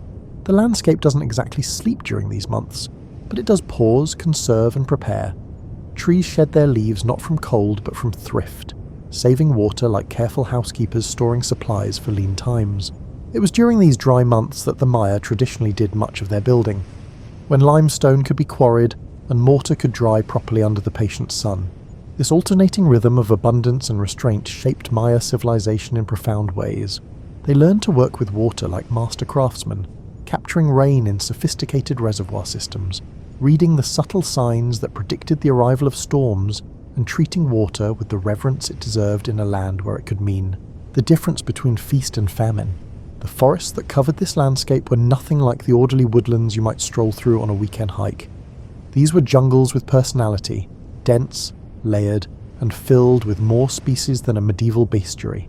Cecropia trees spread their umbrella leaves like giant parasols, while mahogany and cedar grew straight and proud, their trunks so vast that 20 people holding hands might not encircle them. Vines draped from tree to tree like nature's own suspension bridges, and somewhere in the canopy above, howler monkeys announced the dawn with calls that could be heard for miles.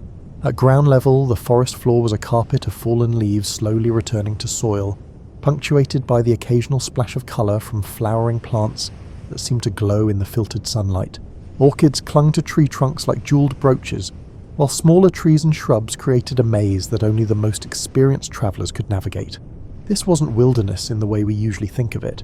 It was more like a vast three-dimensional garden that had been growing and changing for thousands of years, and threading through this green tapestry were the Maya themselves, who understood their environment with the intimacy of partners in a very long marriage.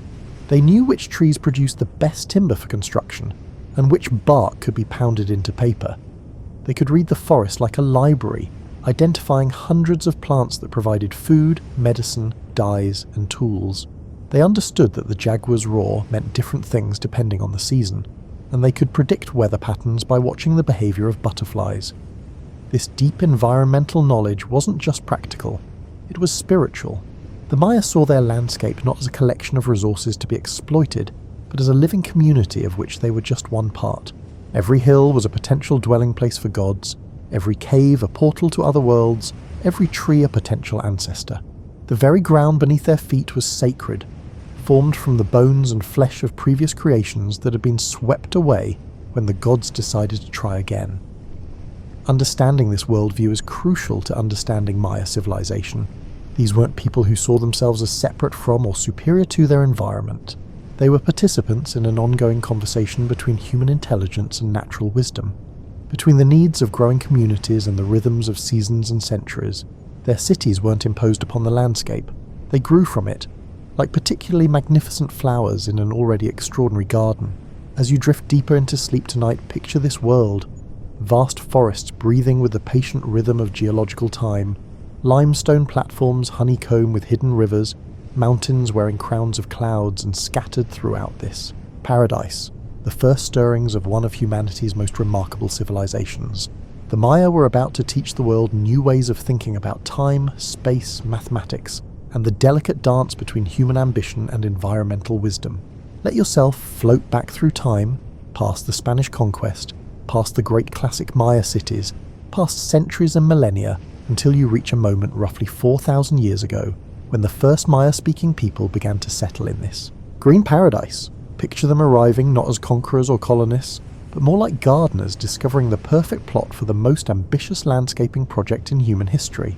These early Maya weren't the sophisticated astronomers and mathematicians they would eventually become. They were farmers and foragers, people whose greatest technologies were sharp obsidian blades and the patient knowledge of when and where to plant corn. But they carried within their communities something precious, a way of looking at the world that would eventually flower into one of humanity's most remarkable civilizations. The transformation from nomadic bands to settled villages happened gradually, like watching a slow-motion dance between human ingenuity and natural abundance. Somewhere around 2000 BCE, these early Maya made a discovery that would reshape their world. They figured out how to domesticate teosinte, a wild grass that looked nothing like modern corn but contained within its genetic code the potential to become humanity's most important crop. Imagine the patience this required.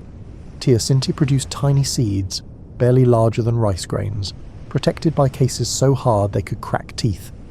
Most people would have dismissed it as a poor food source and moved on to easier pickings. But the Maya saw potential where others saw problems. Generation after generation, they selected plants with slightly larger seeds, slightly softer cases, slightly more convenient growth patterns. They were essentially having a conversation with corn itself, each growing season another exchange and a dialogue that would continue for thousands of years. This agricultural revolution wasn't just about food, it was about time. Once the Maya could count on corn harvests to feed their communities, they could afford to have some people do things other than search for daily sustenance.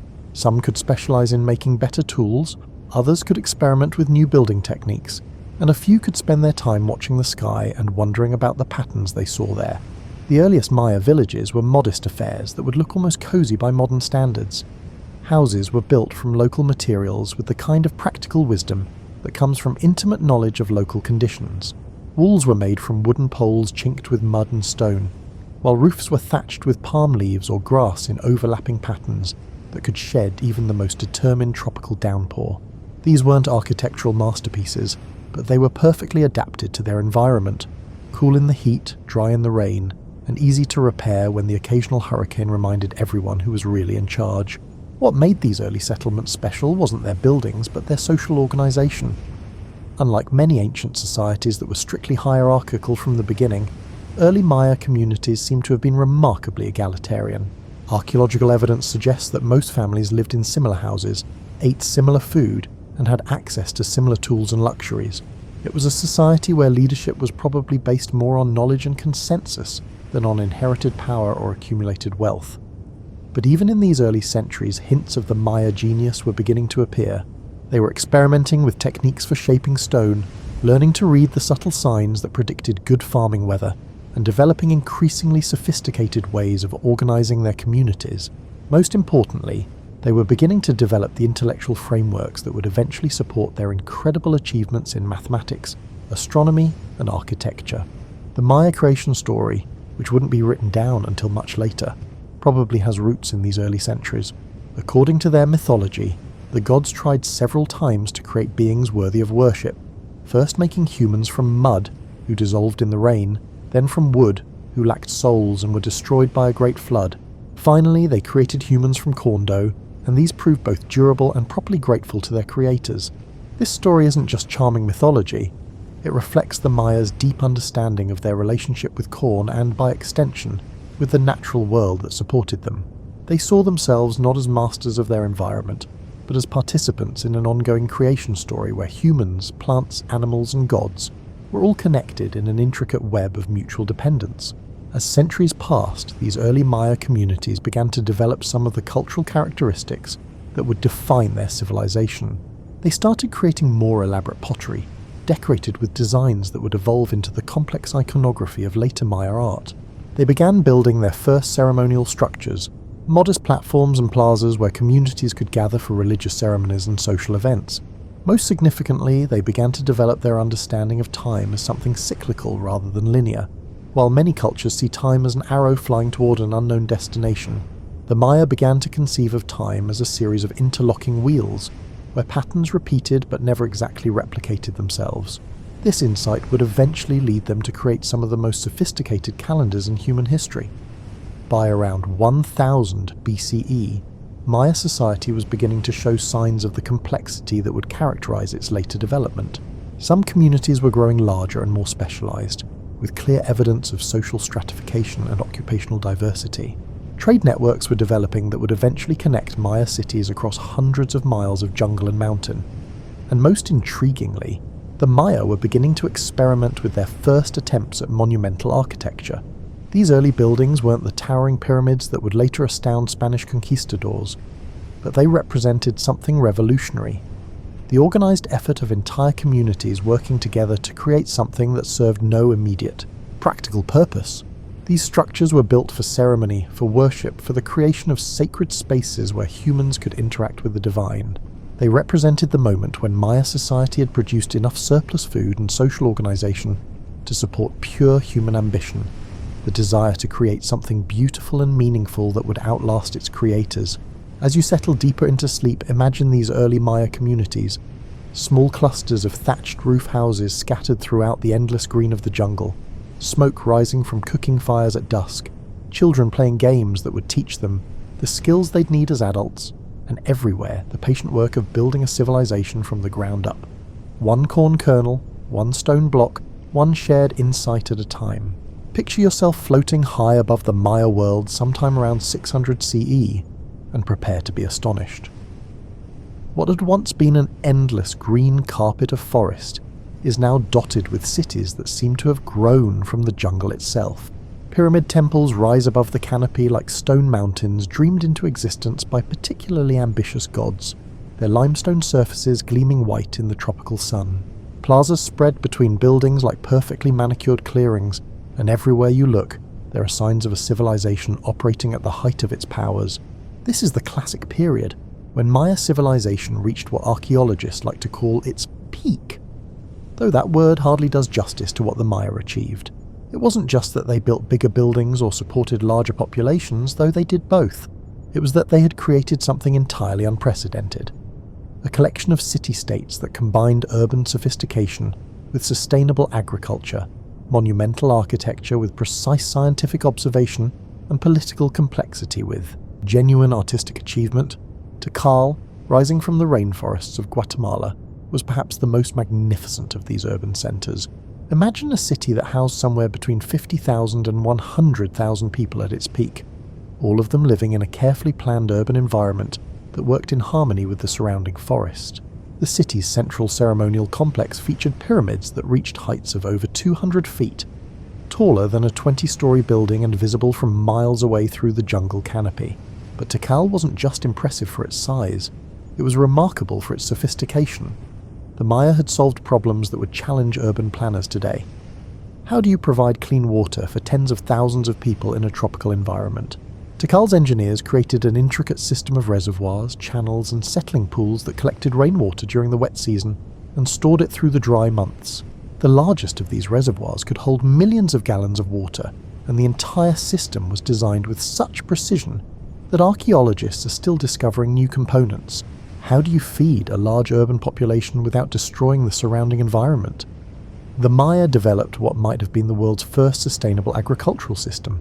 Instead of clearing vast fields for monoculture farming, they created what archaeologists call forest gardens, carefully managed areas where useful trees, shrubs, and ground plants grew together in productive harmony. They raised the fields in swampy areas using a technique called raised field agriculture, creating elevated plots that provided excellent drainage while building incredibly fertile soil from composted aquatic plants. The city itself was a masterpiece of urban design that would make contemporary city planners weep with envy. Different neighbourhoods were connected by raised stone causeways that remained passable even during the wettest months of the rainy season. Public spaces were designed to accommodate both daily activities and massive ceremonial gatherings. Residential areas ranged from modest compounds for ordinary citizens to elaborate palace complexes for the ruling elite.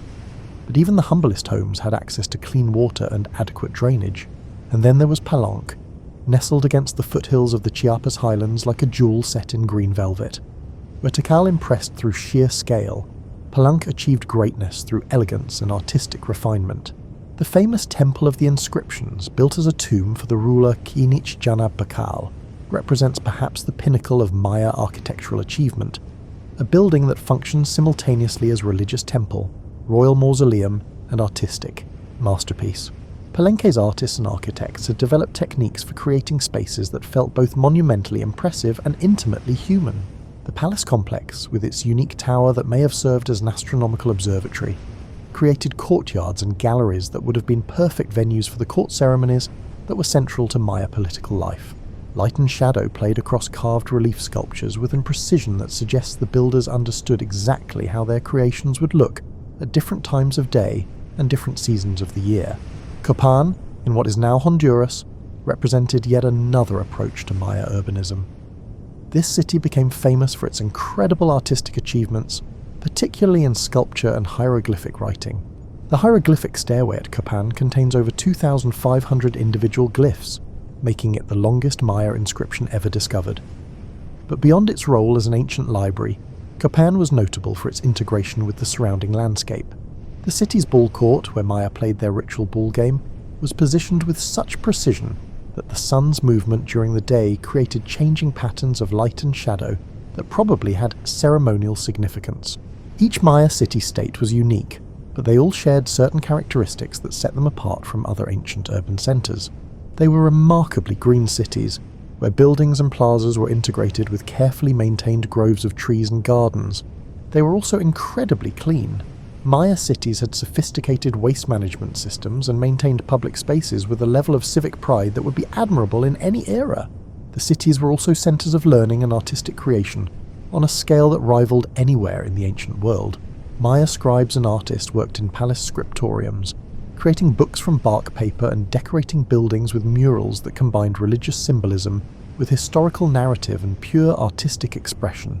These weren't just functional urban centres, they were conscious attempts to create beautiful spaces where human beings could live, work, and worship in environments that inspired rather than oppressed.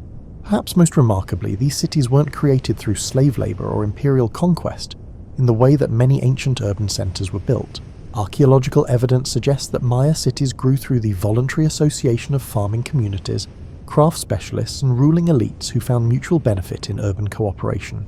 The magnificent buildings were constructed by communities working together during the agricultural off-season, when farming demands were lighter and people had time for monumental projects.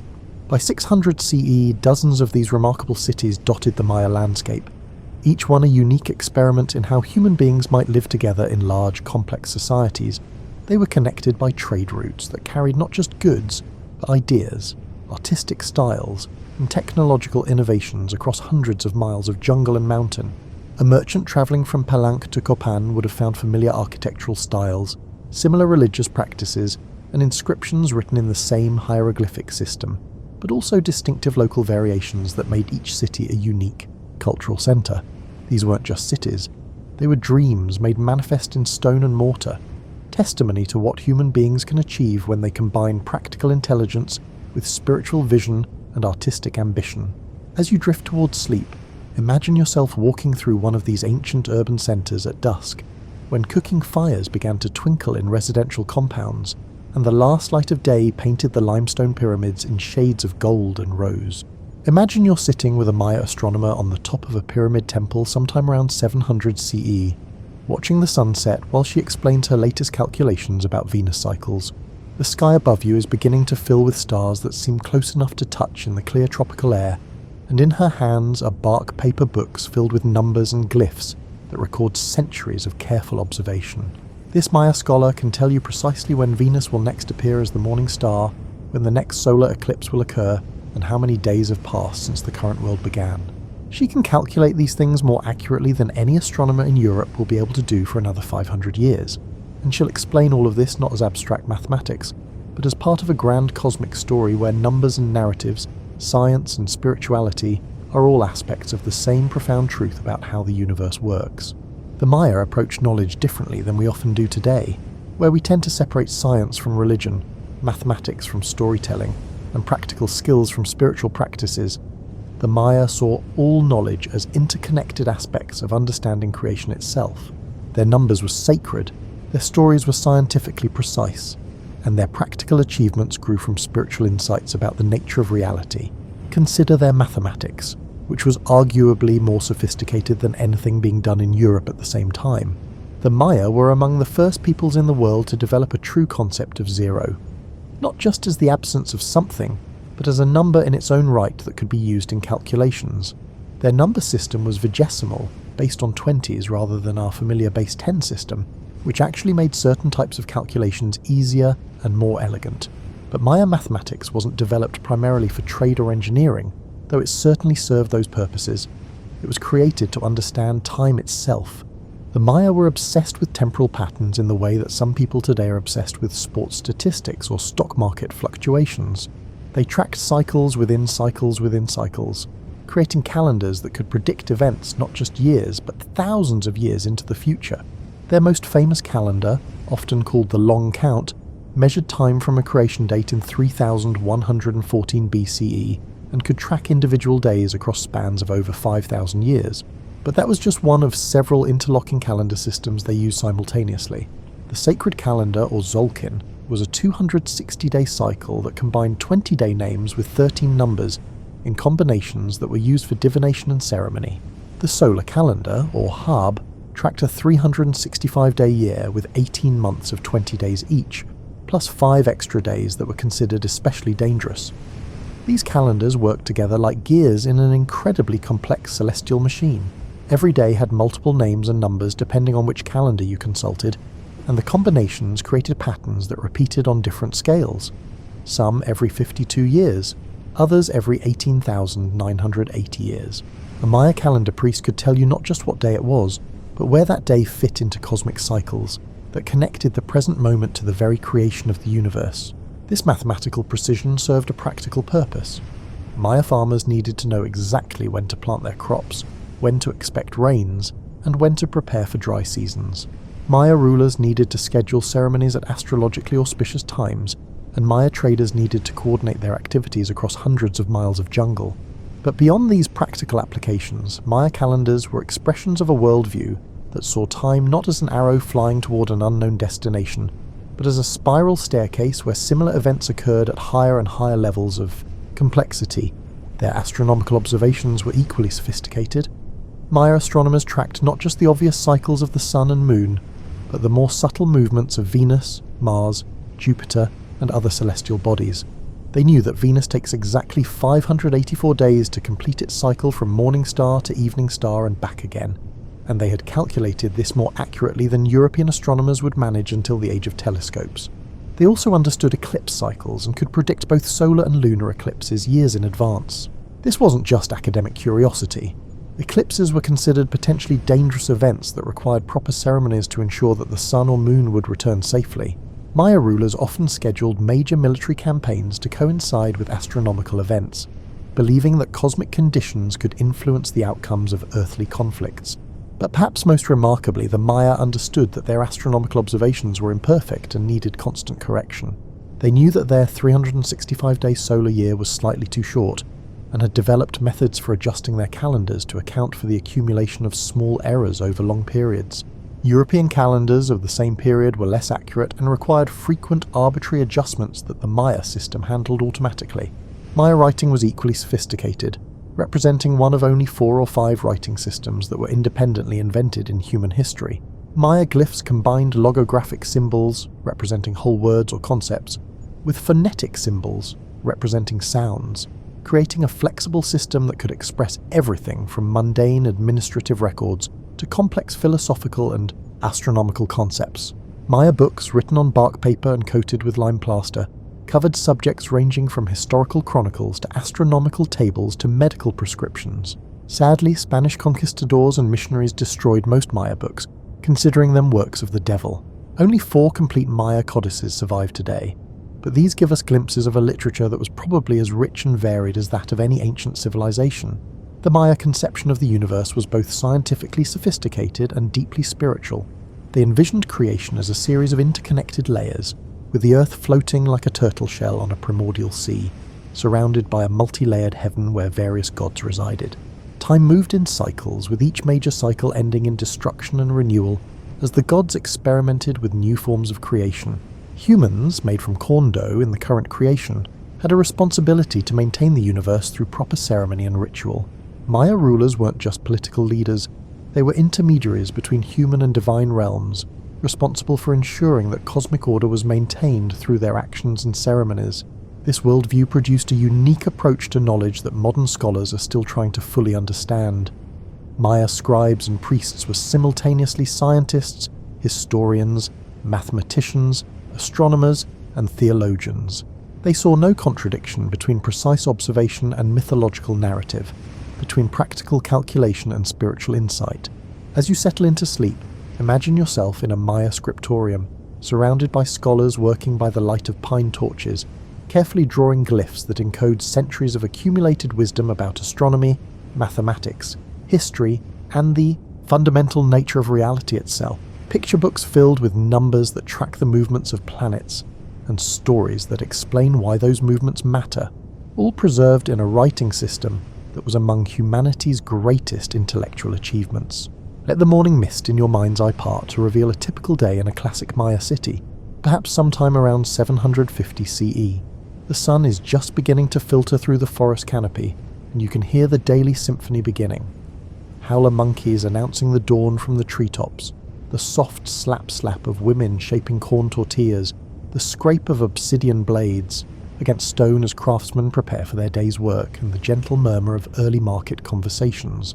You're standing in a residential compound that houses an extended Maya family, perhaps 20 or 30 people spread across 3 generations, all living in interconnected buildings arranged around a central courtyard. The architecture here tells a story of practical wisdom accumulated over centuries. The houses are raised on low stone platforms that keep floors dry during the rainy season, with walls of stone and mortar supporting roofs thatched with palm fronds laid in overlapping patterns that can shed the heaviest tropical downpour. The day begins, as it has for countless generations, with the preparation of corn. This isn't just breakfast. It's a sacred act that connects the family to the gods who created humans from corn dough. The woman of the house rises before dawn to begin the process of making masa, the corn dough that forms the basis of almost every Maya meal. First, she boils dried corn kernels with lime, a technique that not only softens the corn but makes its nutrients more accessible to human digestion. The Maya discovered this process independently, and it's still used today in traditional Mexican cooking. While the corn boils, she tends to the cooking fire, feeding it with carefully selected hardwoods that burn hot and clean. Maya cooking fires were marvels of efficiency, designed to provide maximum heat with minimum smoke, important in houses where the kitchen might be just steps away from the sleeping areas.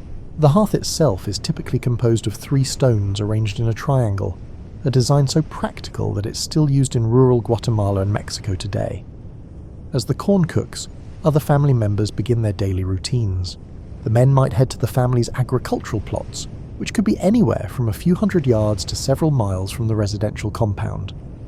Maya farming was incredibly sophisticated, adapted to make the most of local conditions. In areas with good drainage, they used raised beds that could be intensively cultivated year after year. In swampy areas, they created raised fields that turned seasonal wetlands into some of the most productive agricultural land in the ancient world. But Maya men didn't just grow corn. A typical family plot might include dozens of different food plants, beans that climbed up corn stalks and fixed nitrogen in the soil, squash that spread along the ground and provided both food and storage containers, chili peppers that added flavor and helped preserve food, and fruit trees that provided everything from avocados to cacao beans. This polyculture approach wasn't just more sustainable than monoculture farming, it also provided better nutrition and greater food security. Maya women, meanwhile, were equally busy with activities that required just as much skill and knowledge. After grinding corn into mesa on stone metates, grinding stones that were often family heirlooms passed down through generations. They would shape the dough into tortillas or tamales, flavouring them with beans, meat, vegetables, or even chocolate for special occasions. But food preparation was just one aspect of women's work.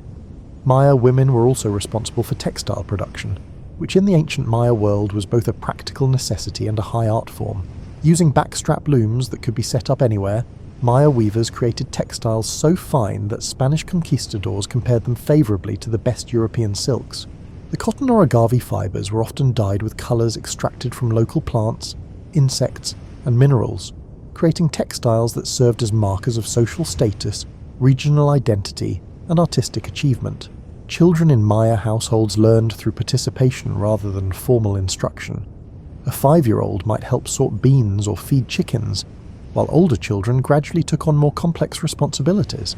Boys learned farming techniques, construction skills, and perhaps specialised crafts from their fathers and uncles. Girls learned food preparation, textile production, and household management from their mothers and aunts.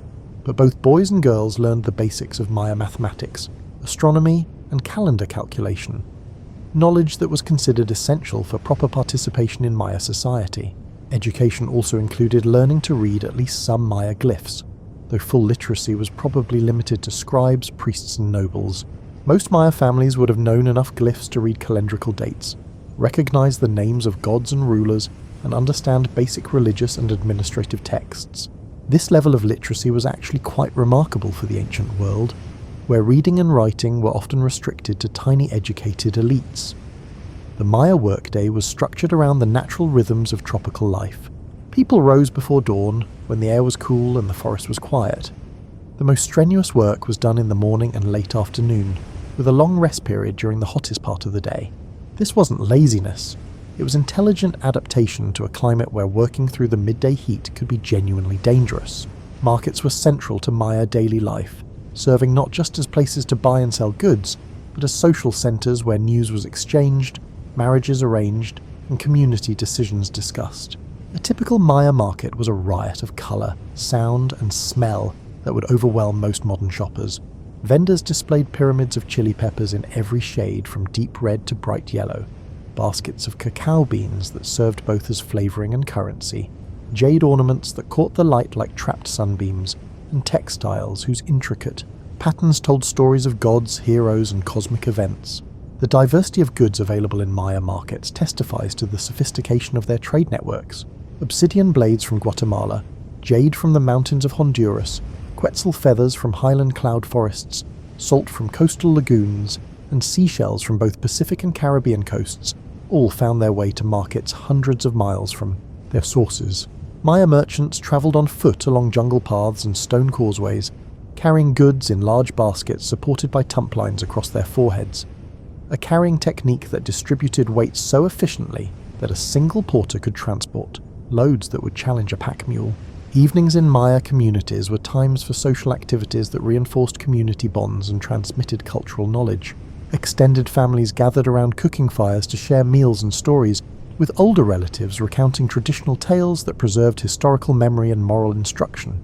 These weren't just entertainment. They were the primary means by which Maya communities maintained their cultural identity across generations. Religious observances were woven throughout daily life in ways that would seem natural to the Maya, but might surprise modern observers. Every significant activity began with small ceremonies acknowledging the gods and spirits who governed different aspects of life. Farmers offered prayers and small gifts to the rain god before planting. Craftsmen blessed their tools before beginning important projects, and families performed daily rituals to honor their ancestors and maintain spiritual protection for their homes. The Maya day ended as it began, with ceremony and gratitude. As cooking fires burned low and families prepared for sleep, they might offer thanks to the gods for the day's blessings and protection, burn incense to purify their living spaces, and recite prayers that connected their daily activities to the larger cosmic order that gave meaning to Maya life. As you drift towards sleep yourself, imagine the gentle sounds of a Maya evening, the soft conversations of families settling in for the night, the distant call of night birds in the forest, the whisper of wind through palm thatch roofs, and, underlying it all, the quiet confidence of a people who had learned to live in harmony with their environment and with each other. Picture yourself floating above the Maya world sometime around 900 CE, and notice that something has changed in the forest below. The great cities that once gleamed white through the canopy are beginning to show signs of abandonment. Some pyramids are already being reclaimed by vines and young trees.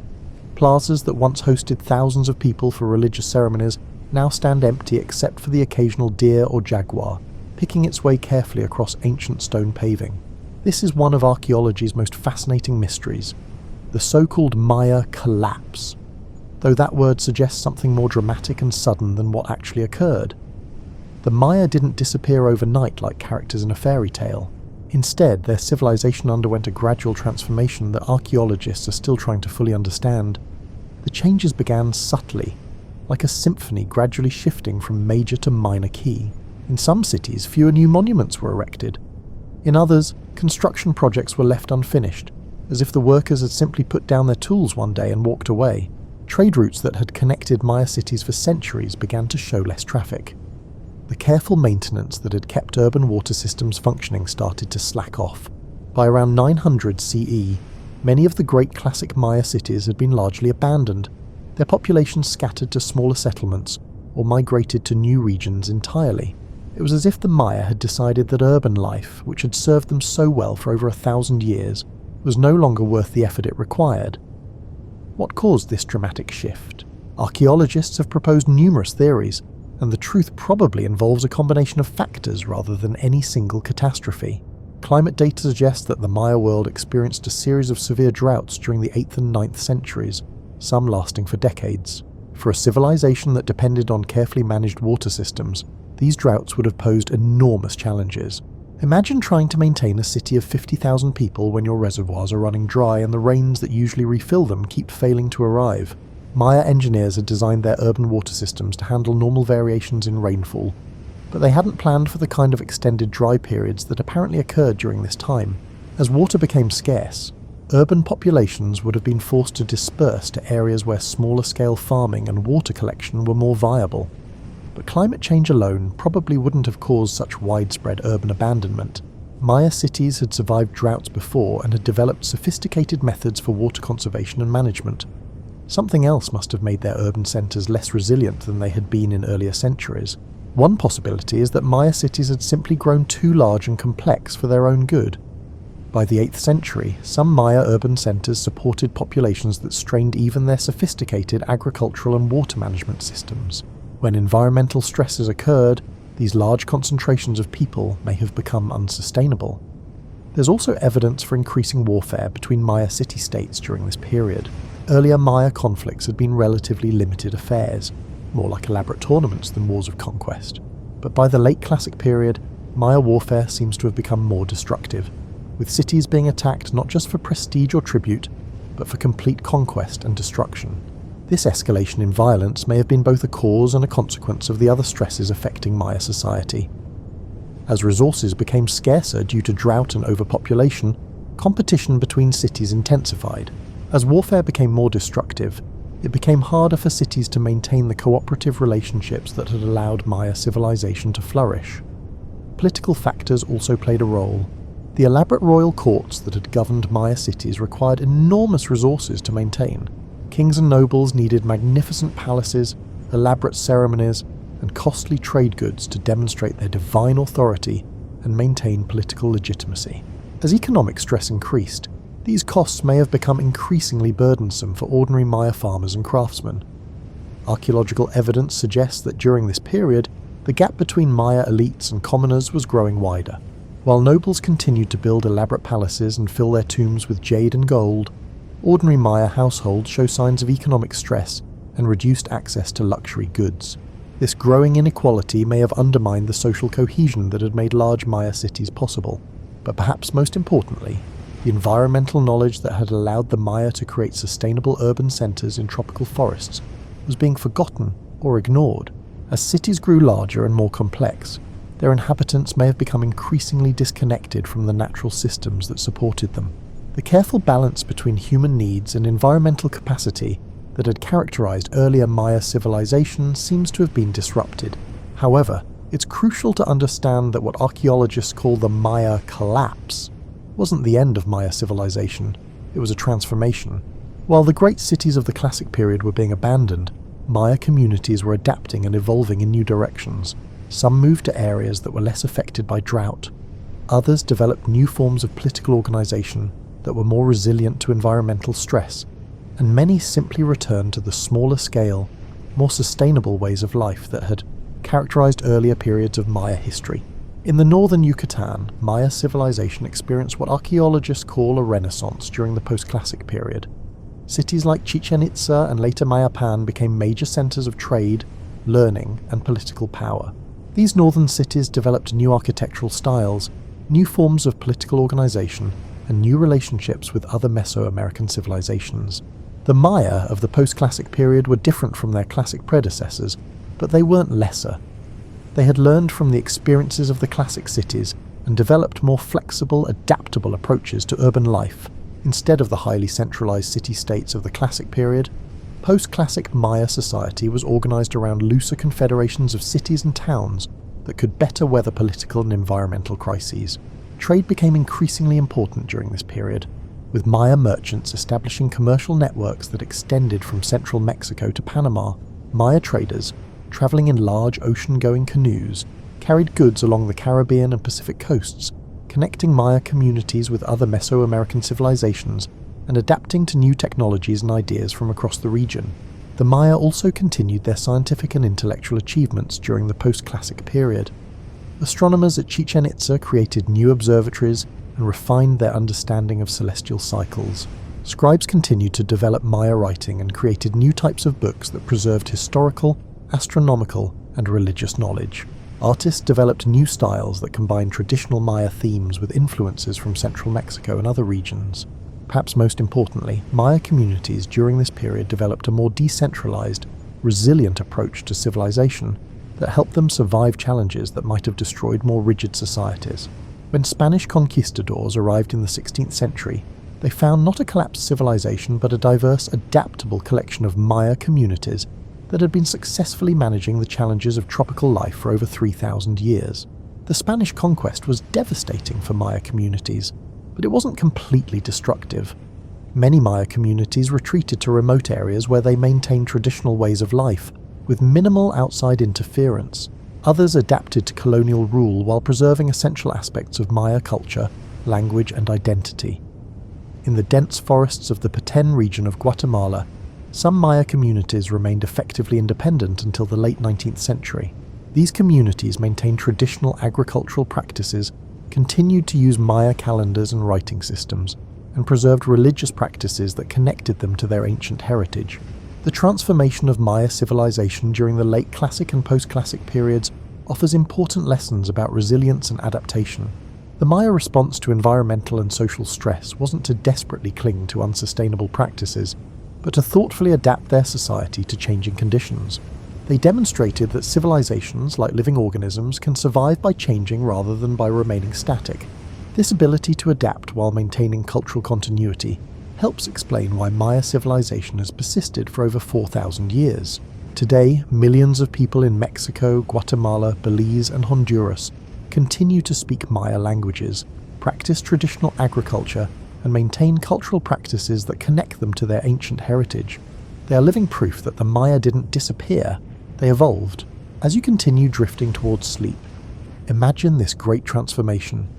Cities gradually returning to forest, families making difficult decisions about where to build new lives, communities adapting their ancient wisdom to new circumstances, and, throughout it all, the patient work of cultural preservation that ensured Maya civilization would survive to inspire and inform future generations. In the gentle quiet of your bedtime contemplation, let yourself consider one of history's most remarkable phenomena: how a civilization that supposedly collapsed over 1,000 years ago continues to influence the world in ways both profound and, surprisingly, practical. The Maya legacy isn't something locked away in museums or buried under jungle vines. It's woven into the fabric of modern life in ways you encounter almost daily without realizing it.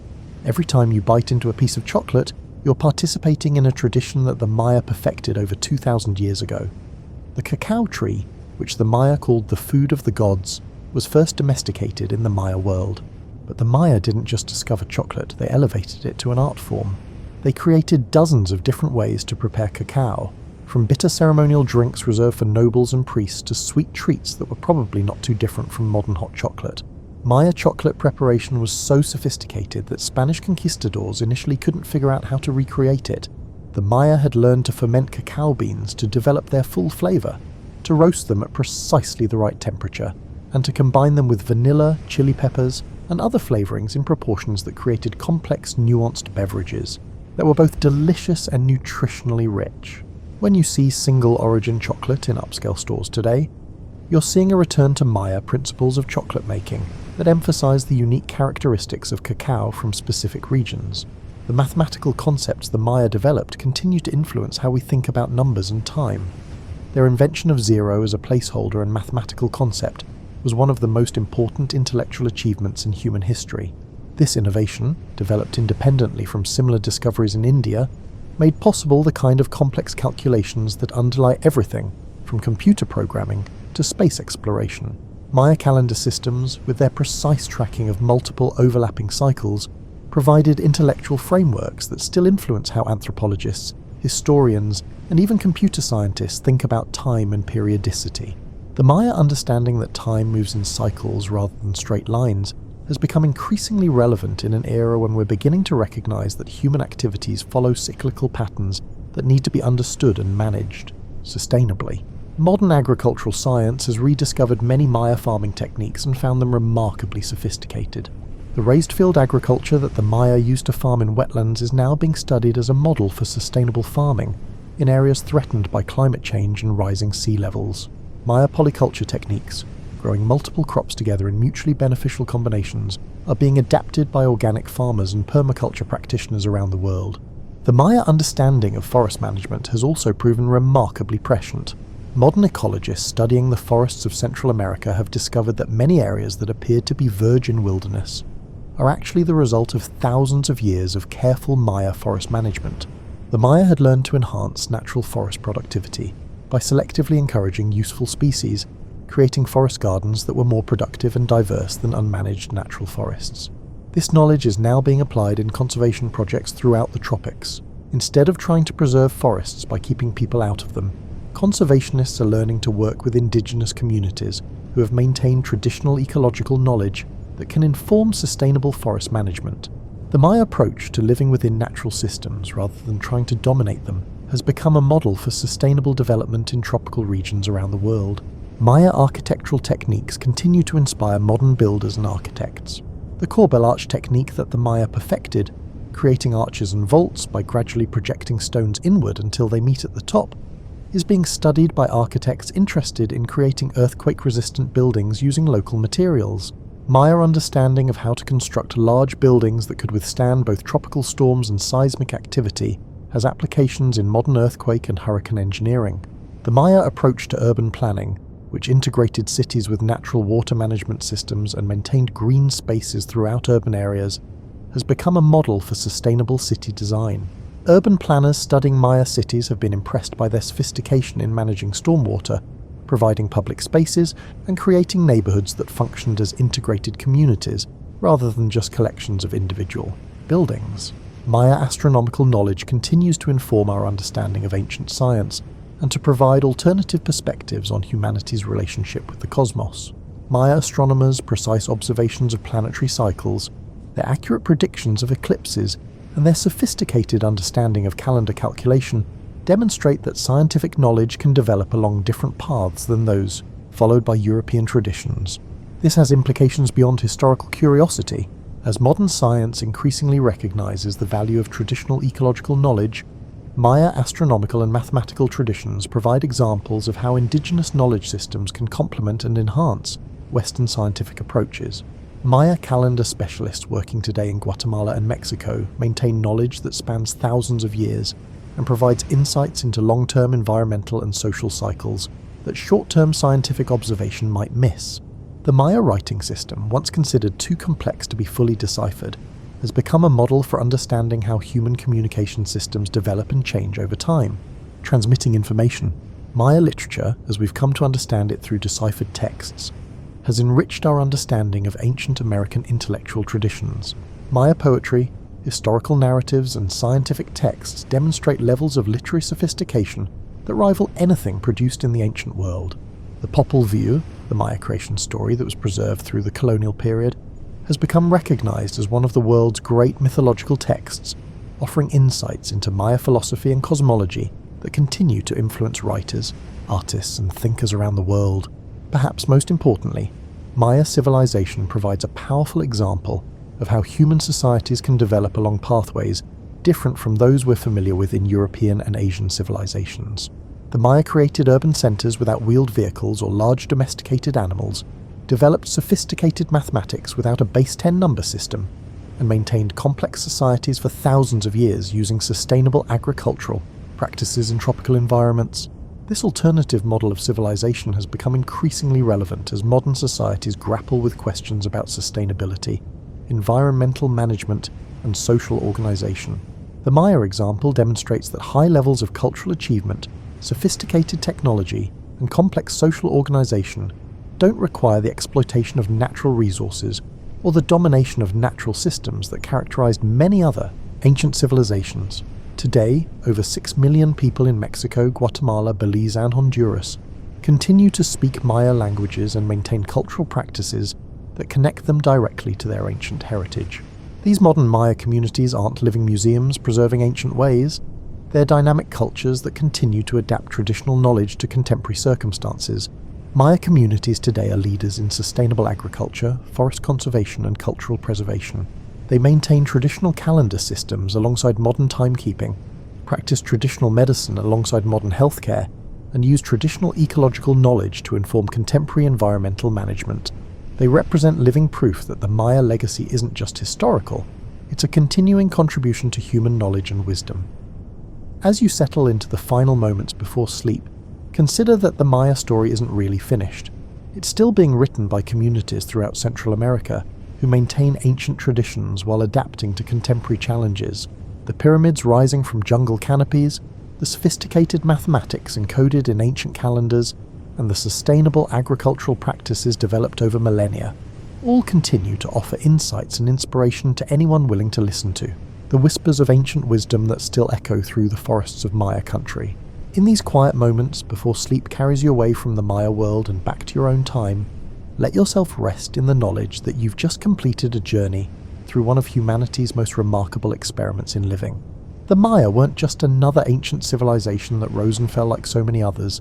They were pioneers in sustainable living, mathematical thinking, and the delicate art of creating complex societies that could thrive within rather than despite their natural environments.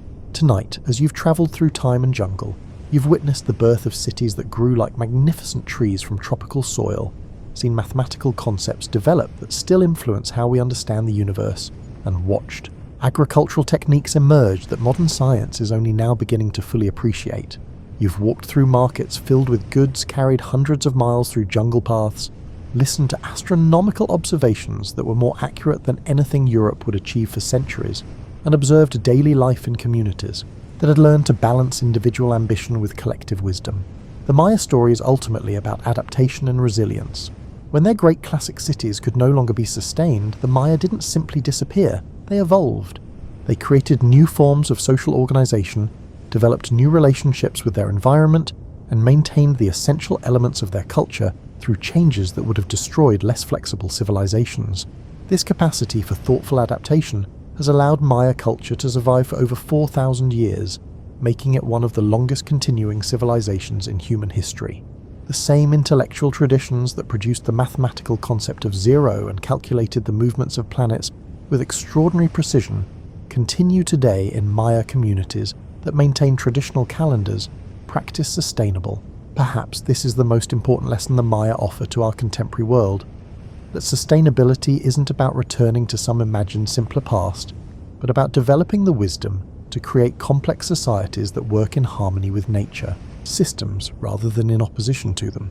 The Maya demonstrated that human beings can build cities, develop sophisticated technologies, and create great art without destroying the environments that sustain them. As you drift into dreams, you might find yourself walking through a Maya forest garden, where useful trees, food plants, and medicinal herbs grow together in productive harmony.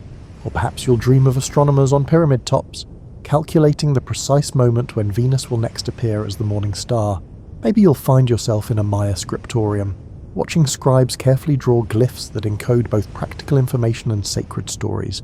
These dreams connect you to a continuous human story, one that includes the Maya farmer who developed new varieties of corn, the Maya engineer who designed water systems that functioned for centuries, the Maya mathematician who first understood that 0 could be a number, and the Maya artist who combined practical knowledge with spiritual vision to create beauty that still moves us today. The forest that covers much of the ancient Maya world continues to grow and change, but it still holds the echoes of their achievements. Pyramids rise through the canopy like stone mountains, their limestone blocks slowly returning to the earth from which they came.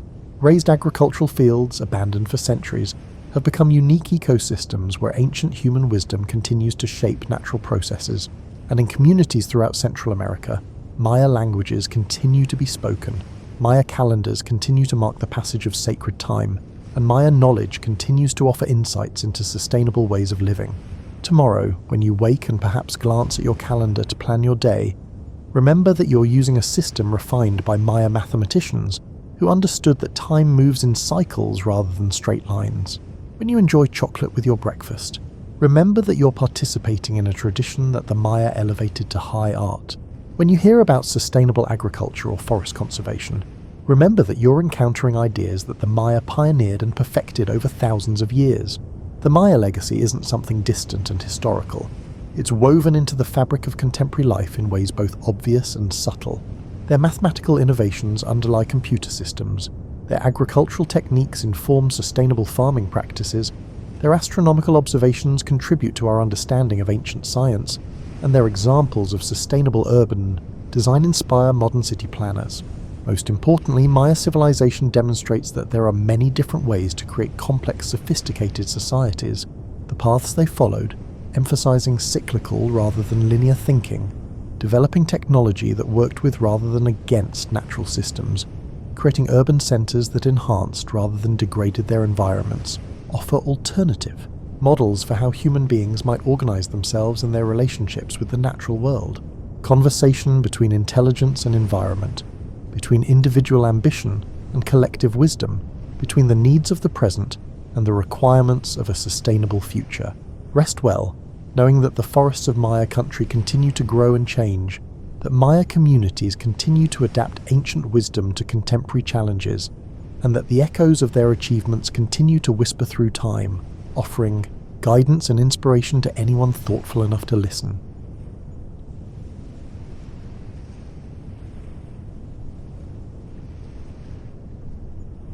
Imagine yourself standing on a hillside somewhere in what we now call Ireland, Scotland, Wales or Brittany, around 500 BCE.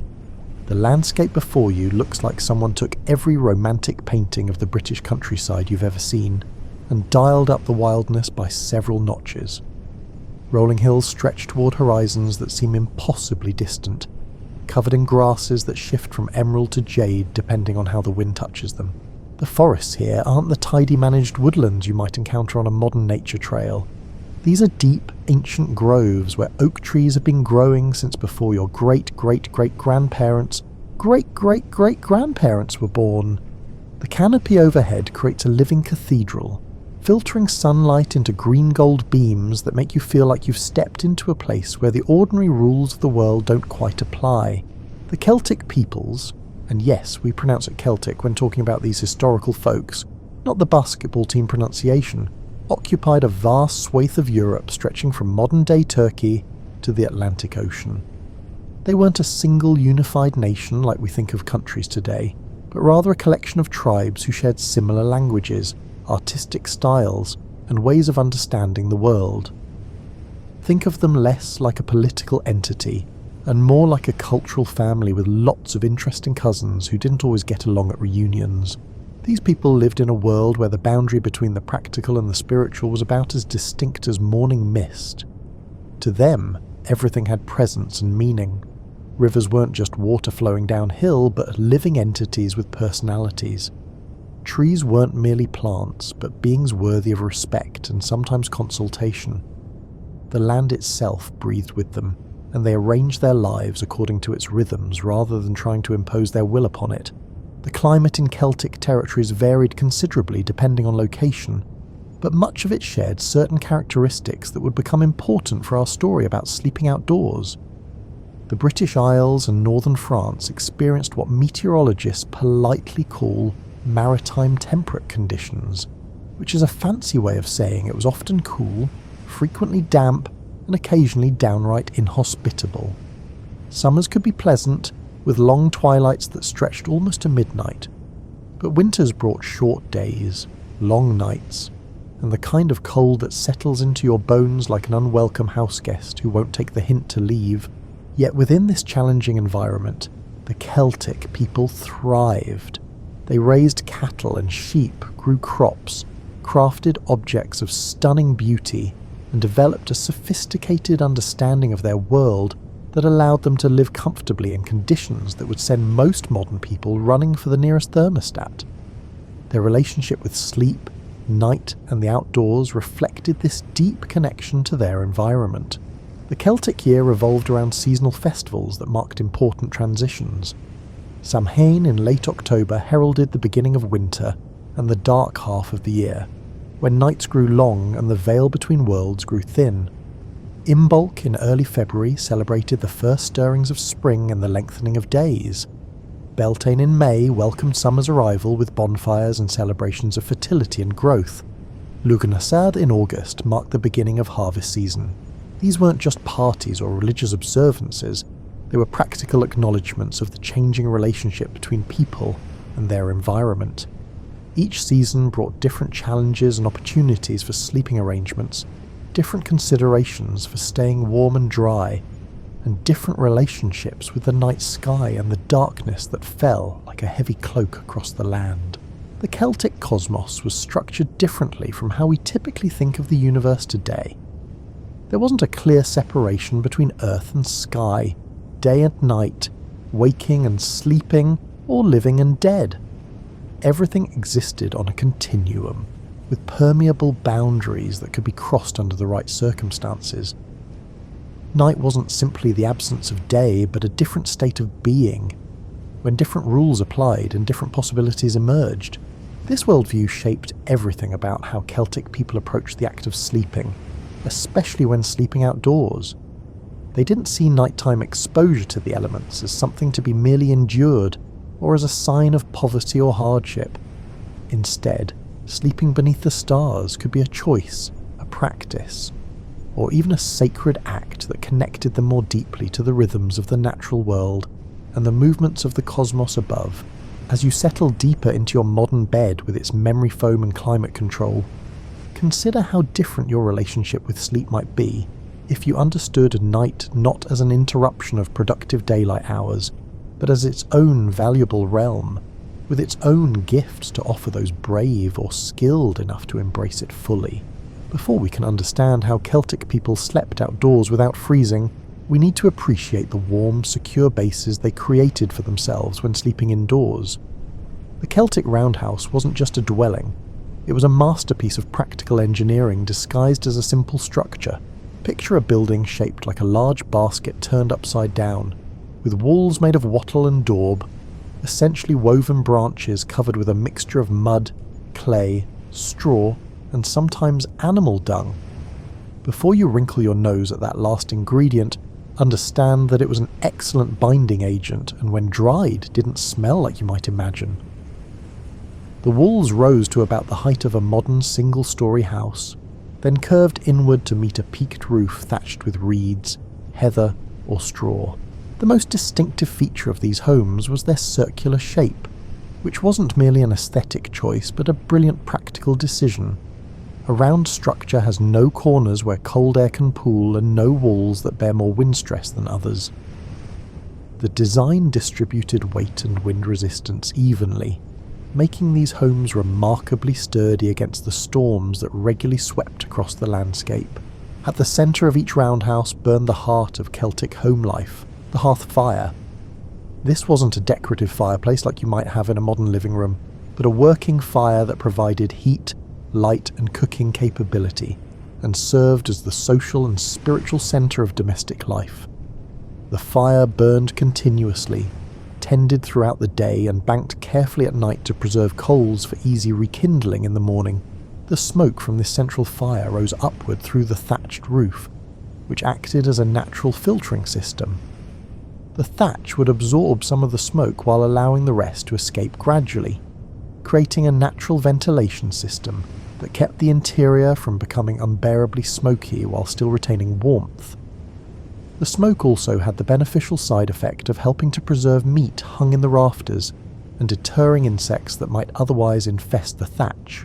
Around the perimeter of the roundhouse, raised platforms or simple wooden frames covered with animal skins and furs created sleeping areas. These weren't beds in the modern sense, but rather designated zones where people would pile furs, woolen blankets, and their own cloaks to create nests of warmth. Families often slept together, with children nestled between parents and grandparents, using shared body heat as another layer of insulation against the night's cold. The flooring varied by region and status, but often consisted of packed earth, sometimes covered with rushes or straw that could be swept out and replaced when it became too soiled. Wealthier households might have wooden flooring, which provided better insulation from the cold ground below. The earth floor itself provided some thermal mass.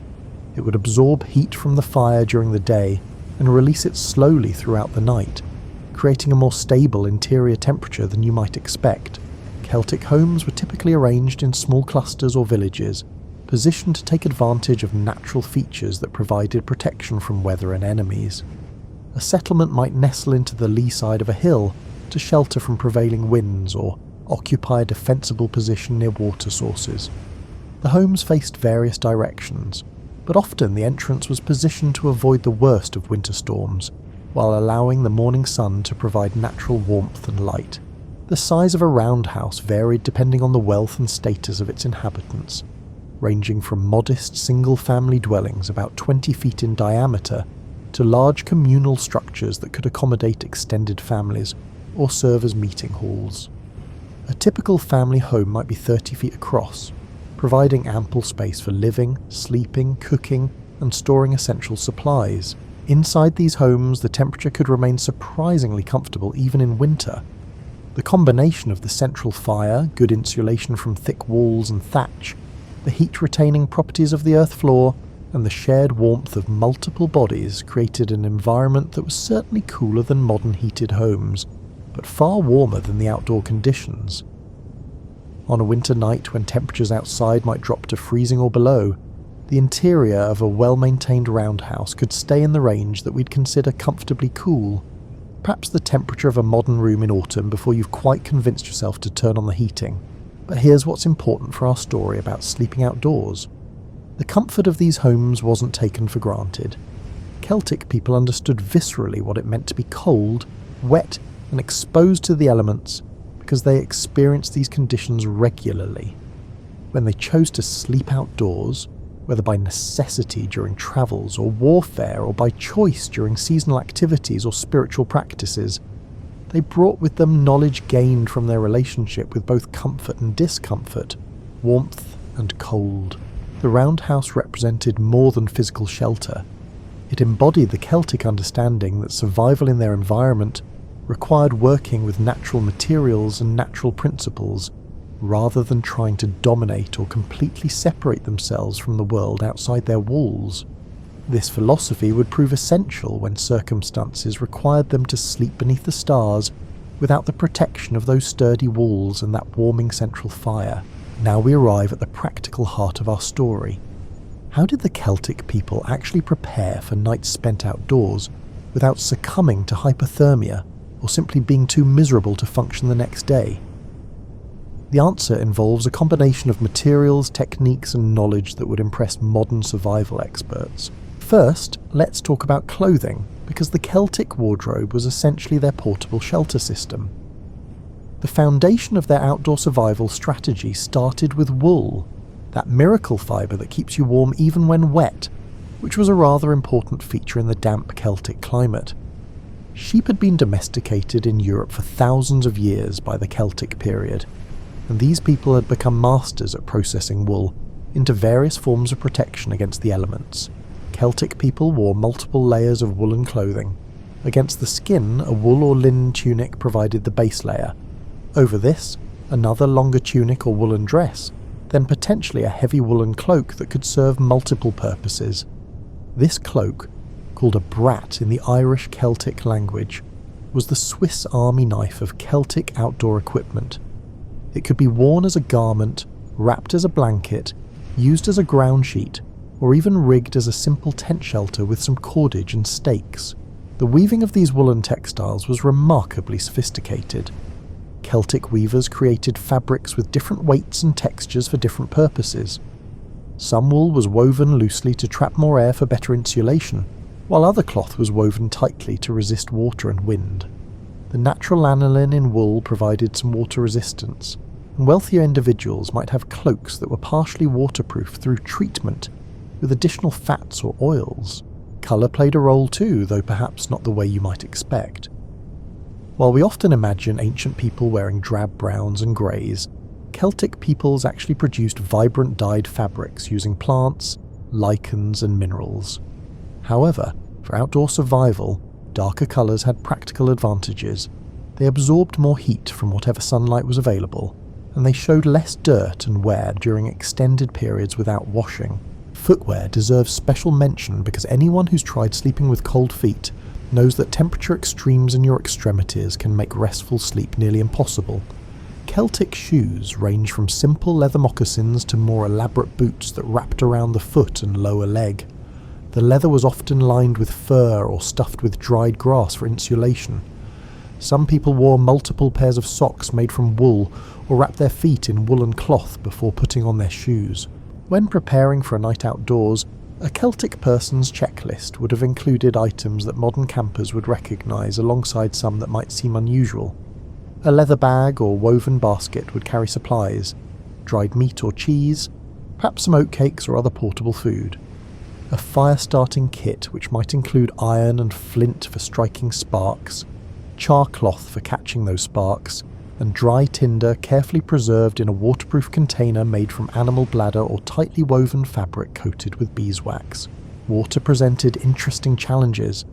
Leather bottles or ceramic vessels could carry water, but they added weight and could freeze in winter. Experienced travellers knew the landscape well enough to plan routes that passed near springs, streams or other water sources. They understood which water was safe to drink directly and which needed boiling, a sophisticated knowledge of hydrology gained through generations of careful observation. For sleeping itself, Celtic people employed several strategies depending on circumstances and available resources. The simplest method involved finding natural shelter, an overhanging rock formation, a hollow in a hillside, the lee side of a large boulder, anything that would break the wind and potentially provide some protection from rain. These natural features were well known and remembered, becoming part of the mental map that every traveller carried. Once a sleeping spot was chosen, preparation began with addressing the ground itself. Sleeping directly on bare earth, especially cold or damp ground, is an excellent way to lose body heat through conduction. The solution was simple but effective. Create insulation between your body and the earth. Dried bracken ferns, gathered and piled thick, made an excellent insulating layer. Heather, dead leaves, dried grass, pine needles, any dry plant material could serve this purpose, creating a buffer that trapped air and prevented the ground from sucking warmth directly from your body. On top of this insulating layer, you'd spread your cloak or an animal hide if you had one. Then you'd essentially burrito yourself in your remaining woolen garments and any additional cloaks or blankets you'd carried. The key was creating dead airspace around your body, layers that trapped your own body heat rather than allowing it to radiate away into the night. Fire, when possible, transformed an outdoor sleeping arrangement from merely survivable to actually comfortable. But Celtic people understood fire in ways that went beyond simply piling wood together and striking a light. They knew how to build long-lasting fires that would burn steadily through the night with minimal attention, using large logs laid parallel or rocks heated in the flames, then positioned around the sleeping area to radiate warmth for hours after the fire died down. One particularly clever technique involved heating stones in the fire, then carefully wrapping them in leather or thick cloth, and placing them at the feet or core of the body, ancient hot water bottles that could keep you warm for several hours. The trick was getting the temperature right. Too hot and you'd burn yourself or scorch your wrappings. Too cool and they'd lose heat too quickly to be useful. But not every night allowed for fire. Rain could make it impossible, or circumstances might require avoiding the attention that flame and smoke would attract. For these situations, Celtic people relied on their layering systems and their understanding of how bodies lose heat. They knew to cover their heads. You can lose significant body heat through your skull. They knew to keep moving if they started to feel too cold, to generate warmth through activity before settling down to sleep. They understood that sleeping in groups, sharing warmth, could mean the difference between dangerous cold and tolerable discomfort. There's something almost humorous about imagining a group of Celtic warriors or travellers essentially cuddling together for warmth, like a litter of puppies. But survival often requires setting aside concepts of personal space. In their world view, there was no shame in doing what was necessary to live through the night and wake ready for the next day's challenges. With all this preparation in mind, let's explore the actual experience of sleeping outdoors in the Celtic world. What it felt like, what it meant, and why people might choose this experience even when they had the option of a warm roundhouse. First, understand that sleeping outdoors wasn't always a matter of hardship or necessity.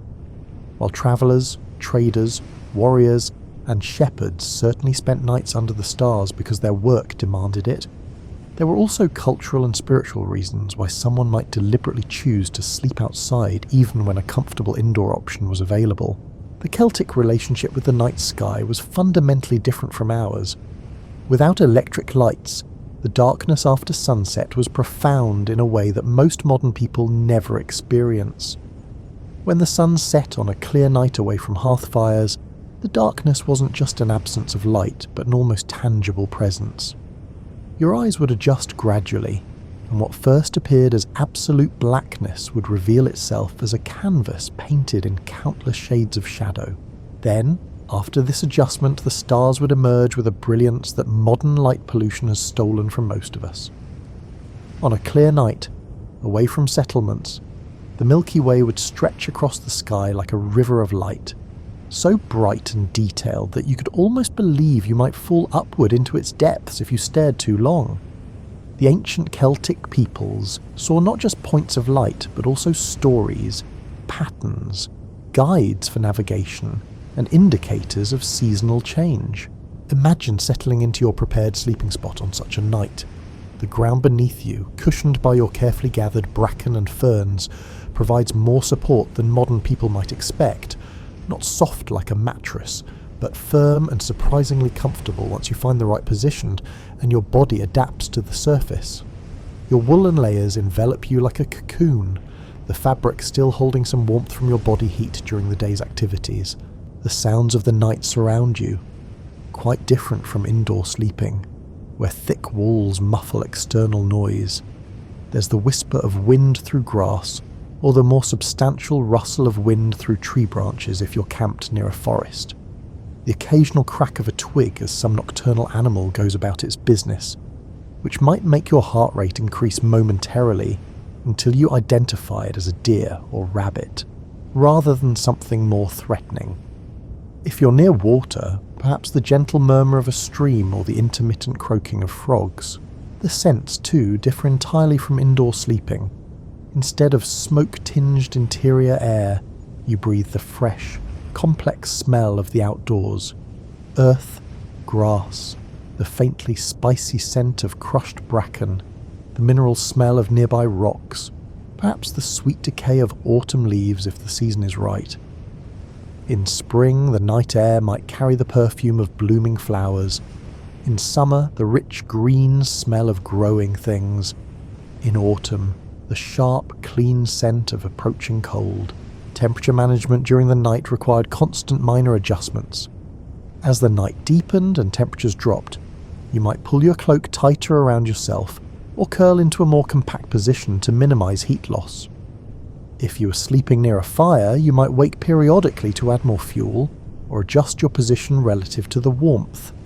This wasn't the deep, uninterrupted sleep that modern people often expect, but rather a more rhythmic pattern of sleeping and partial waking, that actually corresponded better to natural human sleep cycles than our modern 8-hour blocks. The Celtic people recognised different qualities of sleep and different kinds of rest. They understood that the sleep you got outdoors, though perhaps lighter and more interrupted than indoor sleep, had its own value. There was rest that came from deep unconsciousness, but there was also rest that came from quiet awareness of your surroundings, from feeling the earth beneath you and the sky above you, and from knowing yourself to be part of the larger patterns of the natural world rather than separated from them by walls and roofs. Weather, of course, could transform outdoor sleeping from peaceful to challenging rather quickly. The approach of rain on the wind would wake an experienced outdoor sleeper, sending them scrambling to adjust their shelter or move to better protection before the deluge arrived. Heavy rain could make sleeping outdoors genuinely difficult, though not impossible with proper preparation. The sound of rain on leaves or grass creates a particular kind of white noise that can actually deepen sleep, and if you're adequately protected from the water itself, rainfall can make for a surprisingly restful night. Snow presented different challenges and opportunities. A fresh snowfall actually provided excellent insulation, and experienced Celtic people knew that a snow-covered shelter could be warmer than one exposed to wind. The technique of letting snow accumulate over your sleeping spot, essentially creating a primitive snow cave, was understood and used when conditions permitted. The danger, of course, was getting wet during the snowfall or before settling in for the night, as wet clothing in cold conditions was genuinely life-threatening. Wind was perhaps the most difficult weather condition for outdoor sleeping, because it stripped away your carefully created layers of warm air, no matter how well you'd prepared. A strong wind could make even a mild temperature feel bitterly cold, and the constant buffeting made restful sleep nearly impossible. This is why finding windbreaks, natural formations, or even self-constructed barriers of branches and packed earth was such an important part of site selection. For those who spent multiple nights consecutively outdoors, shepherds following their flocks to seasonal grazing areas, for instance, the experience took on a different quality. The first night might feel challenging and uncomfortable, your body and mind still attuned to indoor comfort. By the third or fourth night, though, something shifted. Your body adapted to the rhythms, your senses grew keener, and your ability to read weather signs and adjust accordingly became more intuitive. You became, temporarily, a creature that belonged to the outdoor world rather than a human visitor camping in it.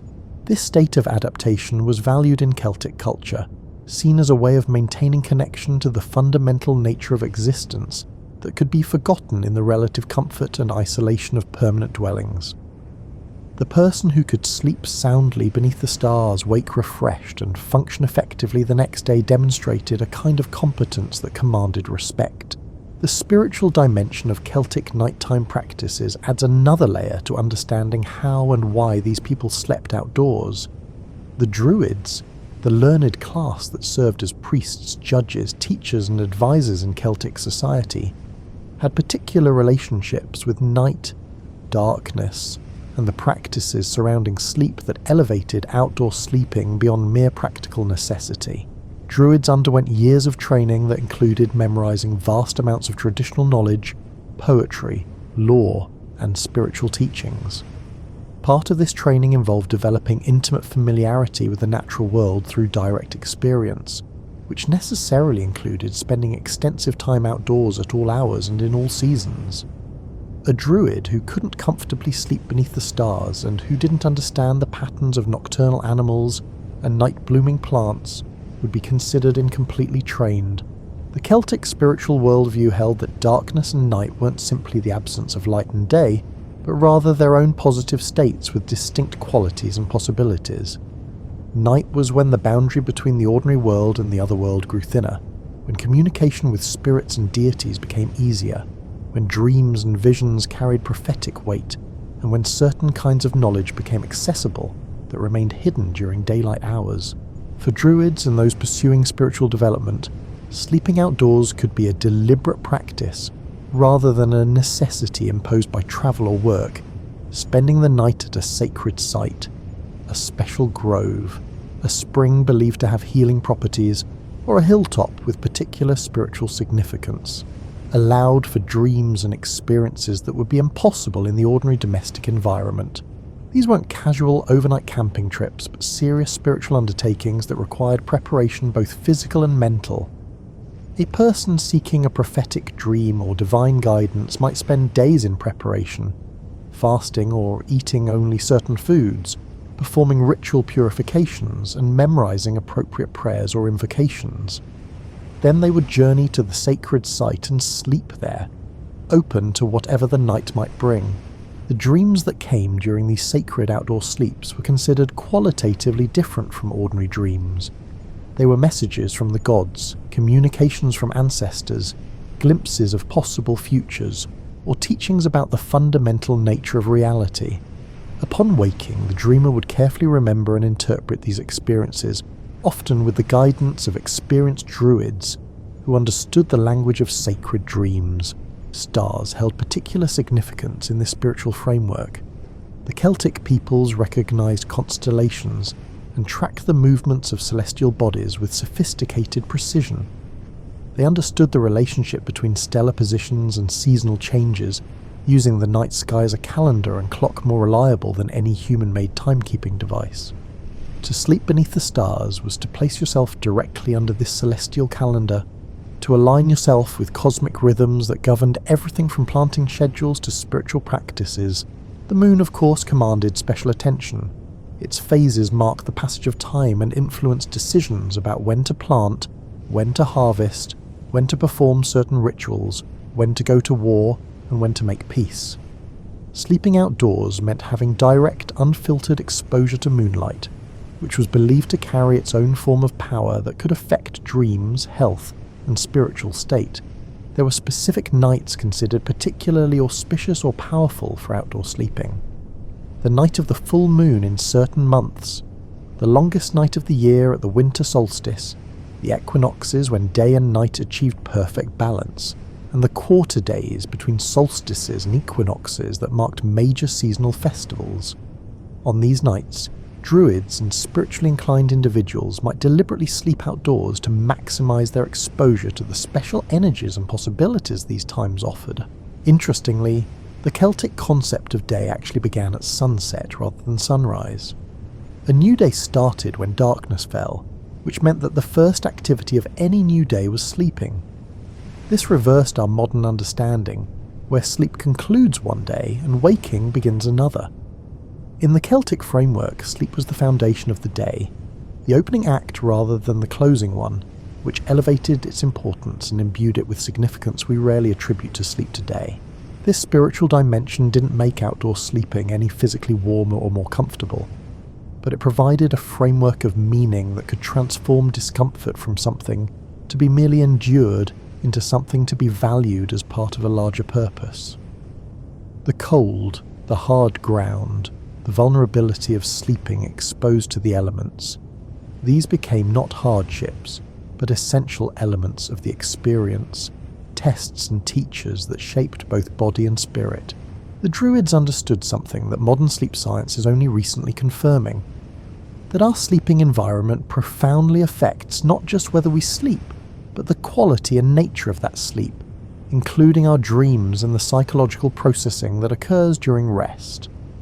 By deliberately choosing to sleep in sacred outdoor locations, they were essentially creating specific conditions for specific kinds of consciousness to emerge. Winter in the Celtic territories could be genuinely dangerous, transforming the landscape from a challenging but manageable environment into something that could kill the unprepared with cheerful efficiency. Understanding how the Celtic people slept outdoors during winter months represents the pinnacle of their cold weather survival knowledge. First, it's important to note that truly voluntarily sleeping outdoors in the depths of winter, when temperatures plunged and storms raged, was rare even in Celtic culture. These people weren't foolish, and they understood the difference between manageable challenge and unnecessary risk. Most winter nights were spent in the warmth and security of roundhouses, clustered with family around the central hearth, while storms battered the stout walls and wind howled through the thatch.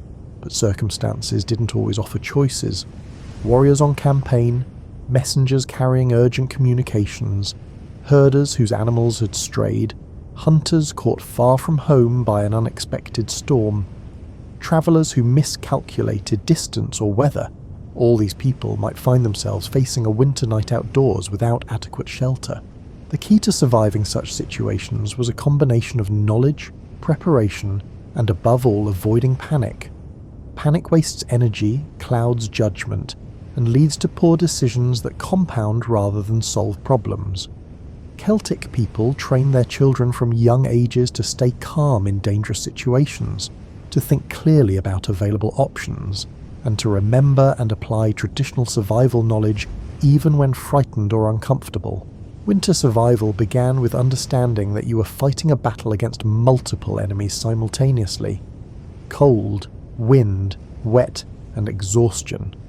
Each of these could kill you independently, but they often worked together, with wet clothes making you colder, cold making you exhausted, and exhaustion making you make poor decisions about staying dry and warm. Success required addressing all these threats systematically.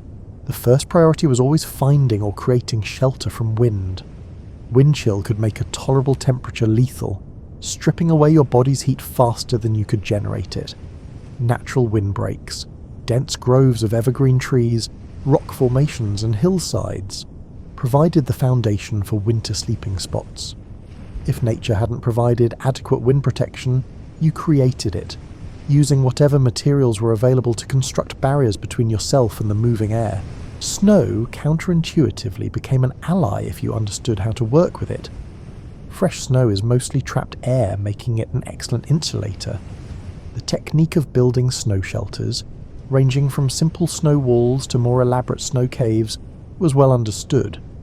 A properly constructed snow shelter could maintain an interior temperature significantly warmer than outside, even without a fire, simply because the snow blocked wind and the small enclosed space trapped body heat. The construction process itself generated warmth through physical activity, though you had to be careful not to work so hard that you sweated excessively, as wet clothing in winter conditions was extremely dangerous. Experienced Celtic people knew to work steadily but not frantically, removing layers of clothing if necessary to avoid overheating, then adding them back once the shelter was complete and physical activity decreased. Fire became even more critical in winter, but also more challenging to achieve. Wood might be wet from snow or rain, making it difficult to ignite. The solution was careful fire management, carrying dry tinder in waterproof containers, knowing where to find dry wood even in wet conditions, the underside of fallen logs and the dead lower branches of evergreen trees that remained protected from precipitation by the living canopy above, and understanding how to create platforms that lifted your fire above wet ground. A winter fire wasn't just for warmth but for drying. Wet clothing, wet footwear, and wet gloves. These were deadly in cold conditions, and a fire allowed you to carefully dry essential items without scorching them. The process required patience and attention, rotating items near the heat, and monitoring constantly to prevent damage while ensuring thorough drying. Body position during winter sleeping mattered more than in milder seasons. You needed to minimize exposed surface area while maintaining enough comfort to actually rest. The fetal position, curled tightly with knees drawn up, head tucked down, and arms wrapped around your core, was the standard winter sleeping posture because it presented the minimum surface area to the cold while protecting your vital organs and warming your extremities with your own breath. Breathing technique played an unexpected role in winter survival. Breathing through your nose rather than your mouth warmed and humidified incoming air before it reached your lungs, making it easier for your body to maintain core temperature. Drawing your cloak or blanket over your face created a small breathing pocket where your exhaled air would warm incoming breath, though you had to be careful not to create so much humidity that the fabric became damp with frozen condensation.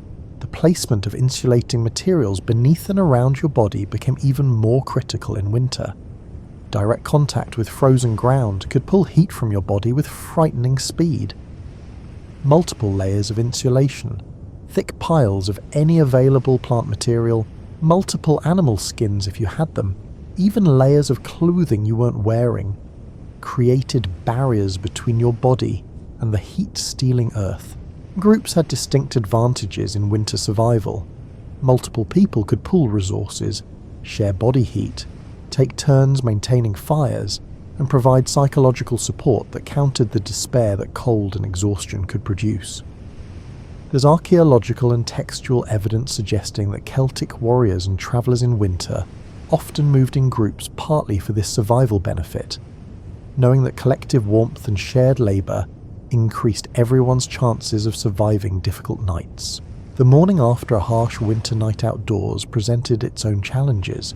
Your body would be stiff and cold, your muscles reluctant to move, and your joints protesting any activity. But movement was essential to restore circulation, to generate warmth, and to assess your condition and that of your companions if you had any.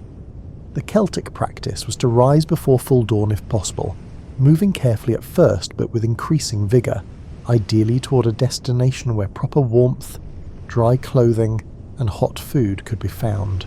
Remarkably, we have evidence that Celtic people not only survived these harsh conditions, but often thrived afterward. There's a particular kind of satisfaction that comes from successfully navigating difficult circumstances, from pitting your knowledge and will against nature's challenges and emerging victorious. Those who had weathered hard winter nights outdoors and lived to tell the tale gained status and confidence that carried into other aspects of their lives. As you nestle deeper into your modern bed, perhaps now feeling especially grateful for your central heating and insulated walls, let's explore how the Celtic understanding of sleeping in harmony with nature has influenced our world, and what wisdom we might still extract from their practices. The Celtic approach to outdoor sleeping wasn't primitive ignorance making the best of bad situations. It was sophisticated knowledge accumulated over generations and refined through careful observation and experience. Modern survival training still teaches many of the same principles that Celtic people understood instinctively. The importance of insulation from the ground, the value of layering, the critical need for staying dry, and the life-saving potential of windbreaks and simple shelters. When modern outdoor educators talk about leaving no trace, packing out what you pack in, and minimising your impact on natural spaces, they're articulating an ethic that the Celtic people lived as a matter of course. Their approach to outdoor sleeping was inherently sustainable. They used natural materials that returned harmlessly to the environment. They didn't require manufacturing or transportation chains, and they worked within nature's limits rather than trying to overcome them through technology. The Celtic understanding that humans are part of nature rather than separate from it, that we can adapt to outdoor sleeping rather than requiring completely artificial environments, challenges our modern assumption that comfort requires isolation from the natural world. Contemporary research into sleep health is actually rediscovering many principles that Celtic people knew through lived experience. For instance, modern sleep scientists have found that sleeping in completely dark environments, with temperatures cooler than most people keep their homes, often produces deeper and more restorative sleep than sleeping in warm, artificially lit rooms. The Celtic experience of sleeping outdoors, where darkness was absolute and temperatures naturally cool, aligned more closely with these optimal conditions than many modern sleeping arrangements. The Celtic practice of breaking sleep into multiple cycles rather than expecting one uninterrupted block also aligns with recent research into human sleep patterns. Before artificial lighting, many cultures practiced what historians call first sleep and second sleep, a period of rest, then waking for an hour or two of quiet activity, then returning to sleep until dawn. This pattern, which Celtic people would have followed naturally when sleeping outdoors and tending fires, may actually be more natural to human biology than our modern 8-hour block. The materials Celtic people used for warmth and comfort, wool, animal hides, and plant fibres, have properties that modern synthetic materials still struggle to match.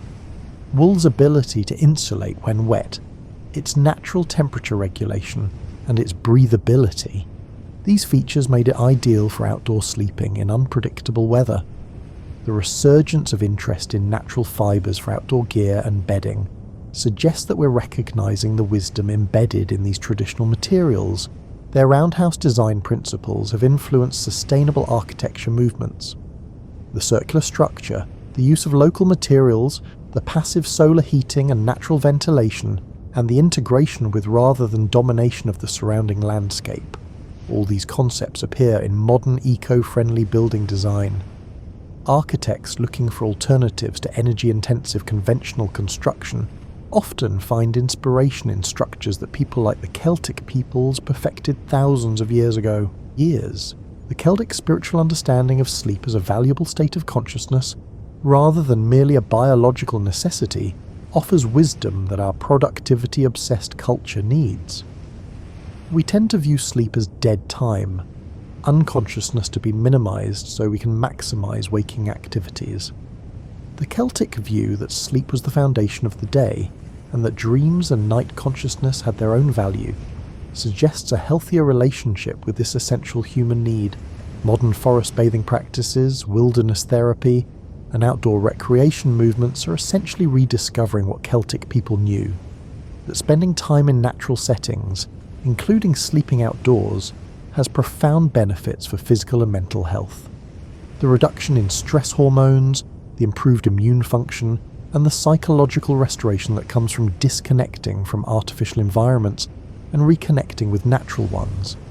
These aren't New Age inventions, but rather ancient wisdom being validated by contemporary research. The Celtic approach to preparation and planning for outdoor sleeping provides a model for thinking about resilience and adaptation more broadly. They didn't try to make the outdoors identical to their indoor environment or to completely eliminate discomfort and risk. Instead, they developed knowledge and skills that allowed them to thrive across a wide range of conditions, adapting their practices to circumstances rather than requiring circumstances to adapt to them. This adaptive flexibility has relevance far beyond sleeping arrangements. In our current era of climate change and environmental uncertainty, the Celtic model of working with natural systems rather than trying to dominate them offers valuable guidance. Their success came not from conquering nature, but from understanding it so deeply that they could align their practices with its patterns. The community aspects of Celtic life, including their approach to outdoor sleeping, remind us that humans are fundamentally social creatures who benefit from cooperation and shared knowledge. The way they taught outdoor survival skills to younger generations, the way they travelled and camped in groups for mutual support, and the way they shared stories and techniques. These practices built social bonds while transmitting practical knowledge. In our individualistic modern culture, where we often approach challenges alone and measure success by personal achievement, the Celtic emphasis on community resilience offers an alternative model. Their understanding that group survival often depends on ensuring no one freezes, goes hungry, or faces dangers alone suggests an ethic of mutual care that's worth recovering. The linguistic legacy of the Celtic peoples, the languages that evolved into modern Irish, Scottish Gaelic, Welsh and Breton, carries embedded within it concepts and distinctions that reflect their relationship with night, sleep and the natural world. These languages have specific words for states of consciousness, types of darkness, and qualities of rest that don't translate neatly into English, preserving perspectives on sleep and night that might otherwise be lost. Place names throughout the former Celtic territories often reference sleeping places, camping spots, or locations associated with rest and shelter, evidence that the knowledge of where one could safely sleep outdoors was important enough to be encoded in the landscape itself. These names still guide hikers and travellers today, though often without their knowing the ancient survival wisdom embedded in the geography. The storytelling traditions that emerge from Celtic culture, including the vast body of myths, legends and folk tales that were passed down orally for generations, often featured nighttime settings, dreams, and the wisdom that came from sleeping in sacred places. These stories weren't just entertainment, but ways of transmitting cultural values and practical knowledge, teaching listeners about the relationship between humans and the natural world. Modern festivals and celebrations that descend from ancient Celtic traditions, including various Halloween customs that trace back to Samhain, maintain echoes of the Celtic understanding that darkness and night have their own power and significance. Though commercialized and transformed, These celebrations preserve something of the ancient acknowledgement that night is not merely the absence of day, but its own meaningful reality. The archaeological evidence left by Celtic peoples, their hill forts, their sacred sites, their settlements positioned with careful attention to natural features, demonstrates a sophisticated understanding of landscape and environment that supported their ability to live successfully in challenging conditions. Modern archaeologists studying these sites are continually impressed by the knowledge of geography, weather patterns, water sources, and ecological relationships that the placement of Celtic structures reveals. Perhaps most importantly, the Celtic legacy reminds us that human beings are remarkably adaptable creatures, capable of thriving in a wide range of conditions when we develop appropriate knowledge and skills. We've become so dependent on climate control, artificial lighting, and technological comfort that we sometimes forget our species successfully inhabited diverse environments for thousands of years before these conveniences existed. This doesn't mean we should abandon modern comforts or pretend that sleeping outdoors in winter is superior to sleeping in a heated home. But remembering that our ancestors could and did sleep soundly beneath the stars without freezing expands our sense of human possibility. It suggests that we're more resilient, more capable, and more connected to the natural world than our current lifestyle might lead us to believe. The Celtic peoples aren't a remote, primitive culture whose practices are merely historical curiosities. They're our ancestors, literally for those with European heritage, and culturally for all of us who are part of the human family that has always had to negotiate the challenge of sleeping comfortably and safely in a world that doesn't automatically cater to our needs. They are solutions to the problem of sleeping outdoors without freezing, understanding materials and their properties, reading weather and landscape, preparing carefully, adapting flexibly, maintaining knowledge across generations, and supporting each other through difficult conditions. These are human solutions to human problems, as relevant in principle today as they were 2,000 years ago. As our journey through Celtic sleeping practices draws to a close, let's return to where we began. That warm round house with its central hearth, its curving walls, and its thatched roof filtering smoke into the night sky. Because understanding how Celtic people could sleep outdoors without freezing requires understanding that they always had this warm base to return to, this foundation of comfort and security that made temporary discomfort manageable. Imagine a Celtic person returning home after several nights spent outdoors, perhaps a shepherd who'd been with the flocks in high pastures, or a warrior returning from a campaign, or a trader who'd carried goods to a distant settlement. The sight of home would have carried emotional weight we can scarcely imagine in our world of constant indoor climate control. As they approached their settlement, they would see the smoke from hearth fires rising into the evening sky, smudging the sunset with grey wisps that signalled warmth, food, safety, and rest. The dogs of the village would announce their arrival with barking, and children might run out to greet them, full of questions about where they'd been and what they'd seen. Entering the roundhouse after time spent outdoors would be like entering another world. The temperature difference would hit immediately, the wave of warm air carrying the scent of the fire, cooking food, and the distinctive smell of home. Eyes would need to adjust from the bright outdoors to the dimmer interior, where firelight danced across walls and faces, creating a cave-like atmosphere that felt protective and nurturing. The returning traveller would shed their outdoor gear layer by layer, appreciating each piece that had kept them alive and comfortable during their journey. The heavy wool cloak, perhaps damp from rain or stiff with frost, would be spread near the fire to dry. Muddy shoes would be removed and set aside for cleaning. Additional layers would come off until they wore only light indoor clothing, feeling their body relax as the need for constant thermal regulation decreased. Family members would press food and drink into their hands, warm broth, fresh bread, perhaps mead or ale. The simple act of eating hot food after days of cold rations would be intensely pleasurable, the warmth spreading through their body from the inside. Conversation would flow as they shared stories of their journey, describing the places they'd slept, the weather they'd encountered, the food, and the people they'd met. Later, when it was time for sleep, they would make their way to their sleeping spot along the roundhouse wall, settling into furs and blankets that felt impossibly soft and warm after nights of sleeping on bracken and cold ground. The sounds of family sleeping nearby, the crackle of the banked fire, the knowledge of solid walls and a good roof between them and the elements. All of this would create a sense of security and comfort that made falling into deep sleep easy and natural. This contrast between outdoor sleeping and indoor comfort was essential to the Celtic experience of both. They didn't take indoor warmth for granted precisely because they knew what it was to sleep cold. They didn't ignore the value of wild places precisely because they knew the security of home. Each experience gave meaning and context to the other. The skills and knowledge required for outdoor sleeping weren't separate from domestic life but integrated into it.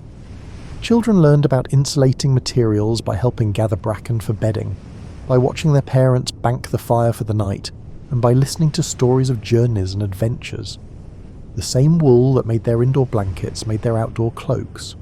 The same understanding of fire that kept the hearth burning kept travellers warm on cold nights away from home. The Celtic calendar of festivals, with its acknowledgement of seasonal changes and the passage from light to dark and back again, reflected this integration of outdoor and indoor, wild and domestic, challenging and comfortable. The festivals themselves often involved both aspects, feasting and warmth indoors alternating with outdoor rituals and ceremonies that reconnected people to the land and sky. As the winter solstice approached and nights grew longest, the hearth became the centre of the life, and outdoor sleeping became something to be avoided except when absolutely necessary. But as the wheel of the year turned and spring arrived, the balance shifted. Longer days and warmer nights made outdoor sleeping pleasant again, and people would naturally spend more time in wild places, reconnecting with aspects of the world that winter's harshness had temporarily made less accessible. This cyclical understanding that there are times for indoor comfort and times for outdoor challenge, that both have their place and their value, reflects a wisdom about human life that goes beyond sleeping arrangements. We need both security and adventure, both routine and novelty, both the warmth of the hearth and the call of wild places beneath open stars. The Celtic peoples lived this balance instinctively, moving between domestic space and wild space with a fluidity that our more rigidly structured modern lives often lack. They didn't see these as opposing states, civilization versus wilderness, comfort versus hardship, but as complementary aspects of a full human life. Their roundhouses, positioned thoughtfully within the landscape rather than dominating it, symbolize this relationship. The homes provided shelter and comfort but remained connected to the environment through their materials, their design, and their orientation to seasonal changes. You were never so far from nature that you forgot its power, but you had enough protection that you could rest, raise children, and build a life that extended beyond mere survival. This integrated approach allowed them to develop the sophisticated knowledge of outdoor sleeping that we've been exploring. Because they maintained regular contact with wild places, because sleeping outdoors was a normal part of life rather than an exotic adventure, they accumulated practical wisdom that was tested and refined across countless generations. As you settle into your final comfortable position for the night, wrapped in your modern blankets in your climate-controlled room, take a moment to look beyond your immediate surroundings and imagine the vast span of human experience that your simple act of going to sleep connects you to. Thousands of years ago, your distant ancestors, whether literally your genetic forebears or the broader human family to which we all belong, faced the same basic need that you're addressing now, the need for rest and restoration that sleep provides. But they faced it without the technological cushion that we take for granted, without central heating or electric lights or insulated buildings. The Celtic peoples we've been exploring tonight managed this challenge with grace, skill, and a depth of knowledge about materials, weather, landscape, and human physiology that allowed them not just to survive, but to thrive. They slept beneath the stars without freezing because they understood wool and wind, fire and shelter, and preparation and adaptation. But beyond the practical details, the layers of clothing, the insulating bracken, the careful selection of sleeping spots, they brought something else to the challenge of sleeping outdoors. A worldview that saw themselves as part of nature rather than separate from it, that valued night as much as day, and that understood rest as a sacred act rather than merely a biological necessity. This worldview allowed them to find meaning and even beauty in experiences that we might view as purely hardship. The night sky they slept beneath wasn't just a cold void to be endured, but a display of celestial wonder to be appreciated. The ground they slept on wasn't merely hard and uncomfortable, but the living earth that sustained them. The darkness they rested in wasn't something to be banished with artificial light, but a different state of being with its own gifts and possibilities. We've lost some of this wisdom in our journey toward technological comfort. We've gained climate control and soft mattresses and electric lights that push back the darkness, but we've also lost the intimate knowledge of how to be comfortable in the natural world, how to read weather and landscape, and how to find rest in conditions that would now send most of us fleeing for the nearest hotel.